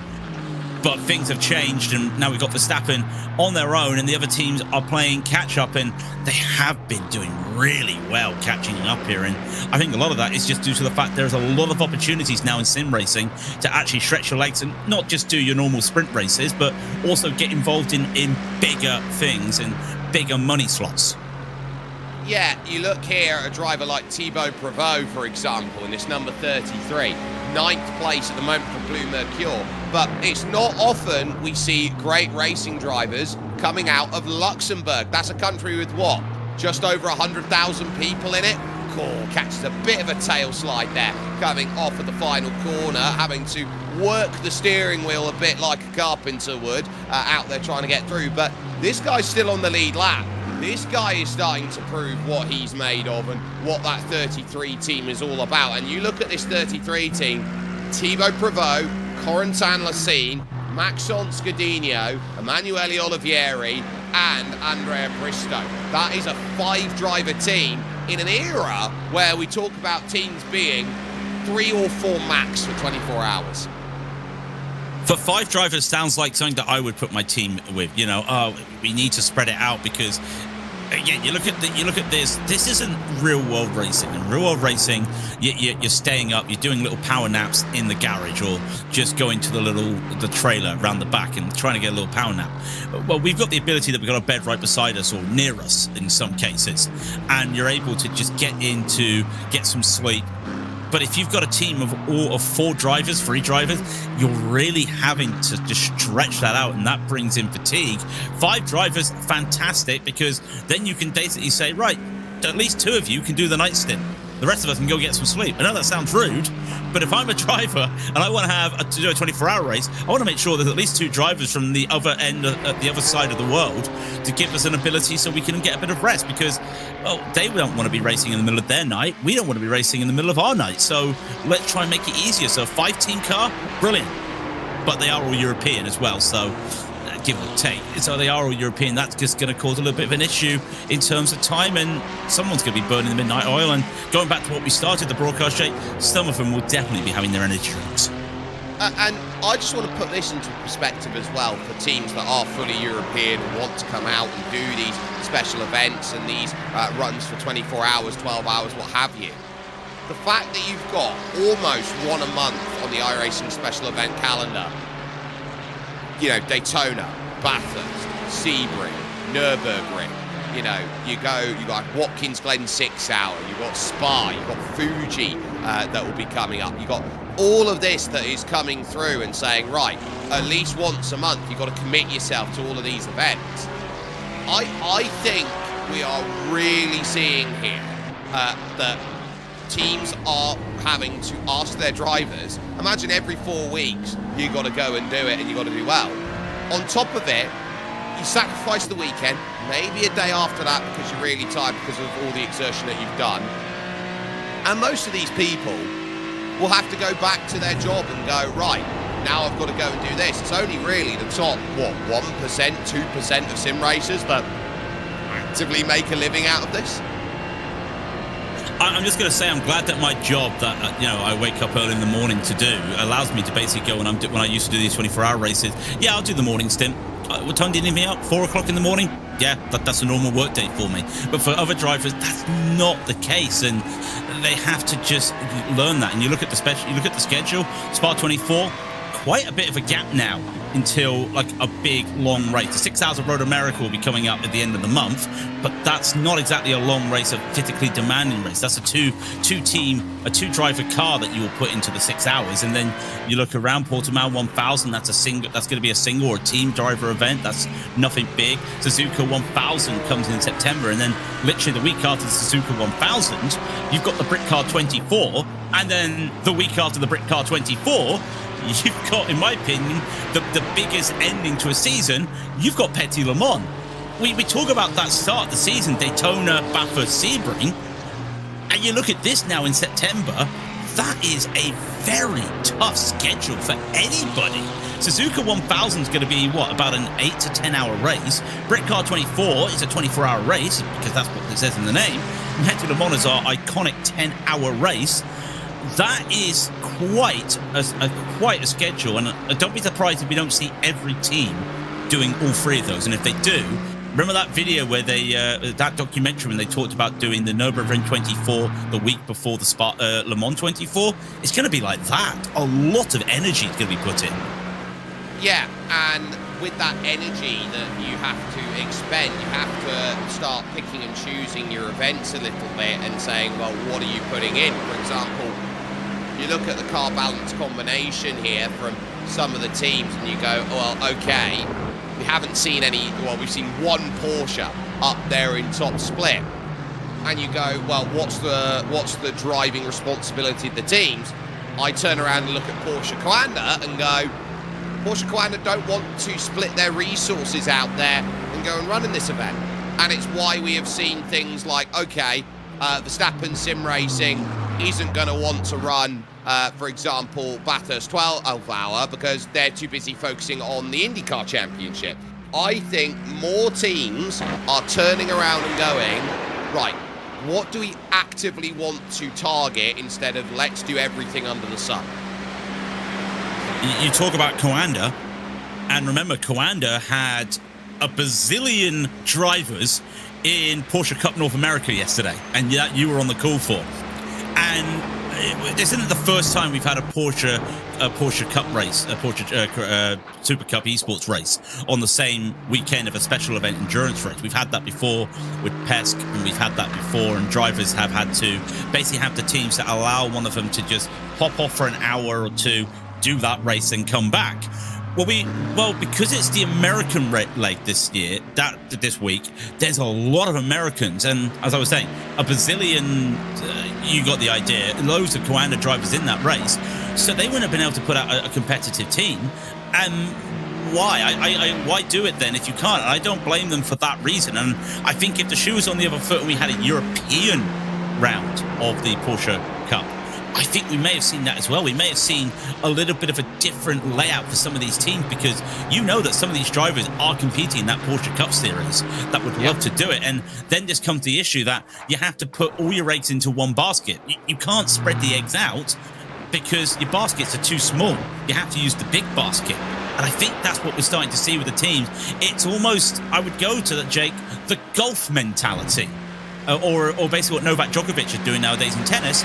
I'll pick when I want to race. I think some of these teams are starting to realize they can't put to everything nowadays. They have to pick and choose. And it's such a big schedule now for the special events calendar. I love that. But if you want to try and do everything, you're going to find yourself very exhausted. And a perfect time to go to that car in 17th position of Capybara Racing Team, because if we're talking drivers who are in Porsche Americas, Louis Schirmer was one of those drivers who was competing. Also in the car, Francisco Camillo, another driver who was competing and has done 204 laps in this race, plus a half an hour's sprint in Porsche. So I think you're looking around at the team and go, okay, well, how do you manage that? You're without half the team for about an hour's worth of time. So Diego Nervi and Gabriel Paiva, they had to stand up, but Capybara are now going to have to stand up and look behind, because here comes BMW M-Team Burasud plus competition. Bradley Leonard gets by, makes the place in the BMW, moves the team up to 17th and goes, yeah, good pass, easy pass, what we needed with 2:18 on the clock. And I am shocked to see Burasud as a team in this race 15th and 18th at 1 and 2 laps down. That to me is not what they are 100% capable of. I think they are challengers to those teams at the very top, and it's just not been their 24. It's not been their 24, and you look at this 89 at the front here. I think a lot of that also comes down to that qualifying time. And for those that weren't here at the start of the race, there was rain before the race, before the session opened, which meant there was a little bit of water on the track, and the puddles stayed. After the practice session, the puddles stayed, and qualifying was on a dry track. It was dry enough for slicks, but every curb had water.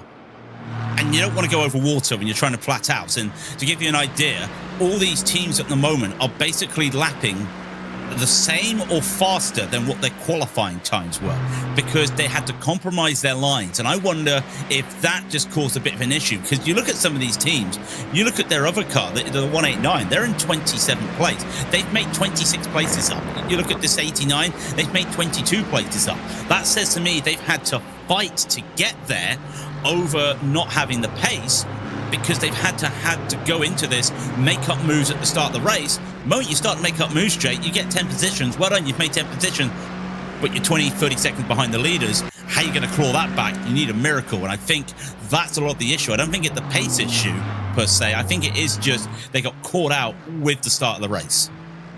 43 cars are still out there and running at this moment in time, which does include RC Car Shop Esports, who are a full 282 laps down off the lead. They have a chance.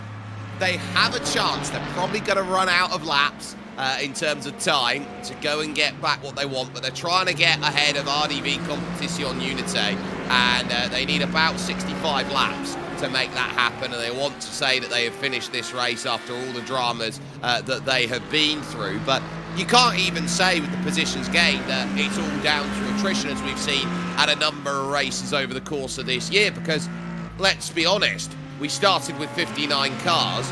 We've only lost 16, 17 out there. That's not masses compared to where we've seen at some circuits a 50% attrition rate. Yeah, we were talking about this yesterday, and some drivers, you know, they will go, well, we've had a crash, let's just call it a day. I think with the way this track is, with how wide, how big, how long this track is, it gives you the ability to start looking around and seeing, well, if we can't get a win, is there chances for us to get a top 10, a top 20? A top 20 in this field is still an achievement for some of these cars, some of these drivers. And you look around, yes, you're not battling for these lead positions out here, but you can still get a name there. And especially with some of these teams, we go back to how we've got the top dogs here at the top of the field. These cars at the bottom, well, they're trying to make a name for themselves, and their drivers are trying to make a name for themselves as well. So if some of these lower teams could get to a top 20, you get some eyes put on you there for a moment, and you're starting to, you're starting to get teams that would be like, look, if it doesn't work out, here's our business card. Come and call us. We'll see if we can fit you into one of our teams. I think that could be one of the things. So there's still a lot to play for here. Bragging rights, and also just showing your worth and showing your mettle that you deserve to be in a car that someday could mingle with these two at the front. Not saying all the time, but you could be seeing that you could be in a train with the two Verstappen sim racing cars and just watching them go for their bump draft. So that's what it's all to play for. And look, when cars are bump drafting on the straights and they are pushing forward and they are saying, right, I am going to make us go slightly faster instead of using the overtake. I'm going to push on the back and make the tandem go quicker. Yeah, it's an Americanized concept. Yeah, it's not something that you normally see in European-style road racing here, but the fact that we're here on iRacing, the fact that lots of different racing cultures within iRacing come together and form what you have, it creates uniqueness out there. It creates this feeling of, oh, but that can work, and it can work on the road courses.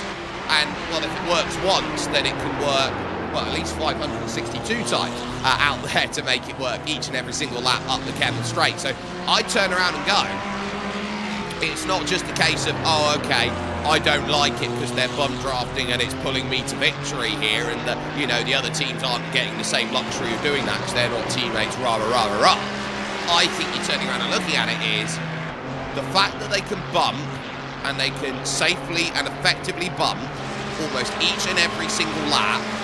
That is just a level that you have to be at to go and succeed. And if it wasn't for the risk factor out there in the real world, you'd see it in the real world as well. And that's why in the real world, you've got some series that actually ban it. I know the Mazdas, they do that. I know that's just the Mazdas, but it's still real world racing. It's quite a popular series. So there are series that just don't encourage it because things can happen. And the wrong push can upset a car and cause a big accident. We don't have that issue here where an accident would cause quite a bit of injury. I mean, accidents can cause injuries on the sim. That's why you never hit a stationary car, because they might be holding a direct drive wheel. So you have to do that you have to find every nook and cranny to get the advantage of. And you talk about cars that are trying something different and seeing if it works. Grid and Go did try something yesterday, Jake. They tried to do this really weird pitch strategy, and I go back to it, couldn't work it out, undercutting. They were trying to do what Verstappen Sim Racing is doing right now, have two of their cars in the lead of the race, work with one another.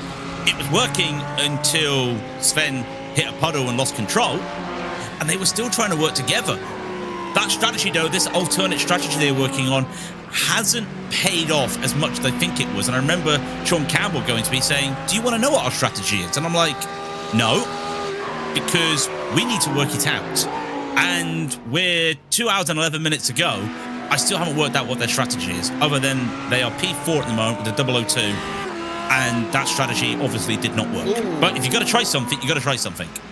Capivara will lose that one out then to 54 as Maniti Racing Red takes advantage at Fagna of a Ferrari running through the gravel trap, and that's how quickly place can be lost here at the Circuit de Spa-Francorchamps. The leaders out there are pretty much all very, very happy about what they are getting themselves through and doing, because they'll be happy with their lap times, 2:69 and a 2:17 flat on that last run around. They are currently running here compared to Blue Mercure even times. Dino Lombardi, though, fastest on that last lap by a full 0.7 of a second, but that will be the indication of tyres weren't taken at the last stop, so there are going to be differences in that regard. But I would also be keeping a very, very close eye on what they're eyeing up, what they're capable of going out there to doing, and saying, look, here we are. And we were keeping a little eye on there at those two Scots in 6th and 7th position, that gap being 5 seconds as our focus is a little bit further down the order. Suddenly, that doesn't look like 5 seconds. That doesn't even look like 1.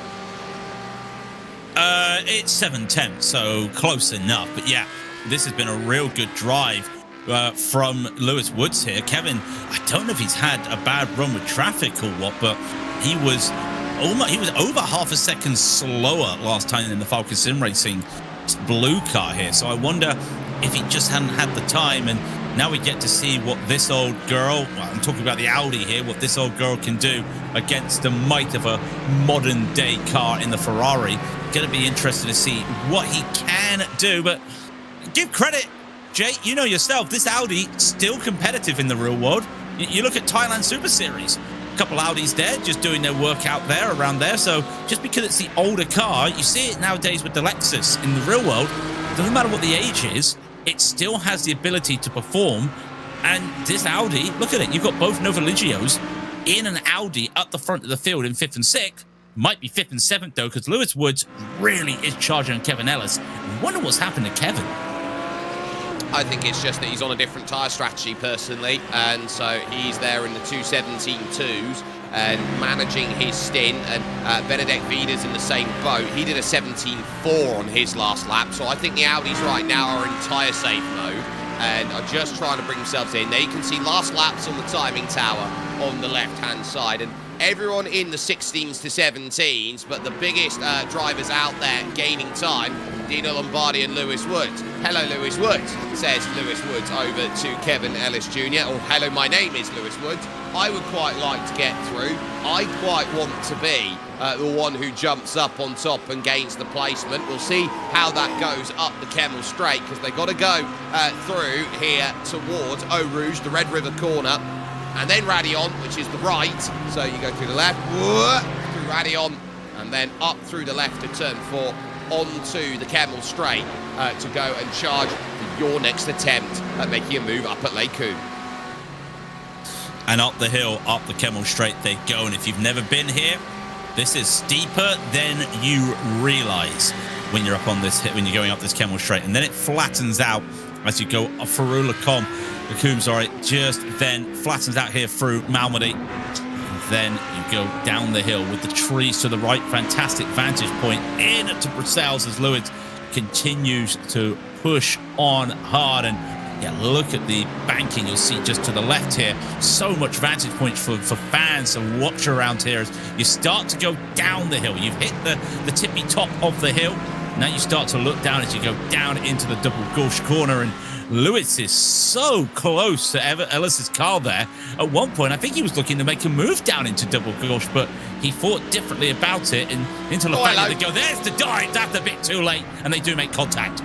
Oh, Kevin Ellis Jr. fighting hard there. It was like watching an octopus in a blender trying to go through. It was just all arms and limbs everywhere, trying to just keep that one pointed in a straight line. And guess what? He did, but he won't be appreciative of the way Lewis Woods has made that move. That was, I would say, a last 15-minute pass with 2 hours and 7 to go. Lewis realizes he's got the fresher tyres, and I wonder if that's also just a factor that, hey, I need to get going. I need to make advantage of these tyres. Otherwise, you're going to get a jump on us. You're going to need to take tyres anyway, but we might not be able to take these tyres to the end. 34 Celsius is the track temp, and yeah, you took tyres last time, but you'll be taking tyres shortly. And 2 hours to go. If you're trying to triple stint these tires, you're going to do nothing but 17s for the rest of the race. And that's not what Lewis wants to do. That's not what anybody wants to do. So that looked to me like a desperation move of, I need to start to make an advantage here. But a little bit of a civil war there, I think, by the Scots. But no civil war here. It's Capivara and Maniti. Well, Maniti's got a little bit of help in front of him with a fellow Maniti Lamborghini, and that is the 781 down in 33rd place, which is the 781 Maniti car. Yeah, so two Manitis together. XPD Racing GT3 SimLab 1 have come in and made their stop. They're a little bit short. They're about 6-5 minutes short of what they need. The team of Ivan Vargas, Arno Mas, Carlos Bozapuya, Alvaro Sanguino, and Nicolas Teles. Then the 5 there, 4 from Spain, 1 from the old world of Argentina, which will be a semi-final in the World Cup for those who weren't watching last night.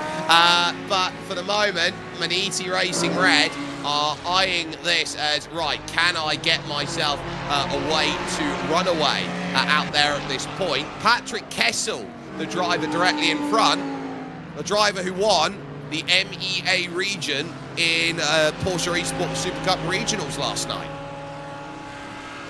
More Porsche Cup drivers that we're talking about as well. I know Sean Campbell was there as well, as on goes the move by Capivara and Schmermer.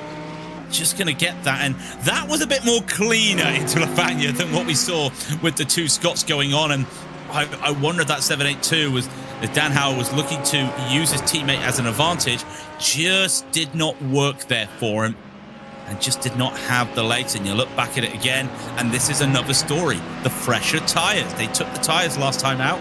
The tyres are fresher. This Maniti Racing Red does not have that grip anymore. And tyre degradation is something we've not had to talk about for a while, Jake, when it comes to special events. First special event, first Spa 24, and I want to say 4 years that we've had the ability to have tyres and fuel separate. And it has brought a little bit of a different strategy to the game, and I'm loving it. I am so happy to see the old fuel strategy back in. Yes, because we're seeing differences now on how you're going to go about your race. How are you going to manage it? Are you just going to do a fuel stint? Are you going to have to go a little bit longer and sacrifice the track position? Are you in consensus with everyone else around you? Or is someone going to pull a rabbit out of the hat and make something different work? So there's a lot of different facets to it that you've got to try and put together, and there aren't really any consensus runs at the moment. Everyone thinks they know, but until you find out alongside everybody else that your strategy works, what happens when it doesn't? That's where we've been looking around. 07 Racing here, the number 77 in red. Very odd to see a 07 Racing car that is not in green out there. This is Andrea Frasinetti looking to battle with the car in front, which is in 22nd and 2 laps down. Gabriel Adelye there for WSR Esports White. It's more rather that you got Zenith Racing here behind Jesse Jones's Falcon Sim Racing Team Teal car in 12th position overall. Raul Pellicero then trying to get Zenith up the order, and I do love Zenith as a team. They came up on the scene about 7 or 8 years ago. They still have some really, really good, strong drivers in their lineup. I look around and see what the number 12 team have got here today. So they've got Raul Pellicero, Sergio Ignacio, Javi Sierra as well. That's their 3. But they got drivers like Jaime Dalmases, for example, lightning fast in an MX-5. So I think that Zenith are a little bit more tailored. I don't think they're naturally a GT team, but I still think they're a really, really good team. If Jaime could actually transfer that Mazda's ability to another car, he'd be dangerous. He is one of the best Mazda drivers in the sim, just in general. Just a fantastic driver, and Zenith able to just have him there. And again, you look at it, they're competitive, but they're not at the tippy top of being super serious. They're still here to race and have that competition. They're happy where they are, doing really well. And interesting little group here, though, Jake, because you've got this battle we're seeing here for 38th place. In the middle of them is Jesse Jones. Right behind them is Clint Gladsky for Fiercely Forward Pink. So you've got a battle for 12 in the middle of a battle for 38th place. And I don't really think anybody's looking to try and be aggressive right now, because they're all happy with a minute to go before the top of the hour to just keep hitting their marks so they get that fuel stop. Then I think when they pit, if they all come out and they all take tyres, which some of these drivers have already taken them, some haven't, we might see a little bit more racing. Do you think Klim Galitsky is happy knowing that he's just pushed 0.4 of a second quicker on that last lap compared to the driver he's battling there in front of him in the form of Jesse Jones? Do you think that he's looking at this going, I could really do with Raul Pellicero getting out of my way? I don't think he will, on the grounds that he also knows that Jesse didn't take tyres last time. So, and I think a lot of that time lost was not just because of tyre deck, but also Jesse letting some of these cars go by because he just doesn't have the pace at the moment. You look at that 77, they did take tyres last time, Jesse didn't. So I think a lot of it is just, I'm just letting you drive and I'm just going to see what I can do with these tyres. And you look at the 12 there, Zenith, they took tyres as well. So I don't think Klim's going to be too upset because he knows in a lap or two, that Falcon Sim Racing Teal is going to be pitting and they will have to take tyres. There is no buts about that. They have to take tyres because they cannot keep going on this pace with these used tyres for so long. 1 hour, 59 minutes, 43 seconds remaining on the clock. Our focus on 38th and 39th at this moment, split by 0.9 of a second. Pellicero allows Klim Galitsky to make the pass behind into the final chicane, what used to be a bus stop chicane, which ultimately now isn't, and it's just the final chicane out there on track, which does actually hold a really, really cool distinction of extending this circuit out from what is, or what was at the time, a 6.9 kilometre circuit to a 7 kilometre and 4 metre circuit, which means this circuit needs special dispensation from the FIA to run at an FIA Grade 1 licence because the track is too long. Oh, yeah, but I don't like that. The track is too long. No, it's just what we want to see. This is the sort of track we love to see. It's got the history, and I'm just going to say it, Jake. It is a crime that they've decided this track can't be on the schedule every year in Formula One.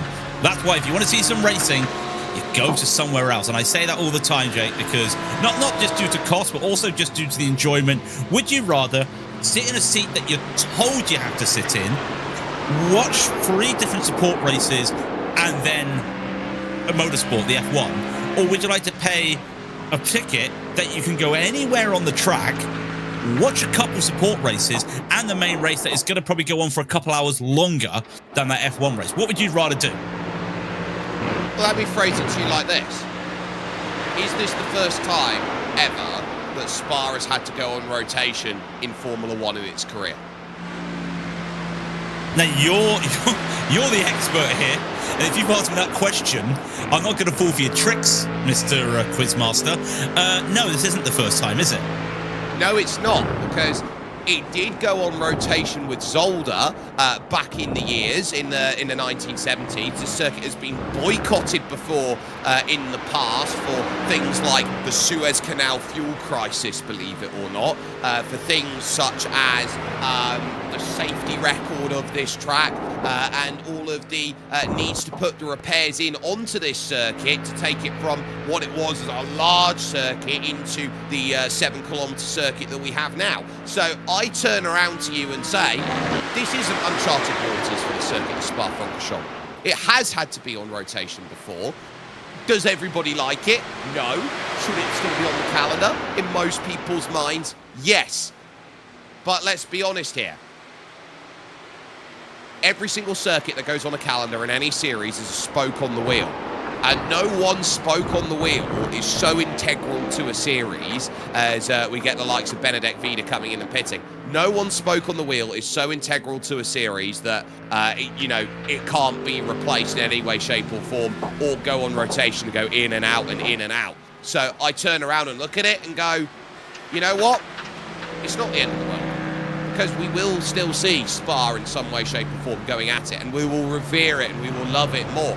Like, there was a huge time, let's say, for example, that, Silverstone was on rotation all throughout the 1970s with Brands Hatch, let's say. It was on rotation in the 1950s with Aintree. you know, no circuit is safe to rotation, and no circuit, I think, is a 100% lock in the world of motorsport, because the one thing you've got to know about forever is there never is a forever, and there always will be an end for something. Unfortunately, there will always be around. Just a quick side note there, Benedictita getting out the car. Happy birthday, by the way. It's, I think that's your day done in the sim. You can now enjoy your day ahead. But no, nothing is certain, of course. But I think there's a lot of displeasure that you get these places that are street circuits that are getting the money to just make tracks, and I think that's a lot of the displeasure nowadays in the side of Formula One, where we're having to lose the track.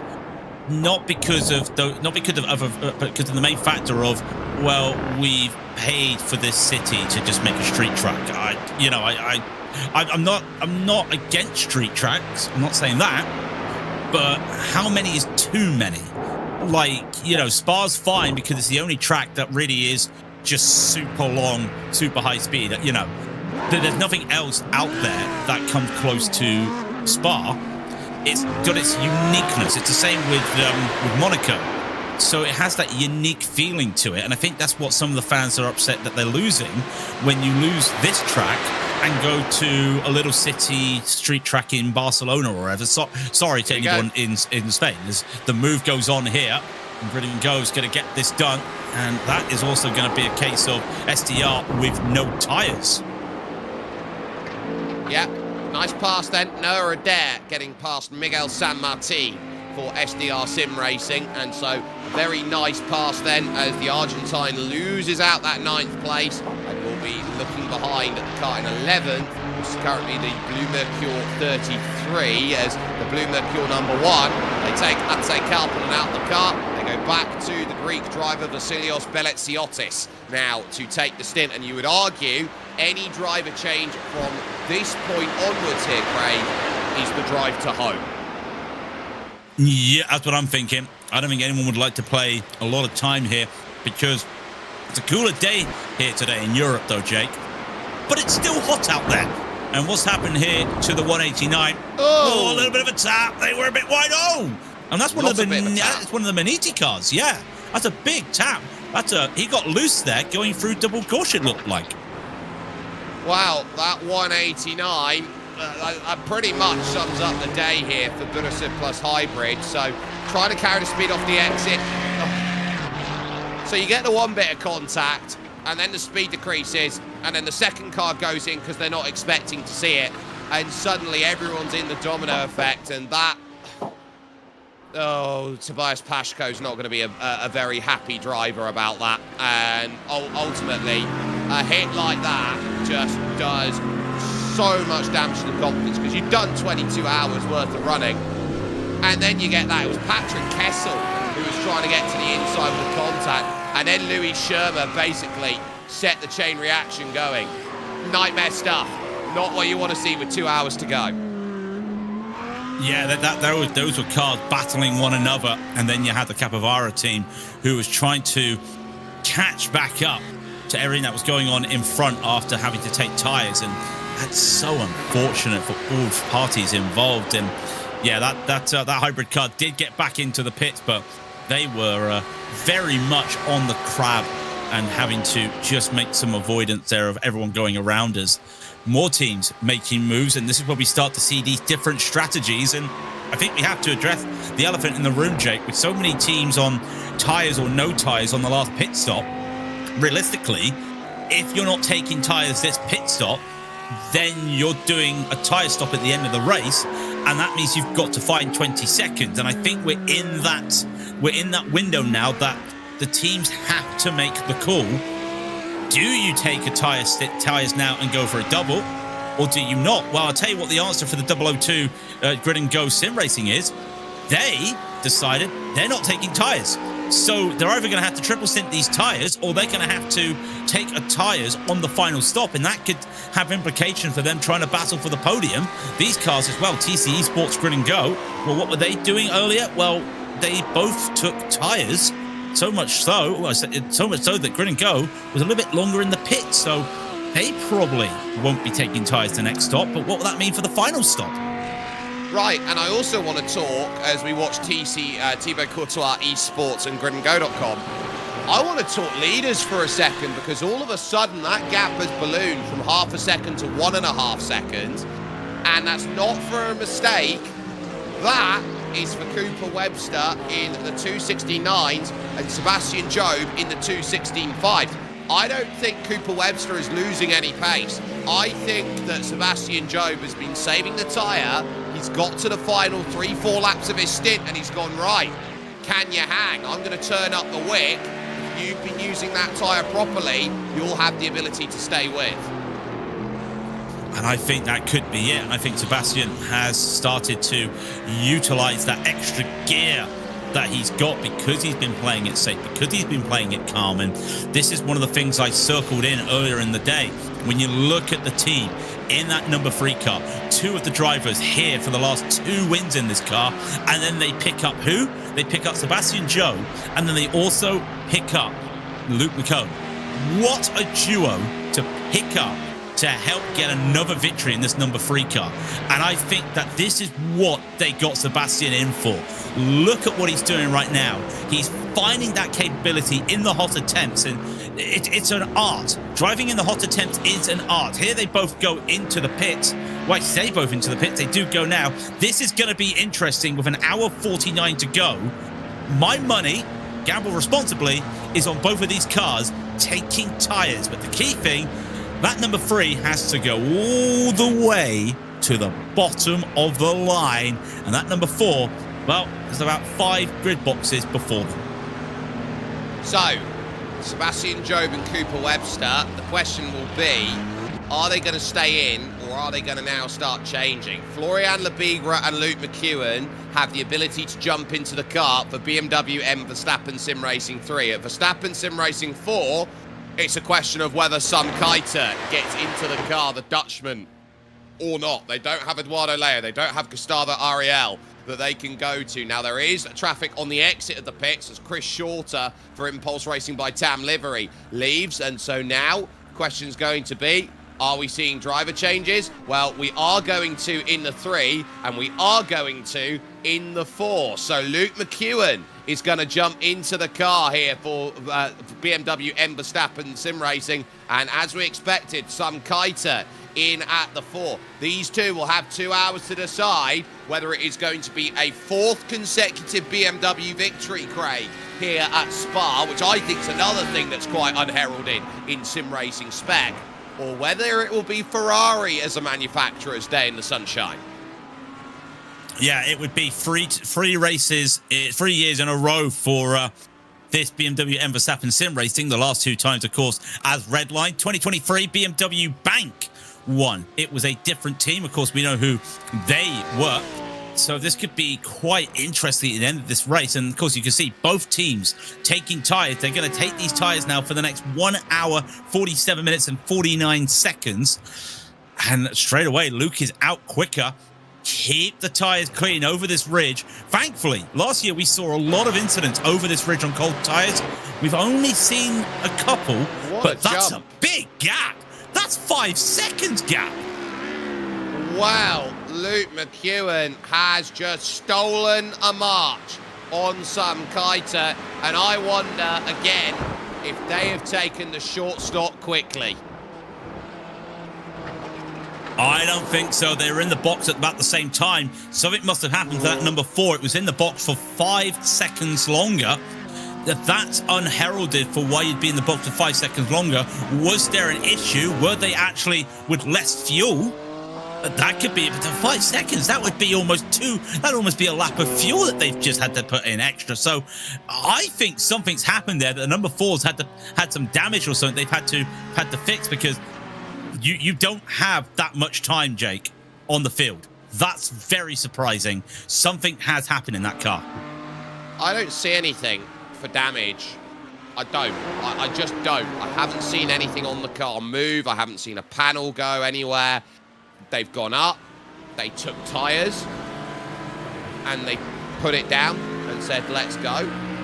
And ultimately, as far as it went, they should have been, in the way that they went to their stop, up on the jacks at a pretty similar time. And so the only thing I can think of as they did their driver changes is they did their driver changes. When did they go on the jacks? Did they or didn't they? And I'm looking at Luke McEwen here as far as that stop went.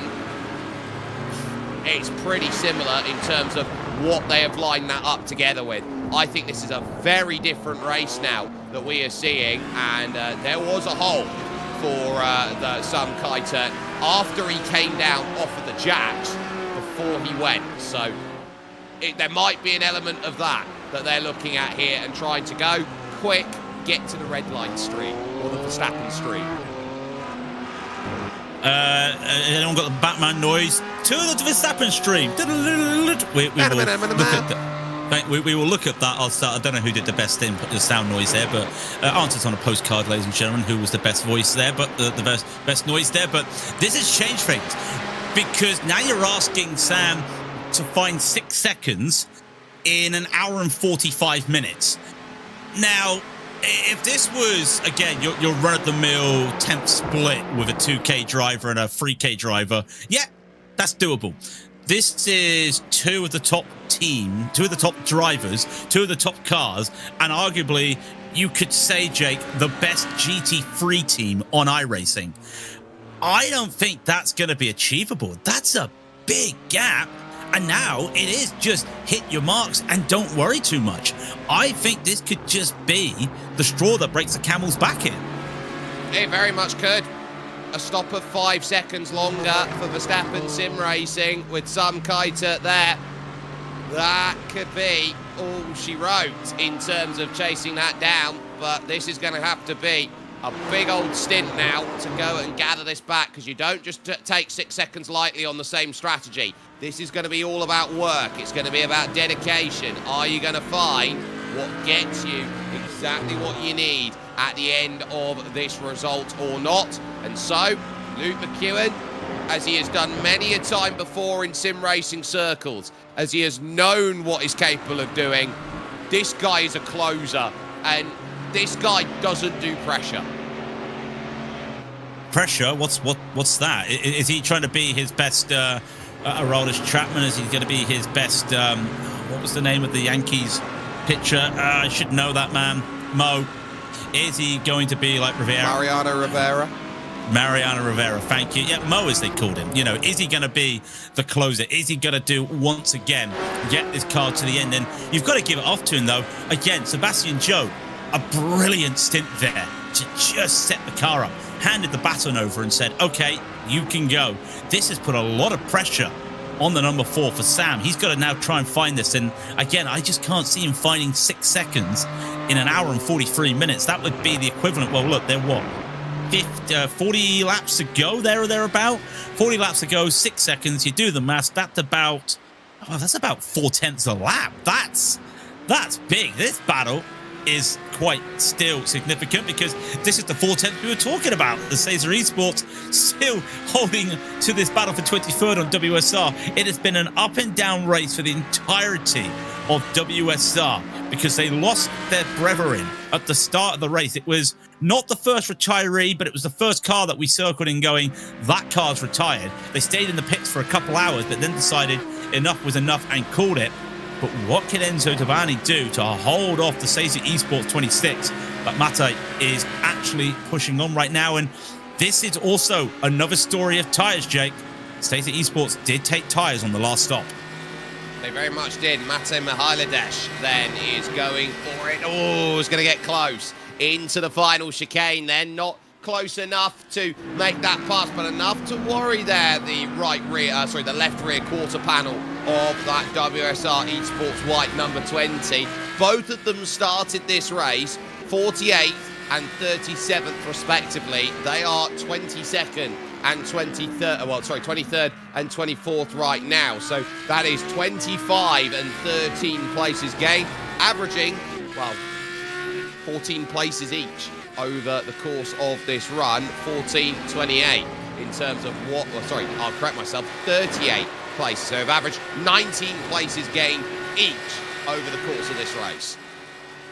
And WSR technically the hardest charger 25 positions moved. That was an interesting situation. You're going to try to go around the outside there. Don't get hit now. That's the last thing you want to do. Side by side, they go through Lecombe.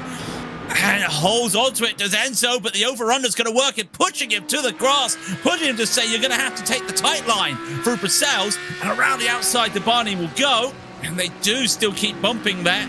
Well, it's not DTM this week, lads. It's the Spa-24. Just calm down a little bit. I look at that from Caesar Esports. That is a masterclass of the over-under. And everyone talks about, oh, you got to do the over-under to get the move. The over-under, the over-under, the over-under. And there will be certain drivers that go out there, Craig, try the over-under and go, it doesn't work. I can't get a run on what is the tried and tested racing line. But you look at that from Mate Mihailidis. Yeah, there was a bit of elbows out, but he had to try the outside. It didn't work.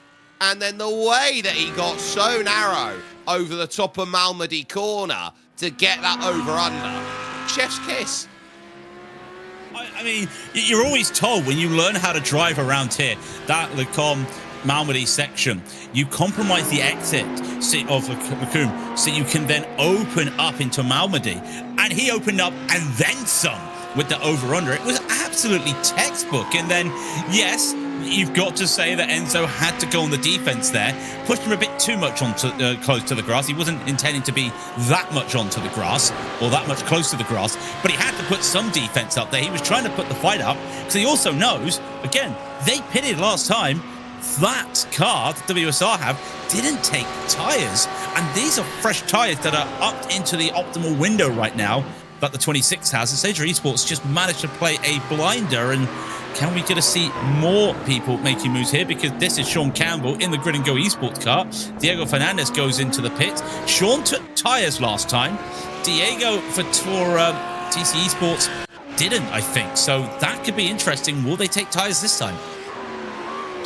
Well, can they is the question. And the answer to that then is, of course they can. Anyone can take tyres whenever they want.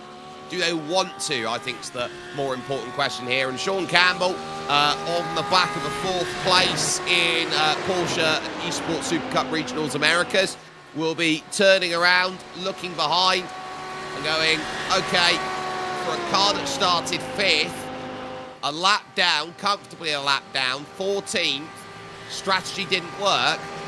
I turn around and go, if Grid and Go wanted their strategy to work, with the number of cars they have, I turn around and say this to them. At any time a car goes a lap down, use the lap car to help you with the slipstream if that's the goal you're going to go for. And I think they were trying to do that earlier, and it just wasn't paying off for them. And I wonder if it has just strategy been thrown out the window. I know we're talking a little bit of Grid and Go not getting the result they would like here, but you still got 3 Grid and Go cars in the top 15 of the race, and they came into this with 4 cars, and the other one is already retired. So they've got a real good success rate here when you talk about teams that have put out more than 3 or more cars. Real good success rate. But for Sean, he would just love it if he could just find some more time. 9 seconds up the road as the Falcon Sim Racing Teal, but both teams took tyres last time. That's going to be tough to try and catch up to that car right now. We were talking about how tough it was to find 6 tenths for the Verstappen Sim Racing 4. You're going to find, well, not 6 tenths, 6 seconds. 9 seconds for Sean in an hour and a half. Yeah, that's not really going to happen right now. And I do wonder if this is just their final position right now, and Sean is just there to get it home. Yeah. So getting it home, I think, is going to be really, really important now. And so let's go and just get the finish. The result is the most important thing. Everything else will come around the other way. And I'm looking at Luke McEwen here to Sam Keiter. That gap's not going in, it's going out. It's nearly 7 seconds now. I think this might be a case of let's just bring the result home. Let's bring the result home. Let's just hope that we hold off with this 1-2. Anything can still happen. I do know that I think the Blue Mercure car has been pushing hard. I've been just scouring around in the virtual pit lane, as they say, and just trying to get the information. But that Blue Mercure really pushing hard in P3, not to win the race. They're 25 seconds behind, but a lot of their issue right now for Blue Mercure is they're 3 seconds off the pitch strategy. 3 laps off the pitch strategy. They're looking to really start to be aggressive because they know if they don't get those 3 laps, that they're going to be losing out to that P3 to the Grid and Go 002. So some teams are still having to look to be aggressive out here because they know that they have the issue of fuel right now. Saltpet position, probably don't need to worry too much about the fuel right here, the number 7, but they do have that 782 right behind them who is battling. So they've got cars they can work with, but for the likes of Blue Mercure, they've got no one to work with. And the like of these 4, everybody work together. It's the buddy system. The buddy system. Find a partner, do not separate from your buddy. And Maniti Racing Black right now has 3 buddies around. Behind directly, Connor Franson there as the newest driver for the Automoves Racing team. You've got them Blas Diaz for SDR Sim Racing 579, and then the 211 of Samuele Spiezio there for Vesta Sport 211. All there together, all looking to try and push on and get something of it. And Automoves over the last, I would say, month, have been the team that is catching my radar, Craig, of I am making big signings and great moves. They've added Connor Franson. They are looking at bringing in Aaron Vasquez into the team. I think the most underrated move that they're making is Gabriel Ivanov. I think he's a fantastic sim racer to put into the team.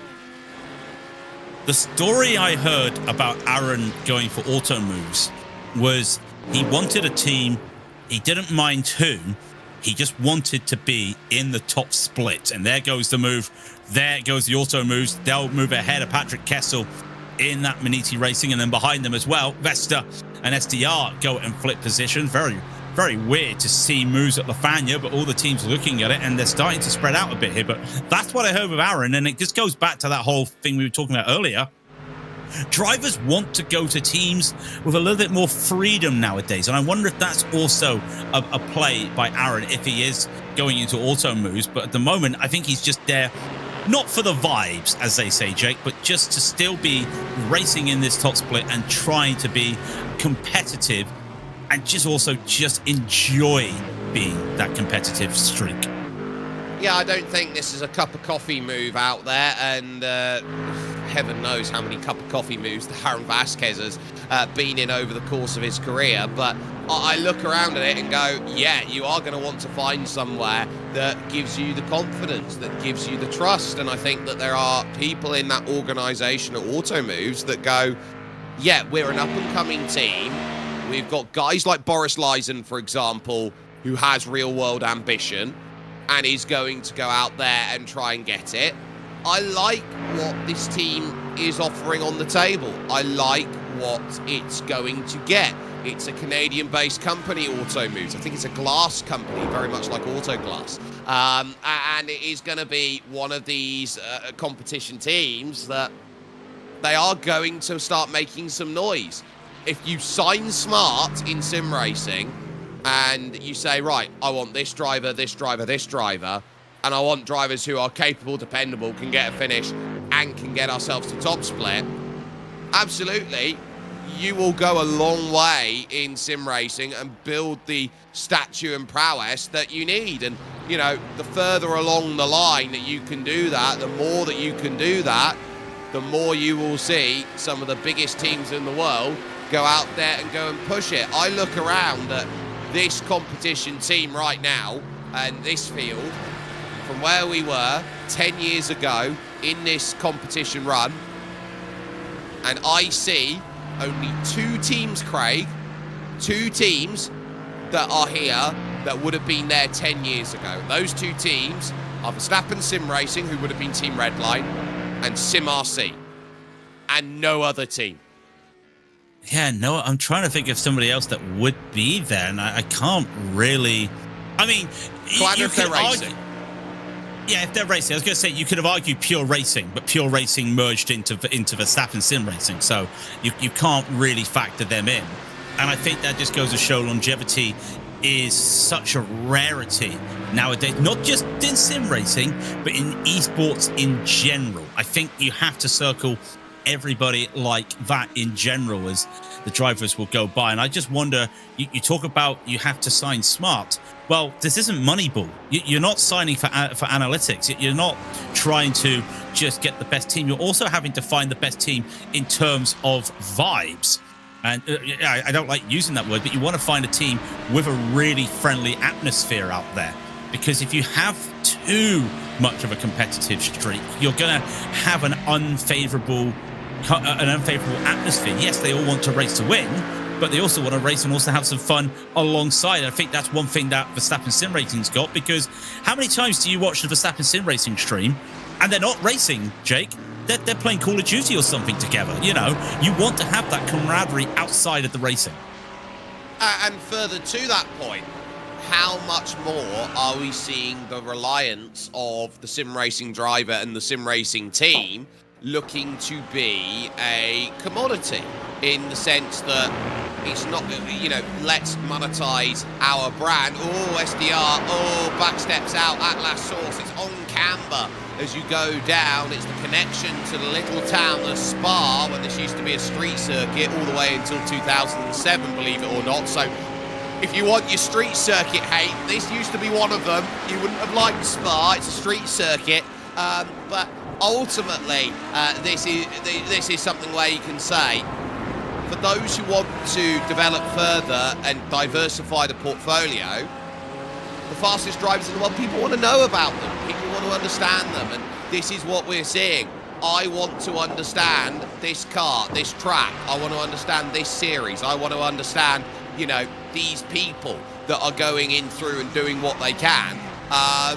You know, and we're seeing people like Let's Back, for example, being really good. Kevin Ellis Jr., Alexander Spetz, really good content creators out there on the platform, on the high-end level that's out there. You see guys like Emil Bernstorff doing an incredible job. You know, you keep going down the list of content creators. You know, we even have Creator Series that jumps in. You see some great content creators there, out there and working. Big shout out for Gareth Allen for all the work he puts in on that.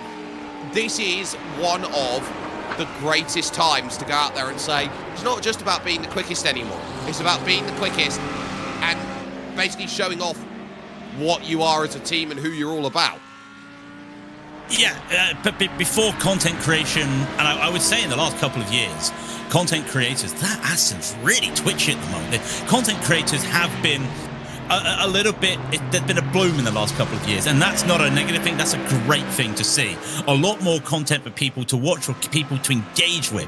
But before this whole boom, and I would say around the pandemic time, your content creating was who's making setups for us. I'm saying the dirty word, I'm saying setup jobs.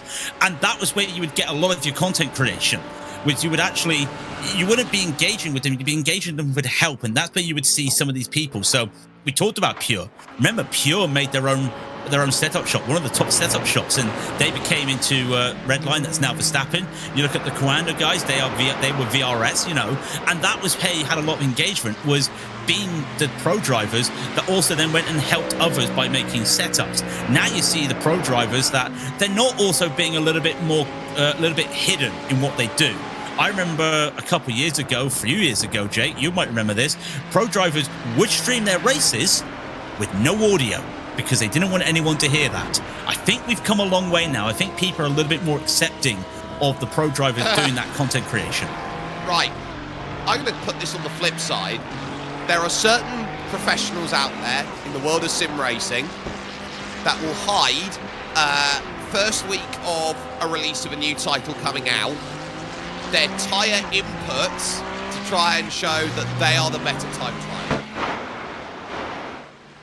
No, you're right. And I'll tell you what, I think the funny thing is I have seen a clip from somebody going, hey, I've just set this lap record in an F1 esports game, and I'm going to show you, and I'm going to have half the screen completely blacked out because you're not allowed to see anything. We're going to see this battle, and Granburn not getting that move on the boss there. But yeah, I have seen that. I will admit, I have seen that. I haven't seen it a lot in iRacing nowadays, but the F1 game is one that really comes to me. It looks like it is a file that has been heavily redacted. When you see their screen, they go, hey, I've set the lap record. Well, can we see any of your inputs? What about your battery? What about your tires? No, not allowed to see that. You've just got to trust me. It's a lap record. Source, trust me, bro. Yeah, don't you trust me? Well, you must trust me, Jake. We've known each other too long. Why are you in my house, Craig? Of course I trust you. I don't know if you want to be saying that, but yeah, that is true. Yeah, you know. Hey, just because we talk about how you make a community, folks, with teams, doesn't mean that the commentators can't have a community as well. And unfortunately, Jake's had to put up with me more than once in the real world, and I think that might mean that I might have done my quota now. I may never see him again in the real world. I think he's had enough of me. We'll see. So, we are here 1 hour 25:43 remaining on the clock. 24th the battle, right in front of the race leader, Luke McEwen. This is where you don't want to get involved out there because you're looking for the pass and you're going to have to be smart, and they're both very smart, but is this the pick that's needed to get the pass? No. So, Joop de Vos just did enough on the brakes to allow Luke McEwen to go through. Sam Granboom then, or Sam Granboom then trying to keep that one close, but ultimately not quite there in getting the pass. A battle of two Dutch drivers then to go out forward. Now, I want to put this question to you here, Craig. Per capita, what is the strongest nation of racing/sim racing? Because I think the Netherlands have a very strong shout per capita of the greatest drivers in the world. I'm just trying to wrap my head here, and I just can't think of any other country. Like, I wouldn't even put the UK in that consideration at all. I would maybe look to Scandinavia, but I would have said to Scandinavia and basically that area and probably Finland a few years ago. Not nowadays. I know Hugo's now talking about it. Hugo, our director, he's just brought up that he thinks it's Finland and Germany. Yeah, Germany's quite strong because that is quite a lot of drivers. I think Germany might be up there over the Netherlands, Jake. Well, the issue I say is, Craig, per capita. So when you say per capita, you need a lot of quick German racers out there to go and add that up. And there are a lot of quick German racers out there overall. It's one of the motoring powerhouses, and it always has been. But, you know, I think it's cyclic. I think it goes through. Like, do you remember a time, Craig, in the 1990s where about half the field were Italian? I do indeed. I do remember that, and a lot of that was the Ferrari boom. Ferrari just came off a really good 80s, and I think that's a lot. I think that helps as well. But you don't see the Italians at all nowadays, and yeah, I do see your point there. Per capita, though, like per capita, could we even go for smaller countries? Even I don't know if we could. That's very, very. You've stumped me with that one. And I think I would have to agree with Hugo with what he said with Finland and Germany. But then again, what sort of racing are we talking about? We're talking rally as well, because then it definitely would be like the countries from Finland and Scandinavian countries. Well, if we're saying per capita and we're adding rally into the mix, does Estonia get a mention? Yeah, no, Estonia does get a mention. That's a really good one. I'm trying to think of anything to the left side of the world. I'm talking the Americas, and I can't think anything there just because the per capita rate would be so high. So yeah, you'll say Netherlands. I'm with Hugo on this one. I think it's Finland and Germany personally. One of those two. Can I throw a little spanner in the works, Craig? Oh, you always throw a spanner in the works. Go for it. Ireland. Yeah. Ooh. Elaborate on that one.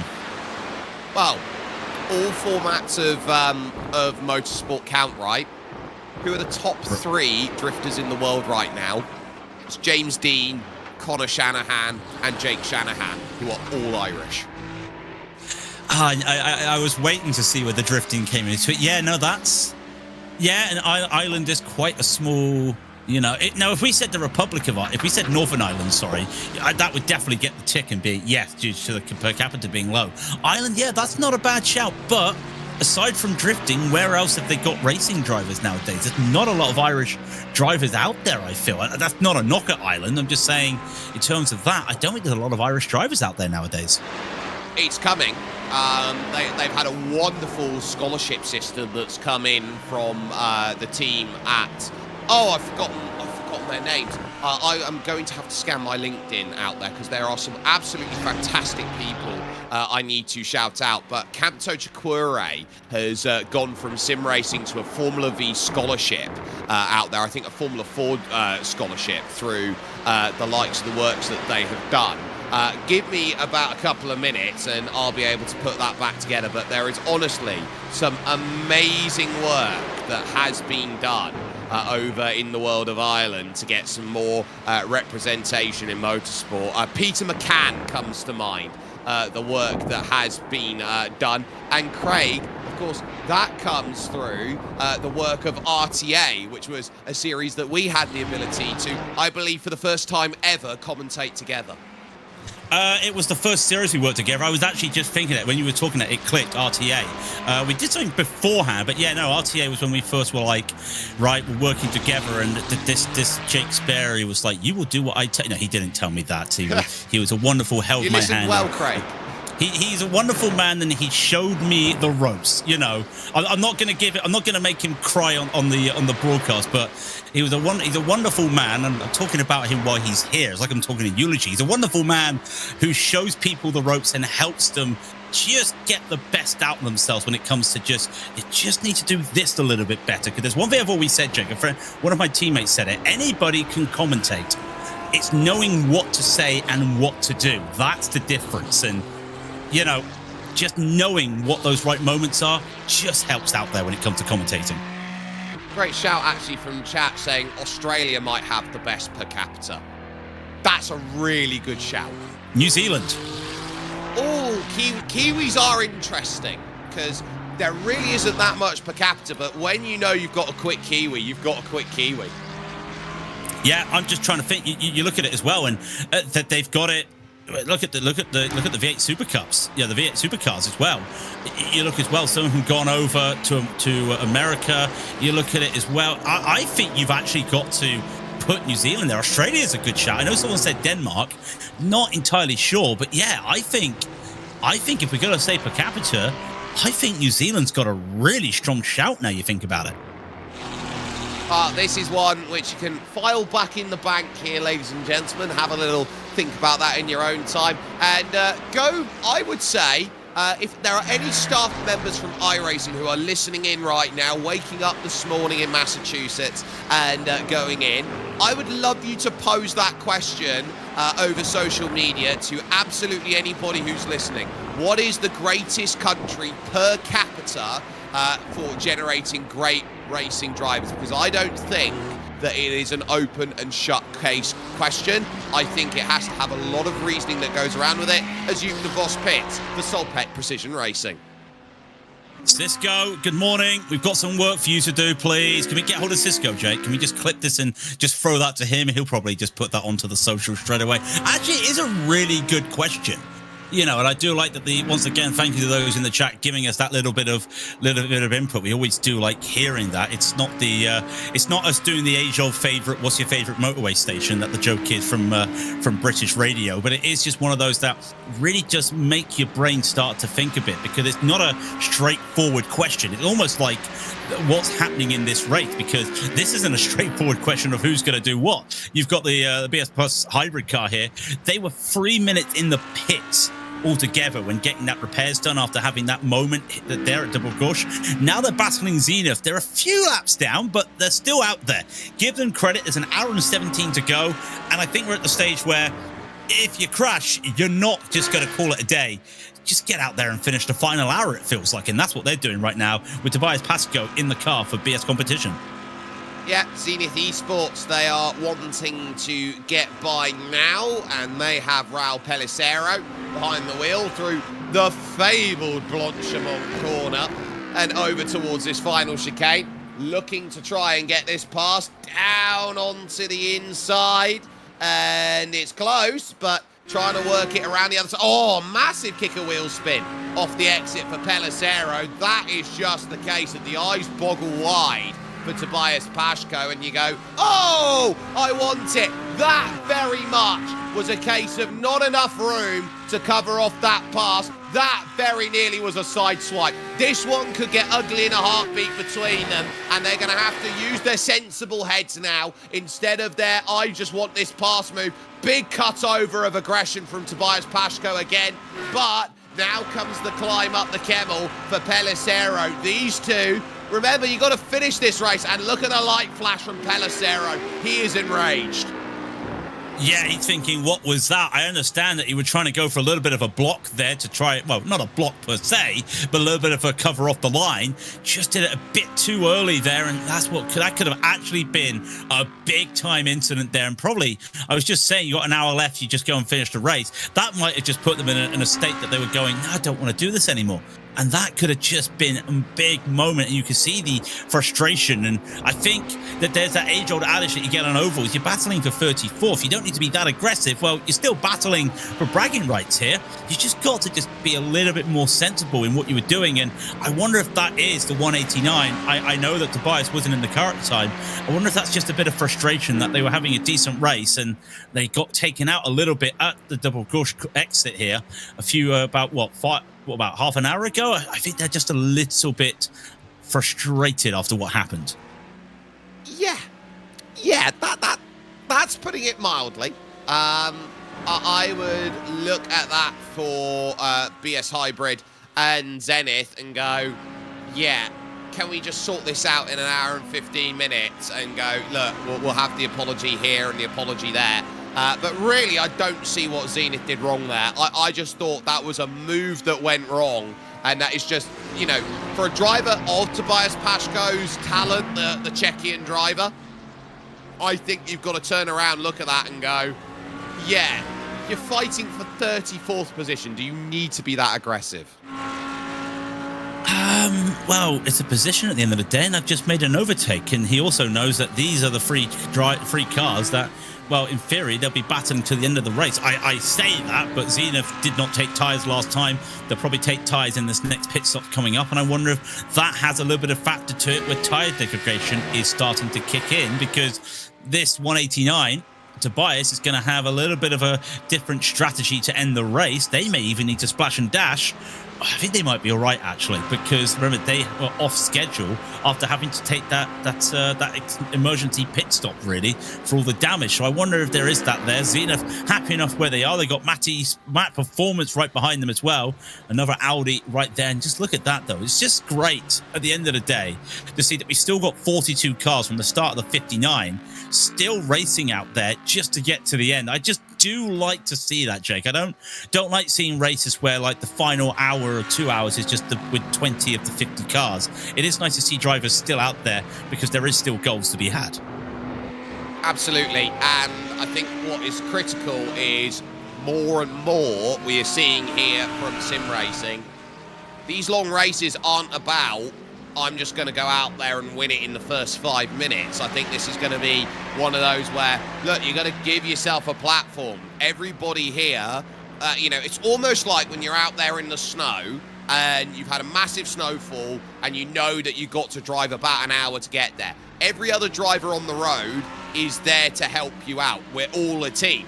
And in the sense of endurance racing, even though you're fighting for positions to get as high as possible, every car out there on the circuit is a team. The moment someone doesn't become a team player, an incident happens really quickly. I would attribute it to the rules of a mosh pit, Jake. When someone falls down, what do? You pick them up. You pick them up. And I amount it to that. You're all there to just see the performance, have the enjoyment, and you don't want to ruin somebody else's nights, right? That's what I attribute it to. This feels like we're at a gig right now that they're playing, that there were gigs last night in London. So let's just say House of Protection playing. They started early because you want to watch the football afterwards. Get the gig done. You can then watch the football afterwards. I almost said rugby. That would have been nice, but you can watch the football afterwards. That's what they're doing right now. They're just getting to the end here, and they will just keep picking each other up. And that's why that little incident there with Tobias and Raul, a little bit unexpected, I must say. Danny Neo almost going for the move up here through Eau Rouge and Radion, and now climbing up at the exit here.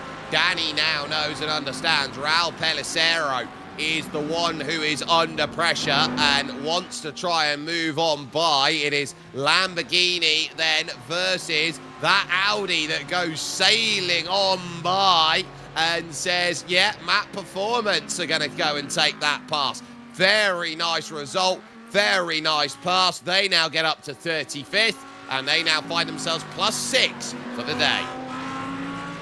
Yeah, and that's actually just a good move, and you can see the tyre deck really struggling, really suffering there for that Lambo, just because they just know that don't have the pace. But this is a team in Matt Performance who only took 2 tyres on their last stint, on their last pit stop, sorry. So they're going to be suffering a little bit with tyre degradation. What were they trying to do with this? Because it's them now thinking that, well, if we pit next time, it would be all fuel and the front would be doing a double. That would mean the rears, or 2 of the tyres, would be doing a triple stint. Now, that's something we've not seen for a while. I know some cars have been trying a 2-tyre approach, and I'm looking down the order. There's a couple other teams now doing 2-tyre approaches by the looks of it. I wonder if that's going to bite them at the end of this race, because they've got the pace now, but they're going to be really suffering at the end in this 34 Celsius track temp. Oh, I forgot to mention a country that I think absolutely would be winning our little per capita thing hands down here, Craig. Go on, I just got a bit of a chuckle. What were we thinking? Switzerland. Ooh. Now. Yeah. There's a Swiss driver in Formula E.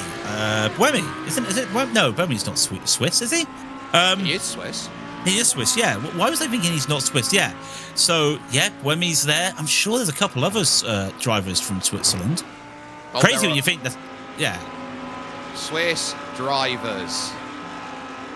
He's just going to go to category Swiss racing drivers, and that is a surprisingly long list out there. If you want to go down the list, you've got old school drivers like Clay Regazzoni, for example, who was really, really quick. Obviously, Fabio Scherer and Albert Scherer for Scherer Esports, let's say, for example, they come to mind. Alexander Frey, then for Frey Racing, Marcel Fassler comes to mind. You know, you keep going through the list here, and, you know, there are absolutely wonderful racers that come from Switzerland. Tuolo de Graffenried, if you want to go back down the list. Yeah, Clay Regazzoni's all right, but he's not won the F1 Backmarkers Championship, has he, Jake? You know. I haven't actually got that far yet. Basically, Jake's been doing a thing working out the who would be the winner of the backmarkers in F1, and it's been a really interesting just to see the spreadsheets and just see the working of what would have happened, just to go, because everyone always goes, what happens if once you win an F1 title you can't win another one, or what happens if the driver who came second won everything, or eliminate all of Mercedes wins and who wins, you know. Do something different. That's what Jake's been doing, and I've enjoyed looking at that, I must say. Craig, 1960 F1 title. F1 title in 1960. I can't remember. Well. Oh, Jack Brabham. Yeah, Jack Brabham. Do you want to know? Oh, 54 pink.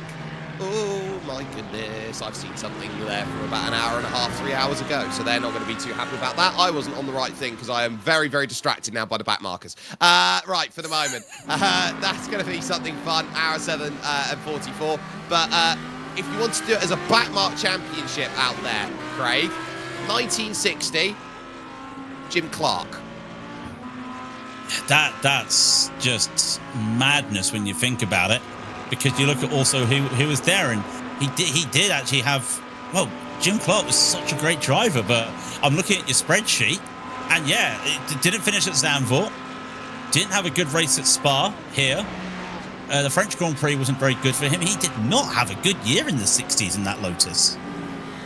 No, and I think what you got to understand is it's a little bit more than just, oh, I didn't have a good time, because if you wanted to count the DNFs in the early 1960s, Graham Hill was the DNF king out there. He would not finish races left, right, and centre. I think he had something like an 80% DNF rate in his first 3 years of racing. Are we saying that Graham Hill is the original Checkers or Wreckers? That's what we're basically saying, aren't we? Yes, he was very much Checkers or Wreckers, the driver. Yeah, that's pretty. But that's an era. I know some people always, you know how they've always been bringing back the V12s. Yeah, okay. The only reason I would say bring back the V12s is I want to see some engine unreliability. I want to see drivers really work for it. Sorry, Gadij Martin with the biggest shout in the world, Monaco. Yeah, but you've just got the two Leclercs. Who else have you got? No, you don't. Because technically, if you want to go on licenses, you've technically got Kamui Kobayashi. When was he a Monegasque? When he raced in Formula E. Oh, I remember hearing that now. Yes, there was a couple drivers that did that for different nationalities through their licenses. Yeah. Well, you're clutching at straws, but it's a very good straw you've clutched. You've got Louis Chiron as well, who took a Monaco Grand Prix win in the 1950s. Ooh, now we're talking. Yeah, I did see someone make a joke about the Vatican City. That would have been great if we had someone from the Holy See, but I can't see that happening in terms of smaller countries and smaller nations or principalities. Yeah, Monaco might do it. I wasn't thinking Monaco. I was not thinking there would be enough drivers there, but Monaco could do. I still like the idea of New Zealand, though. I must say, I still like that idea of New Zealand. New Zealand's a very good shout out there, and this is why it's such a great question, because we keep going and we keep hearing different answers, and it makes you think, how can you categorize it for just how important it is? Now Burusud side by side with Matt Performance up the hill, and this will be to the outside trying to make this move. Danny Neo's gone in deep. Oh, he's had to try and fight that. Maybe it's gone a little bit too far there. Back across for Malmedy. Then is going to go there side by side behind as well, as Pellicero gets bumped out of the way by Damian Paye and Andrea Frasinetti looking to try and move through. It is rush hour now with an hour and 4 to go. James Boumet, call of the hour, is going to try and pick his way through that, and he's in 6th place overall. I would not want to be a car lapping in that train right now. Look at it. Yeah, look at it right now. These guys are going ahead. Behind them, there is 4 cars, and 2 of them are racing each other. 3 of them are racing each other. One of them is P6. Look at it right in the back of the picture there. The Falcon Sim Racing and James Wemme trying to get ahead because he knows 2 seconds behind it's the number 5 in the Nova Ligio of Nicolas Rubia. So he's also trying to get around some lap traffic. All of a sudden, this has just got a little bit tetchy out there, and if I'm one of these cars that are on the lead lap or battling at the top of the field and I'm around these cars, I'm just hoping no one makes a mistake, and they've been so close together. And then also, remember, Jake, blue flags are not mandatory. They say hold your line, be predictable. What happens if 2 of these cars battling, one of them goes, hang on, I need to slow down to let a leader by, and the other one says no? That's going to cause a bit of an issue as well. So this is really tense time there, because that gap for P6, sorry, that's already gone down a second this lap just with this traffic. Look at the queue. It's a huge queue, and Nicolas Rubilar here, who is there, the Chilean for Nova Legia Racing, he realises, look, I am 3 seconds off the back here, but look at what I have to get through to get to that 6th place. I've got to get my WSR Esports white, Zenith Esports, Fiercely Forward yellow. I've got to get by Owned Esport and 07 Racing 77 before I reach Falcon Sim Racing Team Blue. Now, that's not easy to go and get through all of these drivers and say, right, I've got to get by. Here's the first that you've got to clear, and it's going to happen there on the straight. It's now clean air available to work with, though, for James Boumet. And I would be turning around and saying for Rubilar, right, absolutely got a motor. Please, he saw the flash of the headlights there, and we're going, please let us by. Please let us by. He got past one down the Camel Straight. Well, up the Camel Straight, sorry. Give me correctly. And that's allowed him to make some moves, and now he's just fighting that dirty at the back of the pack. There he is, right there, as he's trying to work his way through. But these 2 at the front, now, these guys are nowhere near that battle. Nowhere near that massive pad. They're still there. Danny Neo there for Matt Performance, still ahead of Tobias Pascoe for the BS Hybrid car. And I wonder if they're going to get caught up in that little pack, because they're only 3 seconds ahead of them. James Webby is really starting to put the charge on a little bit here, and that's a bit concerning if you're in that Nova Ligio right now, because he's already lost 2 tenths going through the traffic and the dirty air, and he's only just got onto the back of that number 12 Zenith Esports of Paul Polizio, sorry. So not a lot of time there going there, and again, BS competition, I feel like they're just in a little bit of fuel saving at the moment while we're watching this battle in front. Yeah, while they're all there, while they're pushing, while they're all trying to get themselves in, bring all your fans in. The final hour is just about to start. Fans of 07 Racing, or in fact 07 Racing themselves, cheering on. Shout out to Caesar out there with what they've been trying to do in this race. They've been having a pretty okay run of things here today, down in 20th position, so I'd love to see what they can do. 8 on the lead lap at the moment, and happy with the way things are going. Our focus, though, on this battle between Danny Neo and Tobias Pascoe here. Pascoe in 35th, Matt Performance then in 34th, and their focus climbing up the hill over towards this next right that leads them onto the Kemmel. It's an iconic straight. It's crazy to think of a straight being iconic, but you go up the hill, and that really does help the car behind, because they do get that extra a bit of pace with the slipstream. And it's just so nice when you're up the top of the hill, just standing here on the side. You've got a little hut there that you can get yourself some nice hot dogs and beverages. And you also get to look at a lot of places on the track. And I keep saying it, Jake, this is one of those tracks that is so beautiful when you're here in the real world. You stand anywhere on the track and you can see multiple places of the track, and not just the corners in front of you. I'm talking the corners almost at the end or start of the track. It's just such a beautiful place to go and watch racing. It's also such a beautiful place to watch racing here on the sim. It very much is, and we see it so often here, just how cool a lot of these places, a lot of these corners, a lot of this understanding very much is. So I am very happy to see this circuit showing itself out every year and being a wonderful place to go and race. And it is the old classic circuit that can modernise itself and be absolutely ace as well, as far as it goes. It is wonderful to go and set yourself up out in that, and we're seeing that here because we've got battles up and down the order looking to try and bring this one home and dry inside of this final hour, as it's still a battle of BMW Verstappen's and Verstappen Sim Racing up on top. But Pascoe close, but not close enough at the moment. And you've got to think endgame now, because it's not just can I make the pass, it's can I make the pass in time between now and the end of this race, where my opponent has no chance of getting back. In comes Nova Leisure Racing 98 out there, the number 99 car of Johan Half, making his final stop of the race. The question will be, when we'll see them down, are they going to go for tyres? Are they going to accept that what they've got is what they've got? And I wonder if they'll accept, with 58 minutes to go, that they can be a little bit aggressive out there with fuel now, so might decide to take tyres. We'll never know until we get there, as still more battles happening on the track, as the window is officially open, it's safe to say. That pit window for the final time is officially open, as this battle still rages on in front of what we were looking at earlier. This is for 31st, with Maniti Racing Black, with Patrick Kessel in the background, and XBD Racing GT3 SimLab in the front there with Carlos Boza.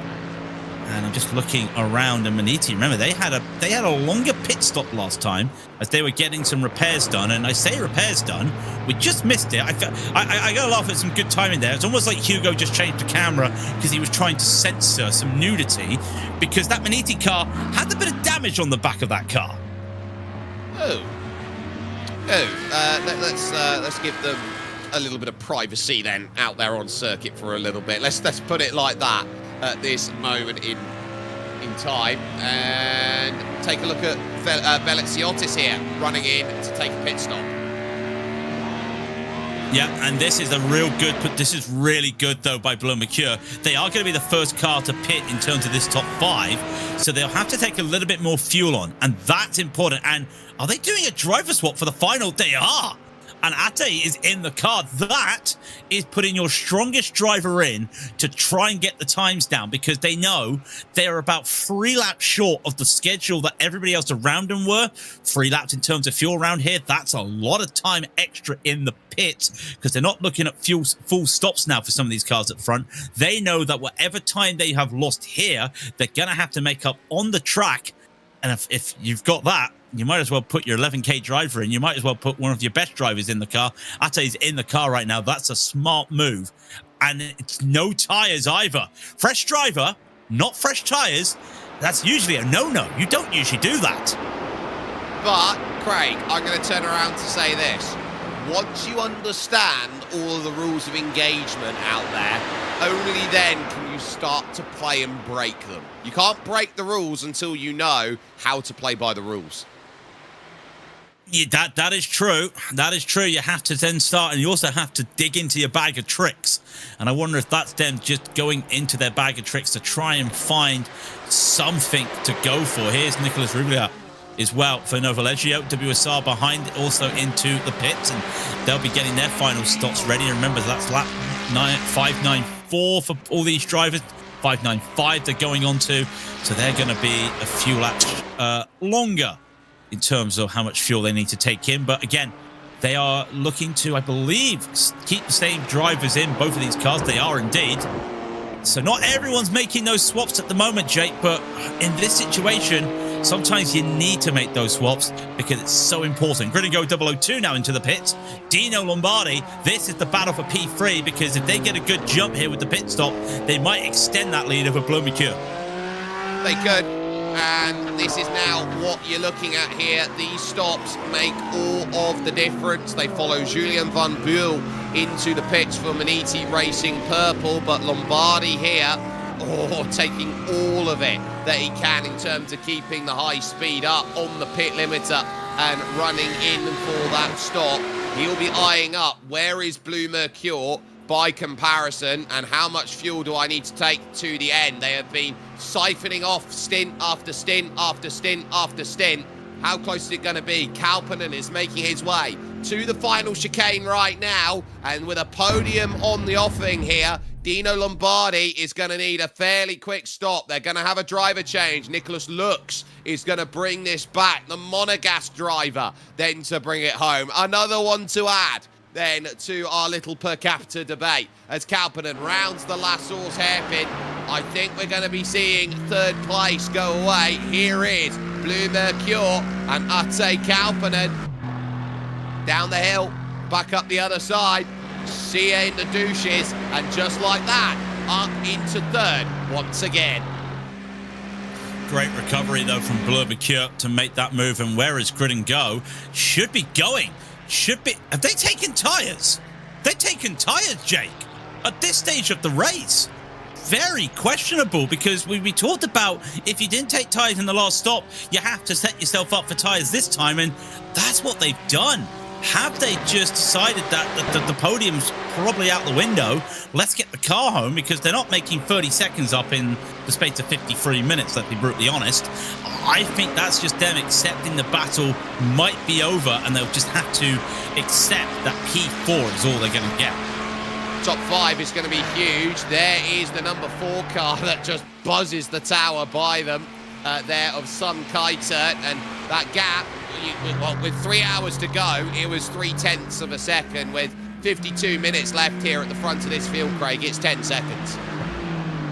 And I know that they had a longer pit stop last time by, and I just wonder, even with that, could Sam have kept up with Luke? It's looking like that I don't think the answer would have been yes. As much we were saying it's going to be another Grand Slam finish to the end, I don't think it would have happened, because that is some pace that Luke is putting in that car. And you said it already, he's a closer for a reason. And this battle, it is an off-strategy battle, because Falcon will have to pit very shortly. They're right on the back of the Bleu Mercure with just enough. Danny Neo's going to be giving him a little bit of a tow. There is Danny in the middle of the pack. for James Burnley. Yeah, he's going to unlap himself. And do you blame him? He's got the fresh tyres. He's got the fresh tyres. He's got to do a bit better than that, though. Yeah, that's not great. And Falcon senses that and goes, right, pit stop time. I want absolutely none of it. And James Burnley then is going to bring himself down into pit lane and go, okay, let's get our final stop out of the way, try and consolidate in our battle with Nova Leggio for a top 5. Keep an eye out on where Johan Hart is, because he's already made his final stop of the race. He's heading through Fania. Yeah, he's through Lafania. And about a minute to go. Yeah, I think he's got this. This could be an interesting battle there for this last spot. What does Falcon do when they come into the pits, as we're keeping eyes on one of the Verstappen cars up at the front of the field? And of course it is the leader, it is Luke McEwen, and he's got that 2-1-1 in front of him at the moment, just trying to stay off and not get lapped once again. And Vesta, unfortunately, they're 7 laps down. So fool me once, shame on you. Fool me 7 times, shame on somebody. Please don't make it 8 times. But Falcon have lost that P4 to Grid and Go. There goes the car. They decide to go by, but that battle is important. Nova Leggio have just come around the start-finish line, and I think they're going to get this P5 away, because I think Falcon might be looking for a tyre swap. Well, they don't know, not at the moment. I think they're going to be okay, but Nova definitely getting that P5 back. Well, there they take it.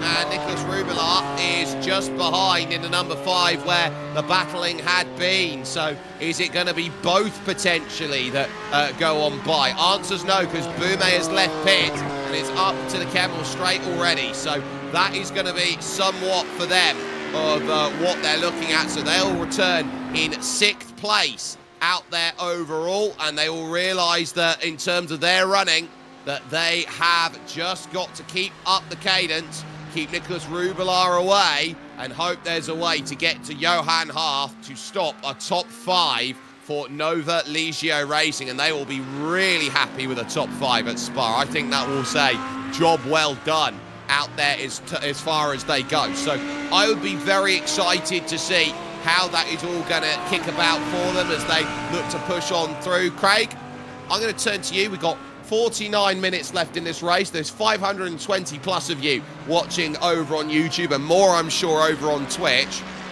Who is the greatest sim racer that we don't see in this field? Who is the greatest sim racer up and coming that we don't see in this field? Oh, you're talking to a man who watches and commentates on a lot of historic racing. You want me to point out an up-and-coming driver. It's so tough when it's different fields of driving ability nowadays and different things. You look at, you know, this is a very competitive field, but I go and look at other categories. You look at your Jacob Reed, who's a fantastic open-wheel driver. Let's hold it for a moment, because we got our leaders in, Luke McEwen and Sam Kiter. We'll come back to that, but this is the money stop. This is the race now for McEwen and Kiter. How far can they go? What do the stops look like? We're expecting this to be a 10-second margin when McEwen comes out of the pit. If it's anything less than that, then we're going to have to start wondering, is a stop too long or a stop too short? Hits the box and now is going to take service. Fuel will come first, and then if we see the jacks come up, it's a take of tyres. Not expecting tyres from either driver because they took them at the last stop. Kiter there behind, just behind that left-hand or right-hand strut as it is for the car of that BMW machine there for Luke McEwen. It's there, and it's looking very, very much like they're going to get this sorted. 27 seconds now. 30 seconds is going to be in on the stop, and we shouldn't expect it to be too much longer. 34.8 on the marks and driving away. Luke McEwen knows he is now 47.5 minutes away from victory, as 35.2 for Sam Kiter. That Ferrari is now hoping for a minor miracle. Who need a miracle. Anything can happen, though, the next 47 minutes, knock on wood.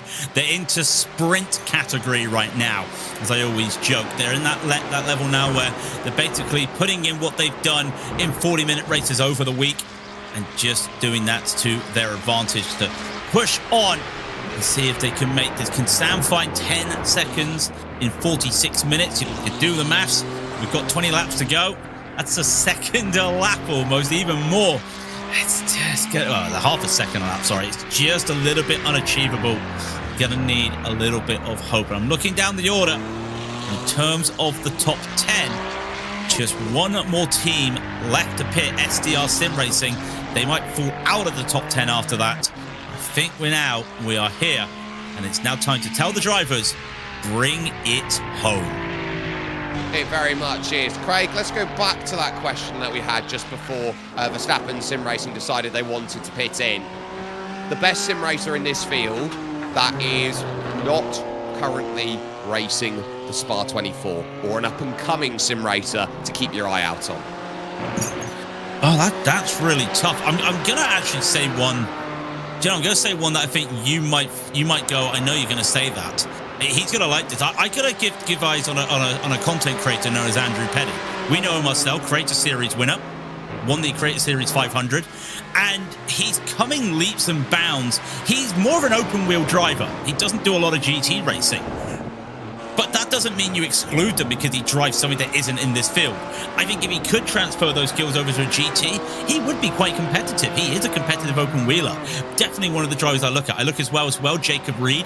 That's a driver that for years has been doing really well in open wheel racing and putting his luck into prototypes. But a lot of these drivers are drivers that don't do this lot of modern day racing nowadays. There's not a lot of them that there. If you want to be in a GT3 car, you're going to be up there as well. I think there's a Nicholas Gross, I want to say. I've raced against him a couple of times. He's a driver with a lot of passion and a lot of attitude because he knows he's fast and he'll tell you he's fast.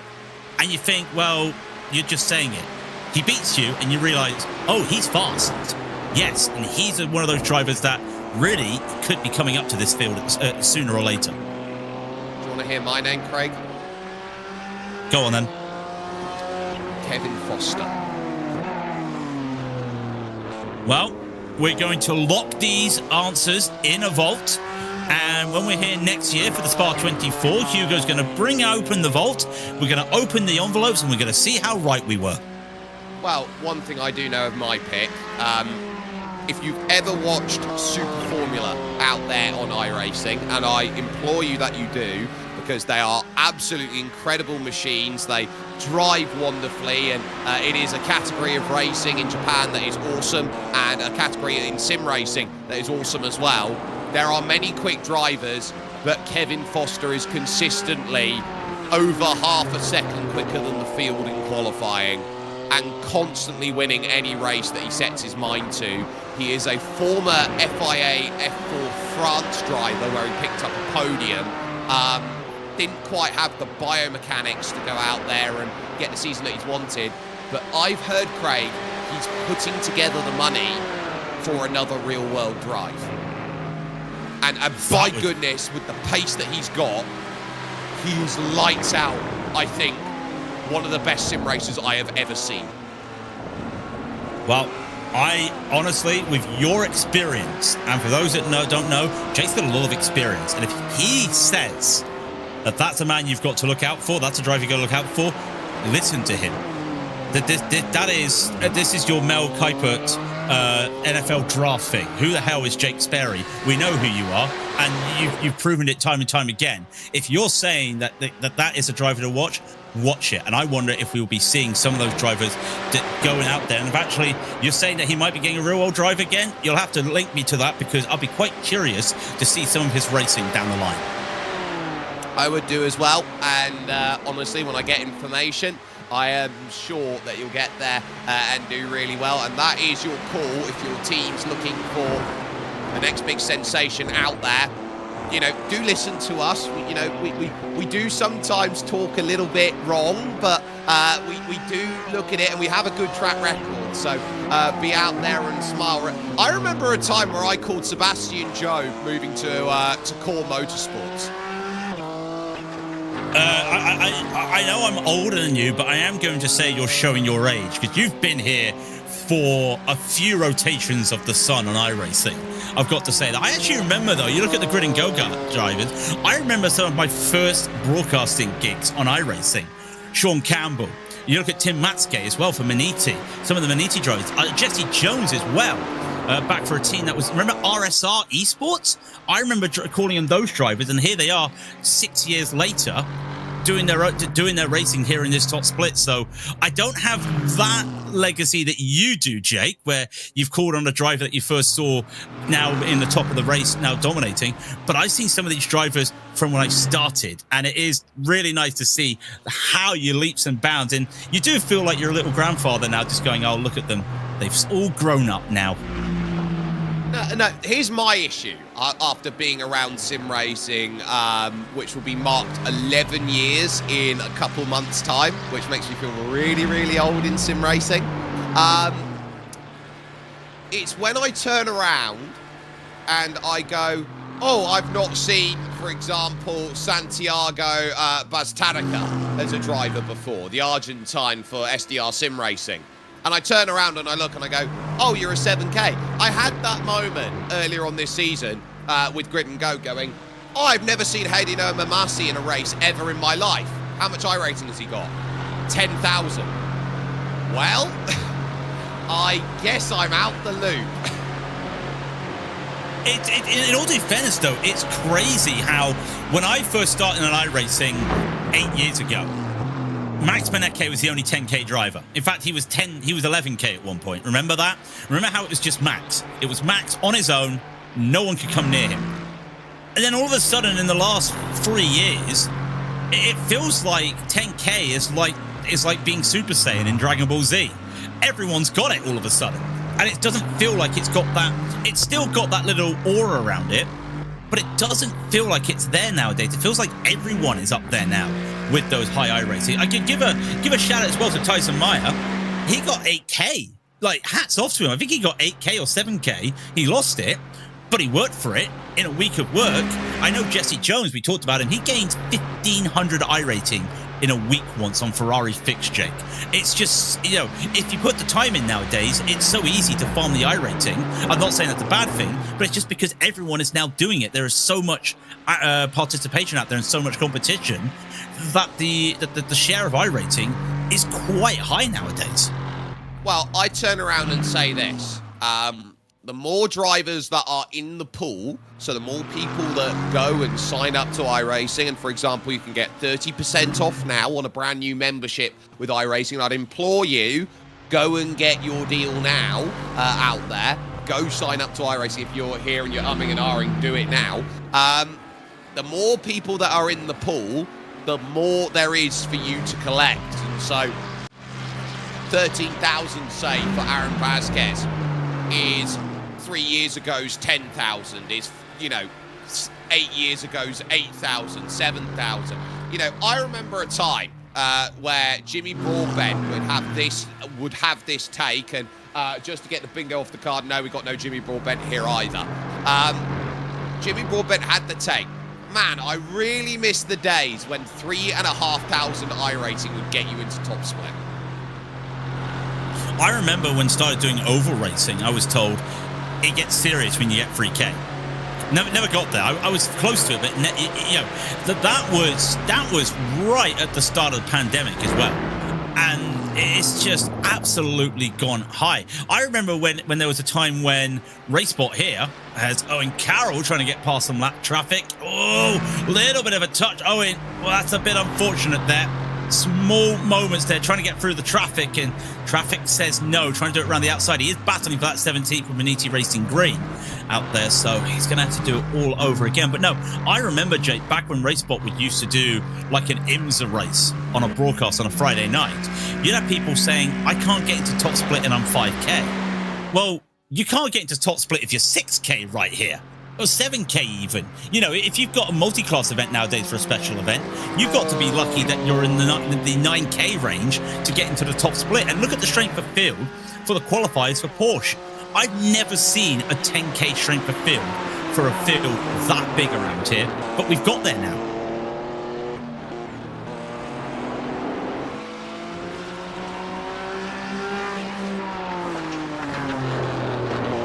think Jake's got his microphone muted, or it's just I'm a popped away. professional sim racing commentator.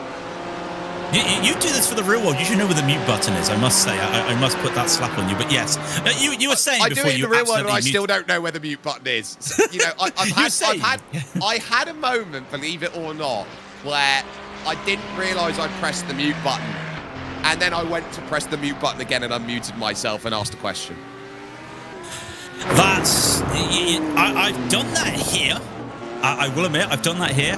I haven't done that in the real world yet because one real world race and done, but that's it for me. There's Barney just waiting to get the white flag ready in 36 minutes. No, you were saying, though, on my response, though, on that whole thing with the 10K.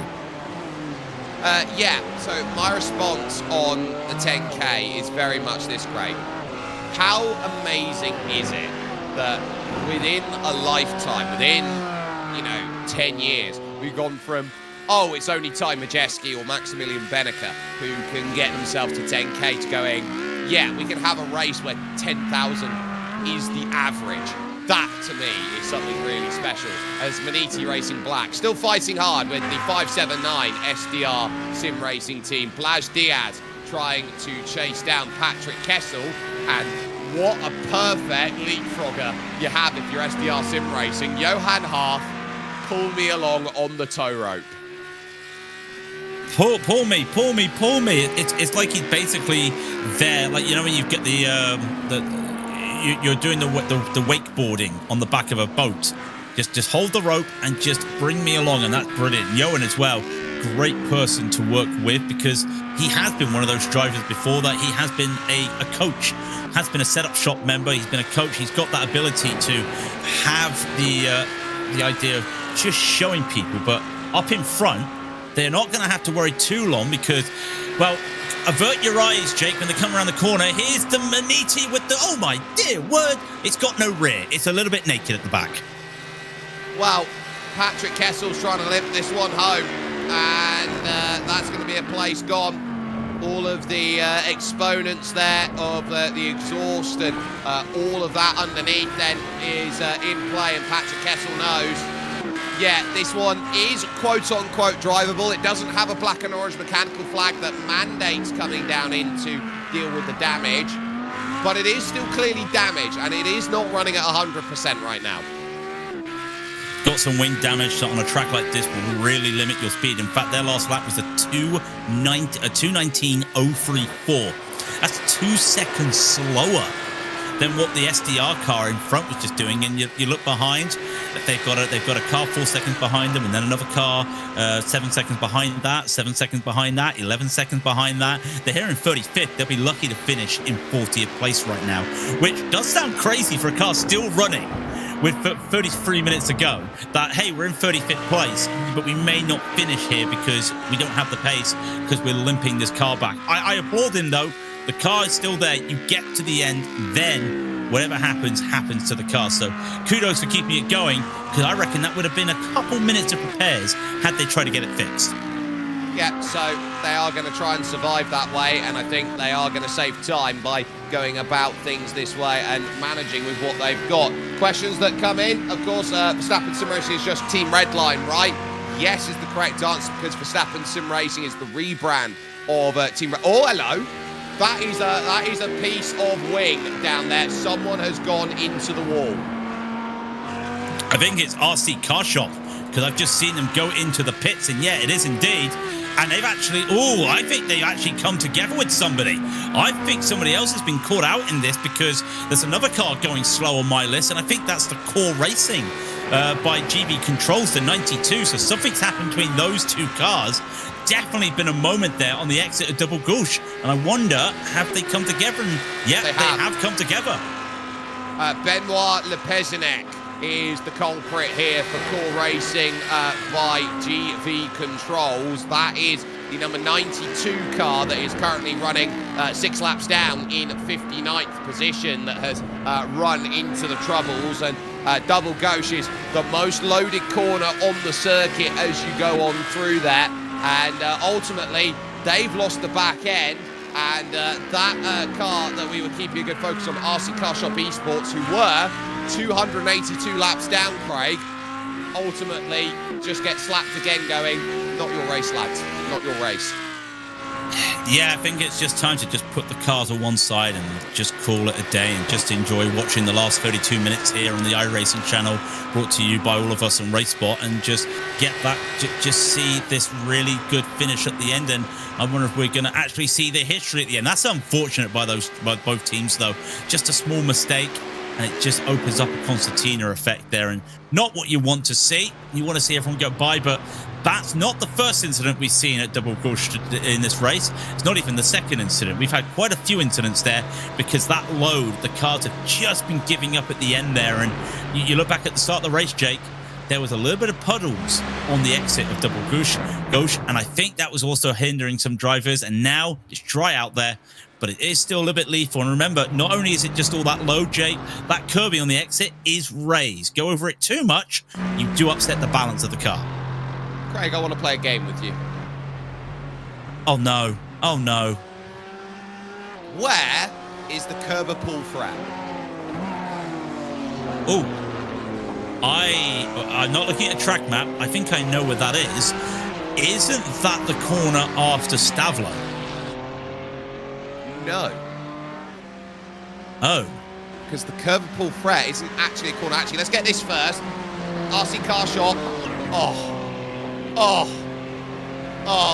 That is just a nasty hit to have inside the final hour.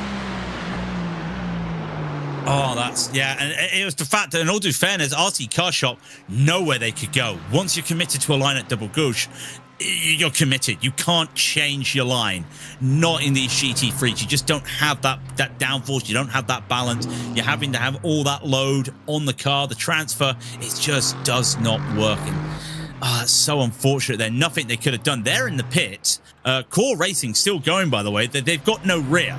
It's kind of like that Beniti car. They have no rear out there. They're a little bit unfortunate. But you were saying, Curva Pool, the Curva Pool Fier, did you say? It doesn't exist?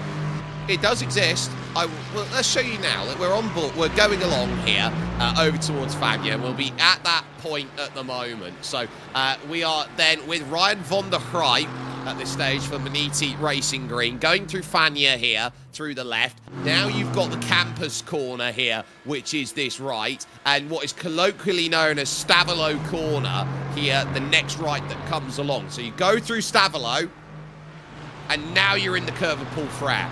And all of this going to the right is the Curva Pool Frat. Did I not say it's the corner after Stavolo? No, this is what we would normally say is the corner after. That next left. No, because this is Blanchimont. I knew what I was talking about. I'm gonna say that I was correct. With you, but I think we can have some fisticuffs afterwards. Yeah. Ice ring. You take the ice hockey gear off, and we'll just go gloves, drawing. Yeah, that's fine. No, you are technically right in when saying that I've said the next corner. What is a corner? Then we come into that whole categorization of what is a corner, especially when you've got places like Road America that has turn 2, which is on a straight.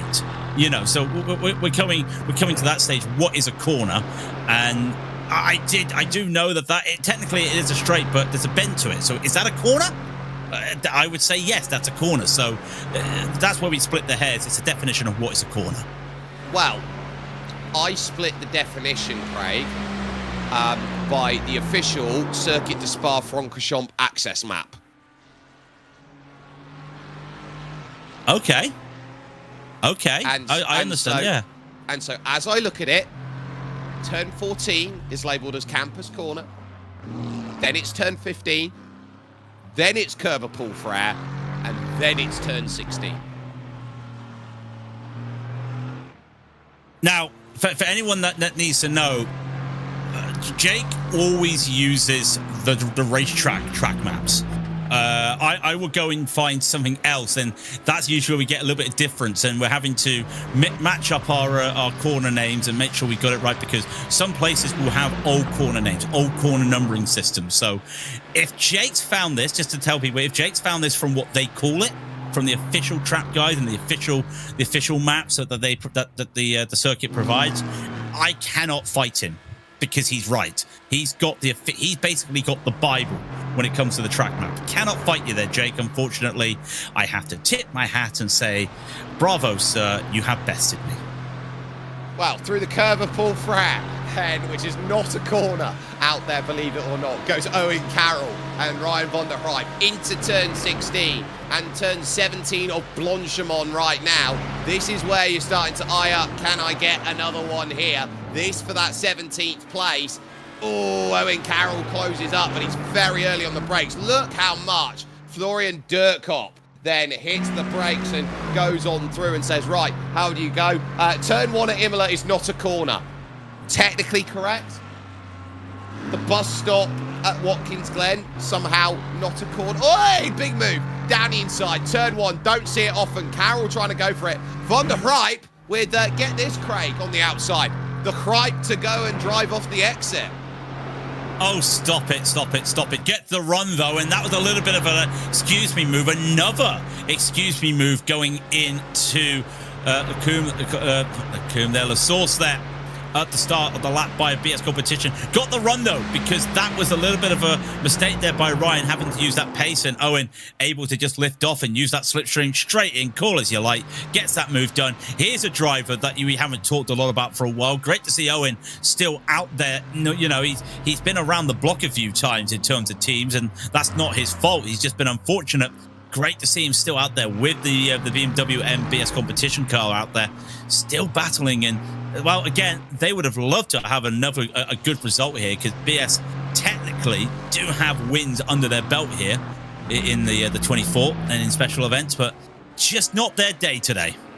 And technically, they are the most previous team to win this iRacing Spa 24, whose name does not read Redline or Verstappen Sim Racing, which is the same entity. They won in 2023 under the name BMW Bank. Yeah, and that was the team I was thinking of, the old BMW Bank. They were always there. I wonder if we'll ever see BMW Bank back in sim racing. I'm sure it will be at some point of the time. It'll be great to see him. But yeah, always nice to see the zebras out there, or the zebras out there, depending how you pronounce your letter Z. And it is good to see Owen out there again. Another driver, when you think about it, look at it, almost 10K. That's a driver that's been around that 10K mark, and it's just, I wouldn't say it's easy nowadays to get 10K. You got to race hard to get into that. As Ryan right behind the 780. Now I wonder what can he do. But into the pits they go. Did not expect that. Very late stop, but this was also the car that had the incidents earlier, I think. So that could be one of the things that they might just be short on fuel. Going to be a very short stop, though. Where will they finish out this? They may lose the top 20 spot here. Yeah, it's what we call splash and dash territory. So for Burusud and Team WM Team Burusud Plus competition, Team PGZ has already gone through. TC Esports are 20th, and Caesar Esports P21. So keep an eye on Caesar, who are making their way through the curb of Paul Frere at this moment in time and trying to go off of the jacks. But remember, this might be the longest lane in all of motorsport. It's not got the longest pit building. That belongs over to the circuit in Doha, Qatar, the Lusail circuit. That's the longest pit building. This is the longest pits, full stop. So Mate Mihailades, if he wants that top 20, he's going to have to motor, because I think Vicente Aparicio for Thibaut Courtois Esports could be able to go and get this march and get that. So there goes 19th. Now, Mihailades here with a chance. Where's the mark? There's the mark. So you've got to get up to speed. There, Solpeck can come out ahead. But Caesar Esports, I think this is going to be really close. Watch the merge here on the left-hand side. Where are they? They're just climbing the hill. They got away with it, I feel.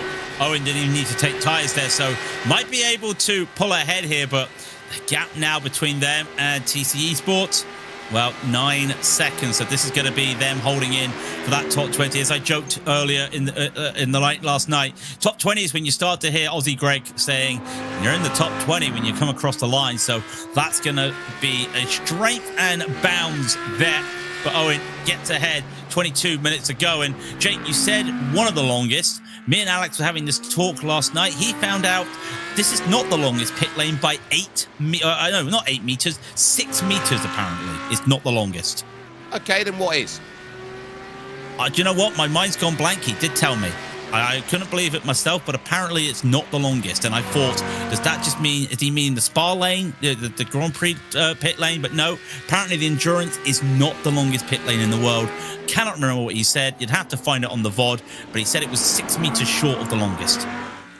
So I would say then, let's go have a little search and try and find that once more. So long pit lanes are very much a thing out there, and nobody wants to travel through a long pit lane. But there's something worse than a long pit lane, Craig. A slow pit lane.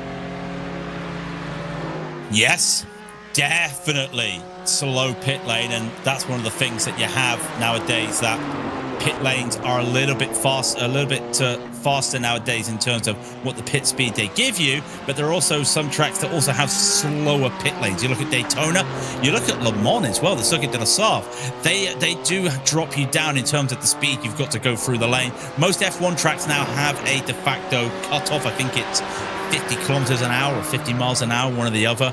But yet, even now, there isn't a uniform what speed you have to have in the pit lane. Which I'm surprised the FIA's never introduced that in terms of, if you're this great of a track, it has to be X, Y, or Z in the pit lane. Well, no, because it depends on the factor of how wide your pit lane is, for example, and the safety of the crews that are mandated. And so this is where I pick my fight with Shelby Motorsports Park at the Bend, right? A circuit that was tailor-made and built about 5 or 6 years ago.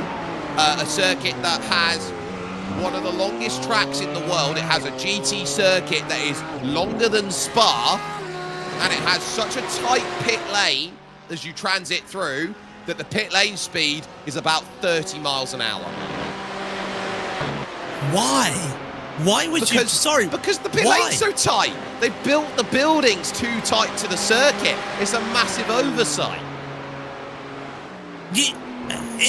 Sorry, I don't have a response to that. My jaw's on the floor. Why would you do that? Why would you even do that to a racetrack? You know what it is nowadays, and was that just them not having the space? Was it like trying to make a track-on-track mania and you've run out of spots on the side of the track or of the builder? Or did they just... Is that really just the fact that they didn't realise they didn't have the space, or they just didn't make enough? Sorry, I'm still trying to wrap my head around this. 30? That's insane. It is. I'll have to go back in, double check on a session, but it is absurdly slow for what it is, and I don't think I am over-exaggerating too much how slow the pit lane is over at the Bend. So there's your homework, ladies and gentlemen, as you go through. There is your homework. So Jeff Ray saying somewhere in Brazil was the longest pit lane out there by a few meters. So Craig, chance to go through all your Brazilian tracks. There's your leaders, BMW and Verstappen Sim Racing, and they're going to have about the margin here, Craig, by the end of this race that they had when they took a 1-2 in 2024, and that would have been about 13 seconds. Commanding lead as well, and to be fair, apart from when they had that small moment with damage early in the morning, I think Paul and Alex call it on the breakfast show, they've just been in control of the race. They haven't, that was the first time they didn't have the lead of the race. They've just been so strong today. And like, I go back to what I said an hour ago, Jake. When you think of teams in sim racing, you look at your Coanda. They're probably the best Porsche Cup team in all of sim racing right now.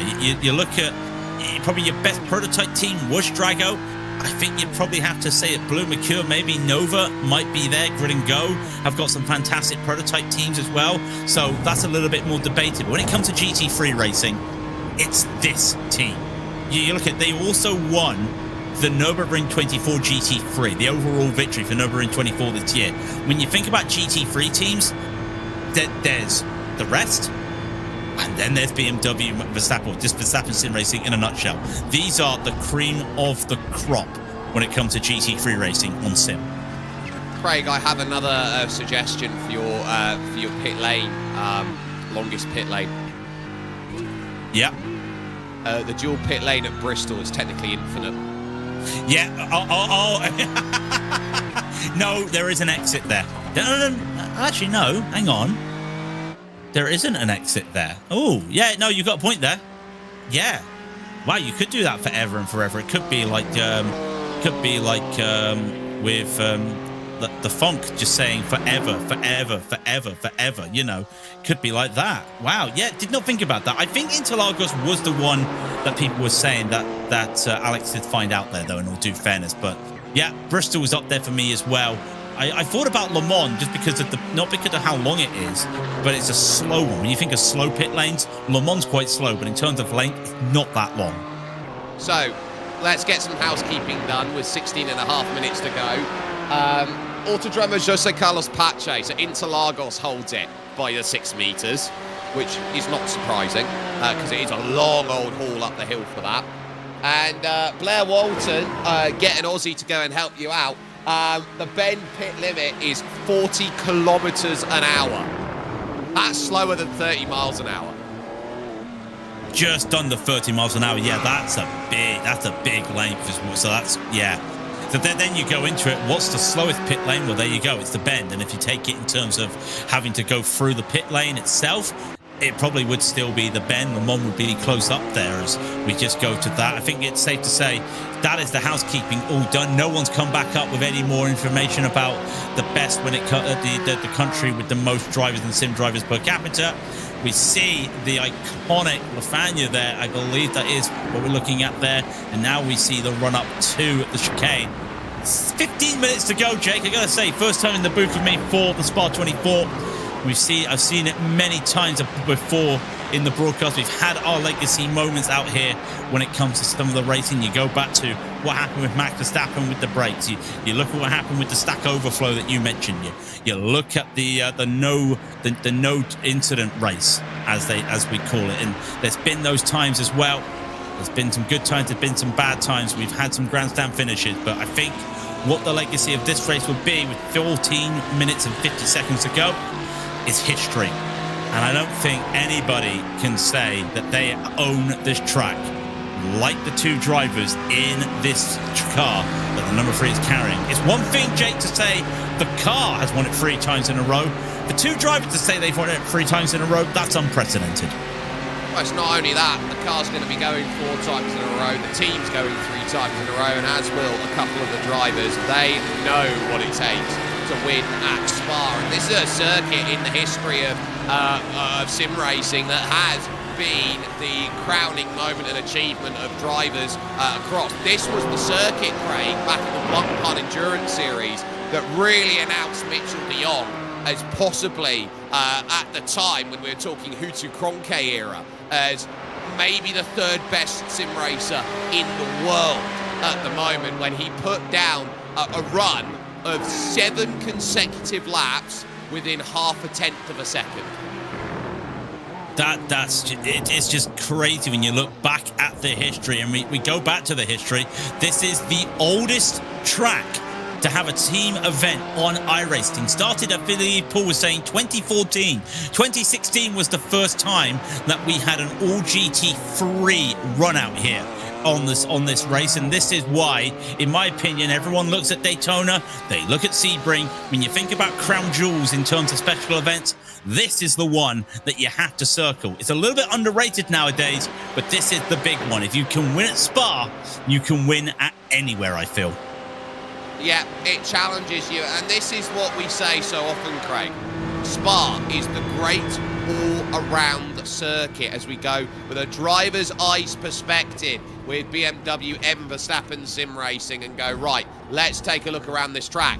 This track, any car track combination that involves Spa is always lightning fast, lightning good in terms of what it offers for racing. This might be one of the greatest racing tracks in all the world. It offers so much. When I was trying to learn to be faster in sim racing, Dominic Hoffman, I paid for some coaching with Dominic. Is it Dominic Hoffman? It was someone from Pure. I remember that. And he said to me, well, where do you want to race? I said, I don't know what track to race at. I just want to be faster. Right, let's take you at Spa. Let's get your BMW GTE. Let's take you at Spa. And if you can race at Spa, if you can be fast at Spa, you can be fast anywhere. Just the things that this track gives you. The high speed, the corners where you've got the load of the car, the apexes that you have to compromise in some of the corners, the late apexing at La Fagna. There is something for everybody here. And that is why, if you want to learn how to be fast in the sim, I've always stuck that to my head, and it is true. This is the track you learn to be fast at. This is the track that gives everybody something. And this is the track where drivers come back and race time and time again. It is why when people put their votes up, the track votes, to say what race do you want, what track do you want in the calendar for next season, you always get Spa. And I know that upsets people, but look at it. I wouldn't want it any other way. Give me Spa every season. And Craig, let's talk about the importance of the car, this BMW that has been so synonymous with victory here at the Circuit de Spa-Francorchamps over the last 4 years. Well, yeah, last 4 years it's going to be, if the result does go the way of this number 3 team, because this was a car that, of all things, debuted itself within sim racing. That Fanatec steering wheel that is there in the sim, that was debuted and then worked with Fanatec, and then Fanatec sell that steering wheel right now. It is a very, very novel concept, this car. It was made for the simulator. It was built in the simulator. And now you look at it, it can't stop winning in the simulator. I've held that wheel, by the way, in my hand. It's a joy. Shout out to Simon Maltby from Sim Racing Machines. Congratulations on your retirement, sir. Great work in the sim racing community and what you've done with that company. And this car, technically, I think there's one car in the field that is older in terms of being on the sim.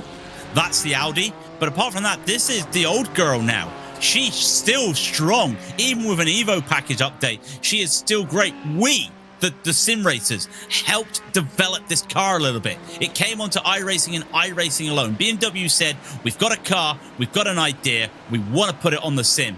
And not only was it just there for us to help them, it was for their drivers. You look at the junior program that BMW had. This is the car that has stood the test of time. And I know at some point, me and my guys at Color Shock Racing, we can't drive this BMW anymore. Number one, it's so good, but number two, we're a little bit bored of it because we've been driving it for so long. This has just been a dominant force in iRacing, and there's a reason why it has won best car in sim racing for so many years now, Jake. I lost count. When somebody says what GT3 to drive, I would always say drive a BMW. Wow. Is this the reason why so often you see it? Luke McEwen, there's only 4 of them in this field, but they're almost a quarter of a minute now clear of some Kiter, and they have just turned on the afterburners in the final 2 hours of this race. They were not going to take this one down to chance. They are absolutely flying, and as they cross the line with 9:03 remaining on the clock, doing 2:16 lap times here, Craig, there are 5 laps to go here at Spa.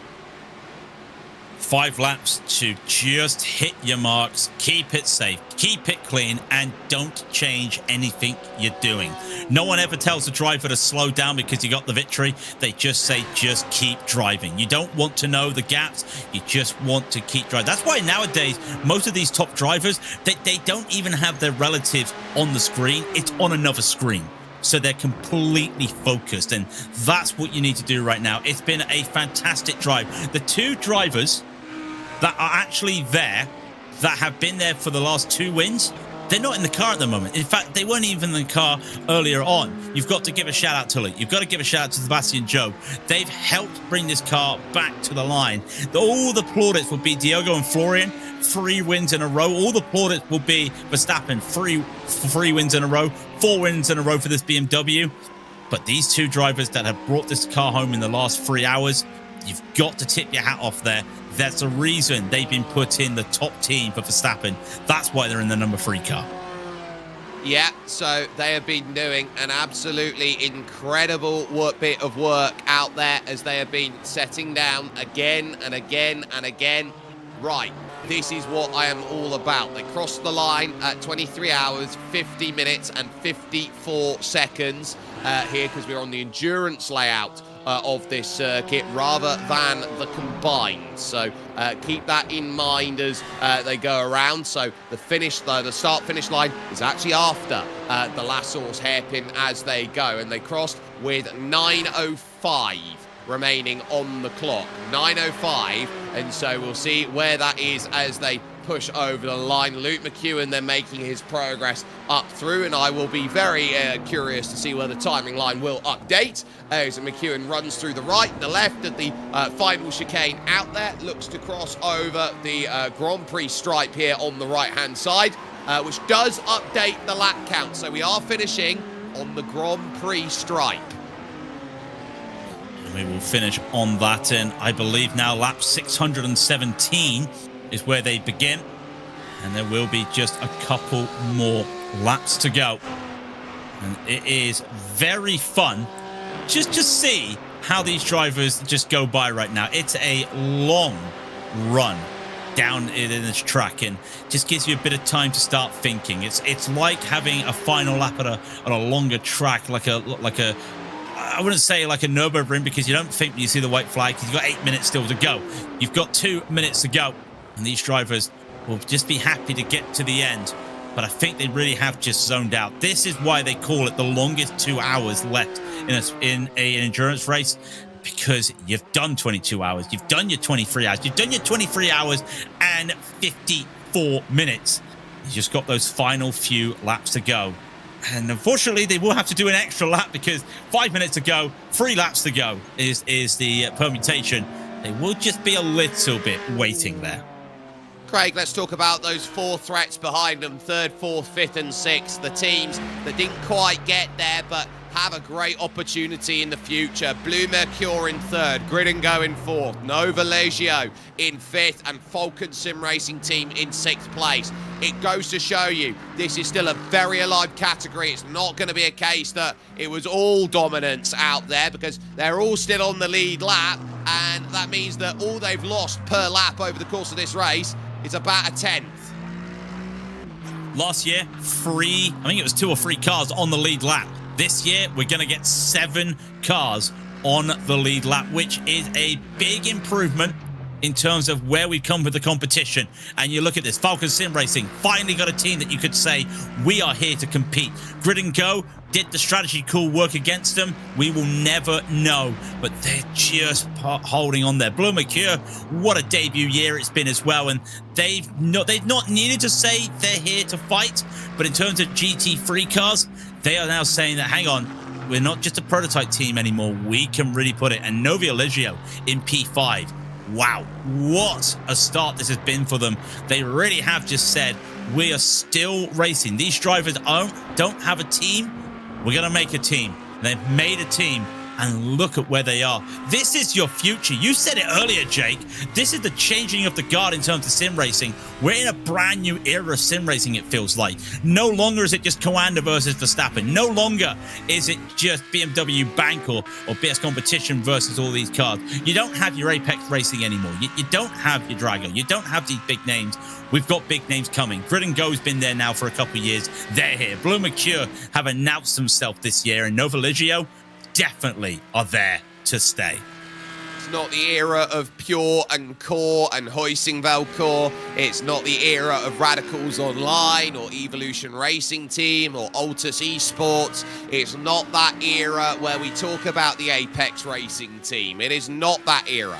It is now a brand new era, a new dawn, new teams, but similar drivers out there, like Johan Hart, for example, like Kevin Ellis Jr. They've seen a lot of sim racing in their times, and they were names when I first started, being really good, really quick, getting up to the top level, and have so many great results out there that they have put together. But there's still drivers who want to go and show what they've got, show that potential, Craig, and this is what we're seeing. This might be a case of the format is the same, but there are still chances for a lot of new drivers to climb up that next level, hit that rung, and say they're the best. and look at them. You see on the bottom of the screen, we've had always going through the list of the runners and riders today. Just because we're talking about the top 6 doesn't mean that you've got to factor out that these drivers, the 77, still drivers here that can still put their mark here. A lot of these drivers may not be fighting at the front. They may be a lap or 2 laps down. But I'll tell you what, Jake, they are still drivers that are able to say, hey, we have competed in this top split. We're in the money split. As the white flag comes down, Jake, it is going to be a fantastic final 2 minutes and 16 seconds. And this is where you now say, just enjoy it. You're given the white flag, Jake. And I tell you what, it's 2 minutes that you are going to enjoy if you're in these cars. BMW M Verstappen Sim Racing, the number 3 car, is out there and showing an absolutely ace time of what it means to go out there and be all-conquering and all-dominant. This is the team. This is the team that every sim racing team in the world aspires to be. They've not just been dominant for 1 year, for 2 years, for 3 years. They've been dominant since the start of the millennium. They were dominant before iRacing ever existed, when Gregor Hutu was proving that he was on top of the world for a long time. The 5 world championships that he had, the switch over to go and try and conquer everything they could get their hands on. And now in this generation under Max Verstappen, they are doing exactly that. And they are proving they are top dollar. For the 4 drivers who sit themselves in at that number 3 team, Diogo Pinto, Florian Lebigra, Sebastian Jobe, and Luke McEwen, this is their magnum opus once again. Every time they set themselves up, they expect to win. That's why they are a tier 1 team. They expect to win every race they get their hands on. They beat their teammates over in the sister car, the number 4 Ferrari, and say, we just ran away from you in the final couple of hours because you couldn't hang with what we've got. They've put 42 seconds on the rest of the field out there as they have set themselves up. And now heading through Blanchemont at a circuit 10 years ago that Max Verstappen was working with Atse Kirchhoff to practice in a Toro Rosso. There is 1 chicane left for what is one of the greatest feats in sim racing history. BMW and Verstappen Sim Racing have a 3-peat, and Verstappen Sim Racing, when they see the number 4 come to the line, have 3 straight 1-2 finishes. This is the stuff of sim racing folklore. They'll come across the line. They'll take the P4. They'll take the P2, sorry. That's the number 4 getting the P2 for sure. And I'll tell you what, if there isn't a place on this track that you can hang a banner, you've got to hang a Verstappen Sim Racing banner. Not only are they now saying that, hey, we are getting victories in the real world 24 when they got that bronze. And look at Blue Mercure. They're not going to have the result they want, but they're going to come across the line in a photo finish with their team. It'll be a P3 and a P9. But what a result that is to have 2 cars in the top 10. Yes, we talk about the fact that it's a Verstappen Sim Racing who gets in 2 cars in the top 10. But you look at it, Grid and Go is only going to get 1 car. Verstappen Sim Racing has had the 2. Novoligio are going to have 2 cars in the top 10. And Blue Mercure just got that as well. What a drive it's been for the 002. Probably not the strategy they were looking for, but the result still is a top 5 for Nicholas Lux and the crew. The 002 will come across the line, and that Ford, will get it. And thinking about that strategy here, Jake, the top 5, each car is a different manufacturer. What a lovely balance of performance then to end this season, or end this run of the Spa 24, I should say. Donuts aplenty are throwing out, and BMW and Verstappen Sim Racing team lighting it up with Luke McEwen. Here comes Novoligio then to take the top 5. What a great result for this team in their first season out there in sim racing. A top 5, they will take 2 in the top 10. Falcon Sim Racing team will be very happy as well with the result that they have managed to actually go and push with. But my goodness, what a day at the office we have been able to have. And yeah, they are just gonna burn down as much as they can Luke McEwen in a time of 24 hours, 0 minutes, 0.820 seconds. There, you can't get much closer to 24 hours worth of running. Wins by 15.6 over Sam Kiter in the Verstappen Sim Racing number 4. With Ate Kalpanen in 3rd and Nicholas Lux in 4th for Blue Mercure and Grid and Go. 5 manufacturers in 5. BMW, Ferrari, Aston Martin, Ford, Audi. 5th with Johan Harf and Nova Leggio Racing, with Falcon Sim Racing Team Blue in 6th. Nova Leggio Racing with the number 5, and Nicholas Rubelar is 7th. WSR Esports, the first lap down with Lucas Prada there in 8th places. It will be Blue Mercure in 9th with Thibaut Prevost. And what a result this will be for the Argentines out there. For Santiago Bajtaraka and SDR Sim Racing, a top 10 here at this race, the 24 Hours of Spa. I think that goes underrated. That is a wonderful result from them, having started in 12th. Fisty Forward Pink in 11th. As we look down the list, Isaac Phelps for Grid and Go, Falcon Sim Racing Teal and gridandgo.com's 001 there in 14th.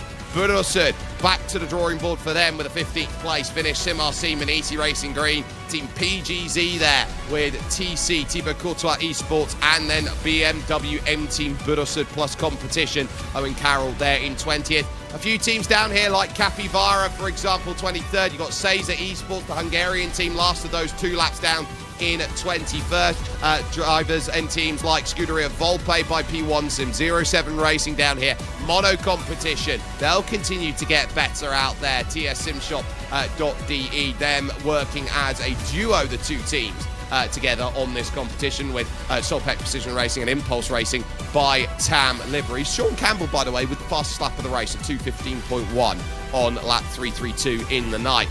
XPD there at 4 down with the likes there of Map Performance that we saw. Auto Moves, tough day at the office, but they will be up there and they will challenge. They are a top 10, top 5 team when they put it all together. Fisty Forward Yellow, Zenith Esports, Burosud plus Hybrid, SDR Sim Racing, 5 down, and 7 for Core Racing by GV Controls, who got caught up late. And now you're starting to find Retirement Central here, because after Vesta and Owned Esports, 100 down for SDR Sim Racing 577. LMR Altitude Frame will feel unlucky here. Auto Moves had one RDV Competition Unité. You got Grid and Go here with a 004. RC Car Shop in the wall late. Vesta Sport as well in 50th. And 9 more on the list here from the 59 teams that started, which includes Team Benic, Maniti Racing Yellow, Pole Promotion Esports. You got the likes of Autism Awareness by Squadra Corsa. Marla having a tough day, as well as Impulse by Volta Art, and WSR Esports, the number 16 machine then, ultimately for them, the black team, finding that they are out of the running then first and foremost. Craig, legacy. We talk legacy so much when it comes to sim racing and how critically important it is to savor the moment as and when it happens. This here by Verstappen Sim Racing, back to back to back 1-2 finishes at the 24 Hours of Spa, might be one of the greatest sim racing achievements of all time. You and I have seen it, especially here on iRacing. We've seen drivers three-peat things like the Indy 500. We've seen drivers double back Daytona 500. That's a single driver achievement. That's a big deal. A 24-hour race around the biggest GT3 race in the world, that's something different. We always say savor a victory. I'm still savoring my 12-hour victory. Savor a 24-hour victory, that's a big achievement. 3 in a row, you'll never see that again, Jake. I don't think we'll see it again. If they do 4 next year, I'll eat my hat. Well, get your hat ready by the sounds of things. Officially 620 laps driven in this race to go and get that result. Absolutely incredible work being done to put that all together. And the best bit is they are going to be looking around and going, well, what's next in terms of challenge? They'll have a bit of a lull here over the summer of July into August, but September on the calendar looks very busy. It is absolutely. You've got Suzuka, you've got the Brick Car, and then you've got Petit Le Mans. So a 3-week stretch that is going to be very busy. And there's also, just because of this on the road side, doesn't mean there's other things. You've still got the Brickyard 400 coming up on the oval side. 6 hours on Road America for a small endurance event. I say small, 6 hours is there. Then you come to the Knoxville Nationals as well. That will be great for the dirt side. Portimao 1000 for the historic drivers. That will be one I will be putting my eyes out. Crandom is always one you look for. And then we come to September. We thought that May was busy, Jake. September is just as busy. Southern 500, Suzuka 1000, Brick Car 24, and then Petit Le Mans. And what a run that will be to the end of the year from there onwards. It is still stacked. But now I think the drivers, they have earned their rest. I think they have, and we'll see you over July 22nd to 27th then in terms of running for the NASCAR iRacing Series and heading to the Brickyard for the 400 that is there. You're going to want to catch us then for action on iRacing as part of Racesport TV's production as we go through with that to 16th Street and Georgetown Road, the most famous oval in all of motorsport. You're going to really want to jump in and catch some amazing action there. There's been some incredible running over the course of today, and of course it's been a huge team effort that has been to put it together, from Paul Smith, from Jonathan Burke, Howie Burrows, David Haynes, Alex Goldschmidt, who has been in for running action, and of course Craig King alongside me with Hugo Luis and Ramiro Augustin Cisneros producing. My name is Jake Sperry. Legacy, all the best, 59 of the best coming out and saying, I want to be the one that stands at the top at the Circuit de Spa-Francorchamps. Dominance is something that is often talked about around these places. If you go out to Stavelot, the town of Stavelot out there, there's a little statue on the hill that's dedicated to Eddie Merckx, arguably the greatest cyclist of all time. He was one of the most dominant cyclists of all time. Verstappen Sim Racing.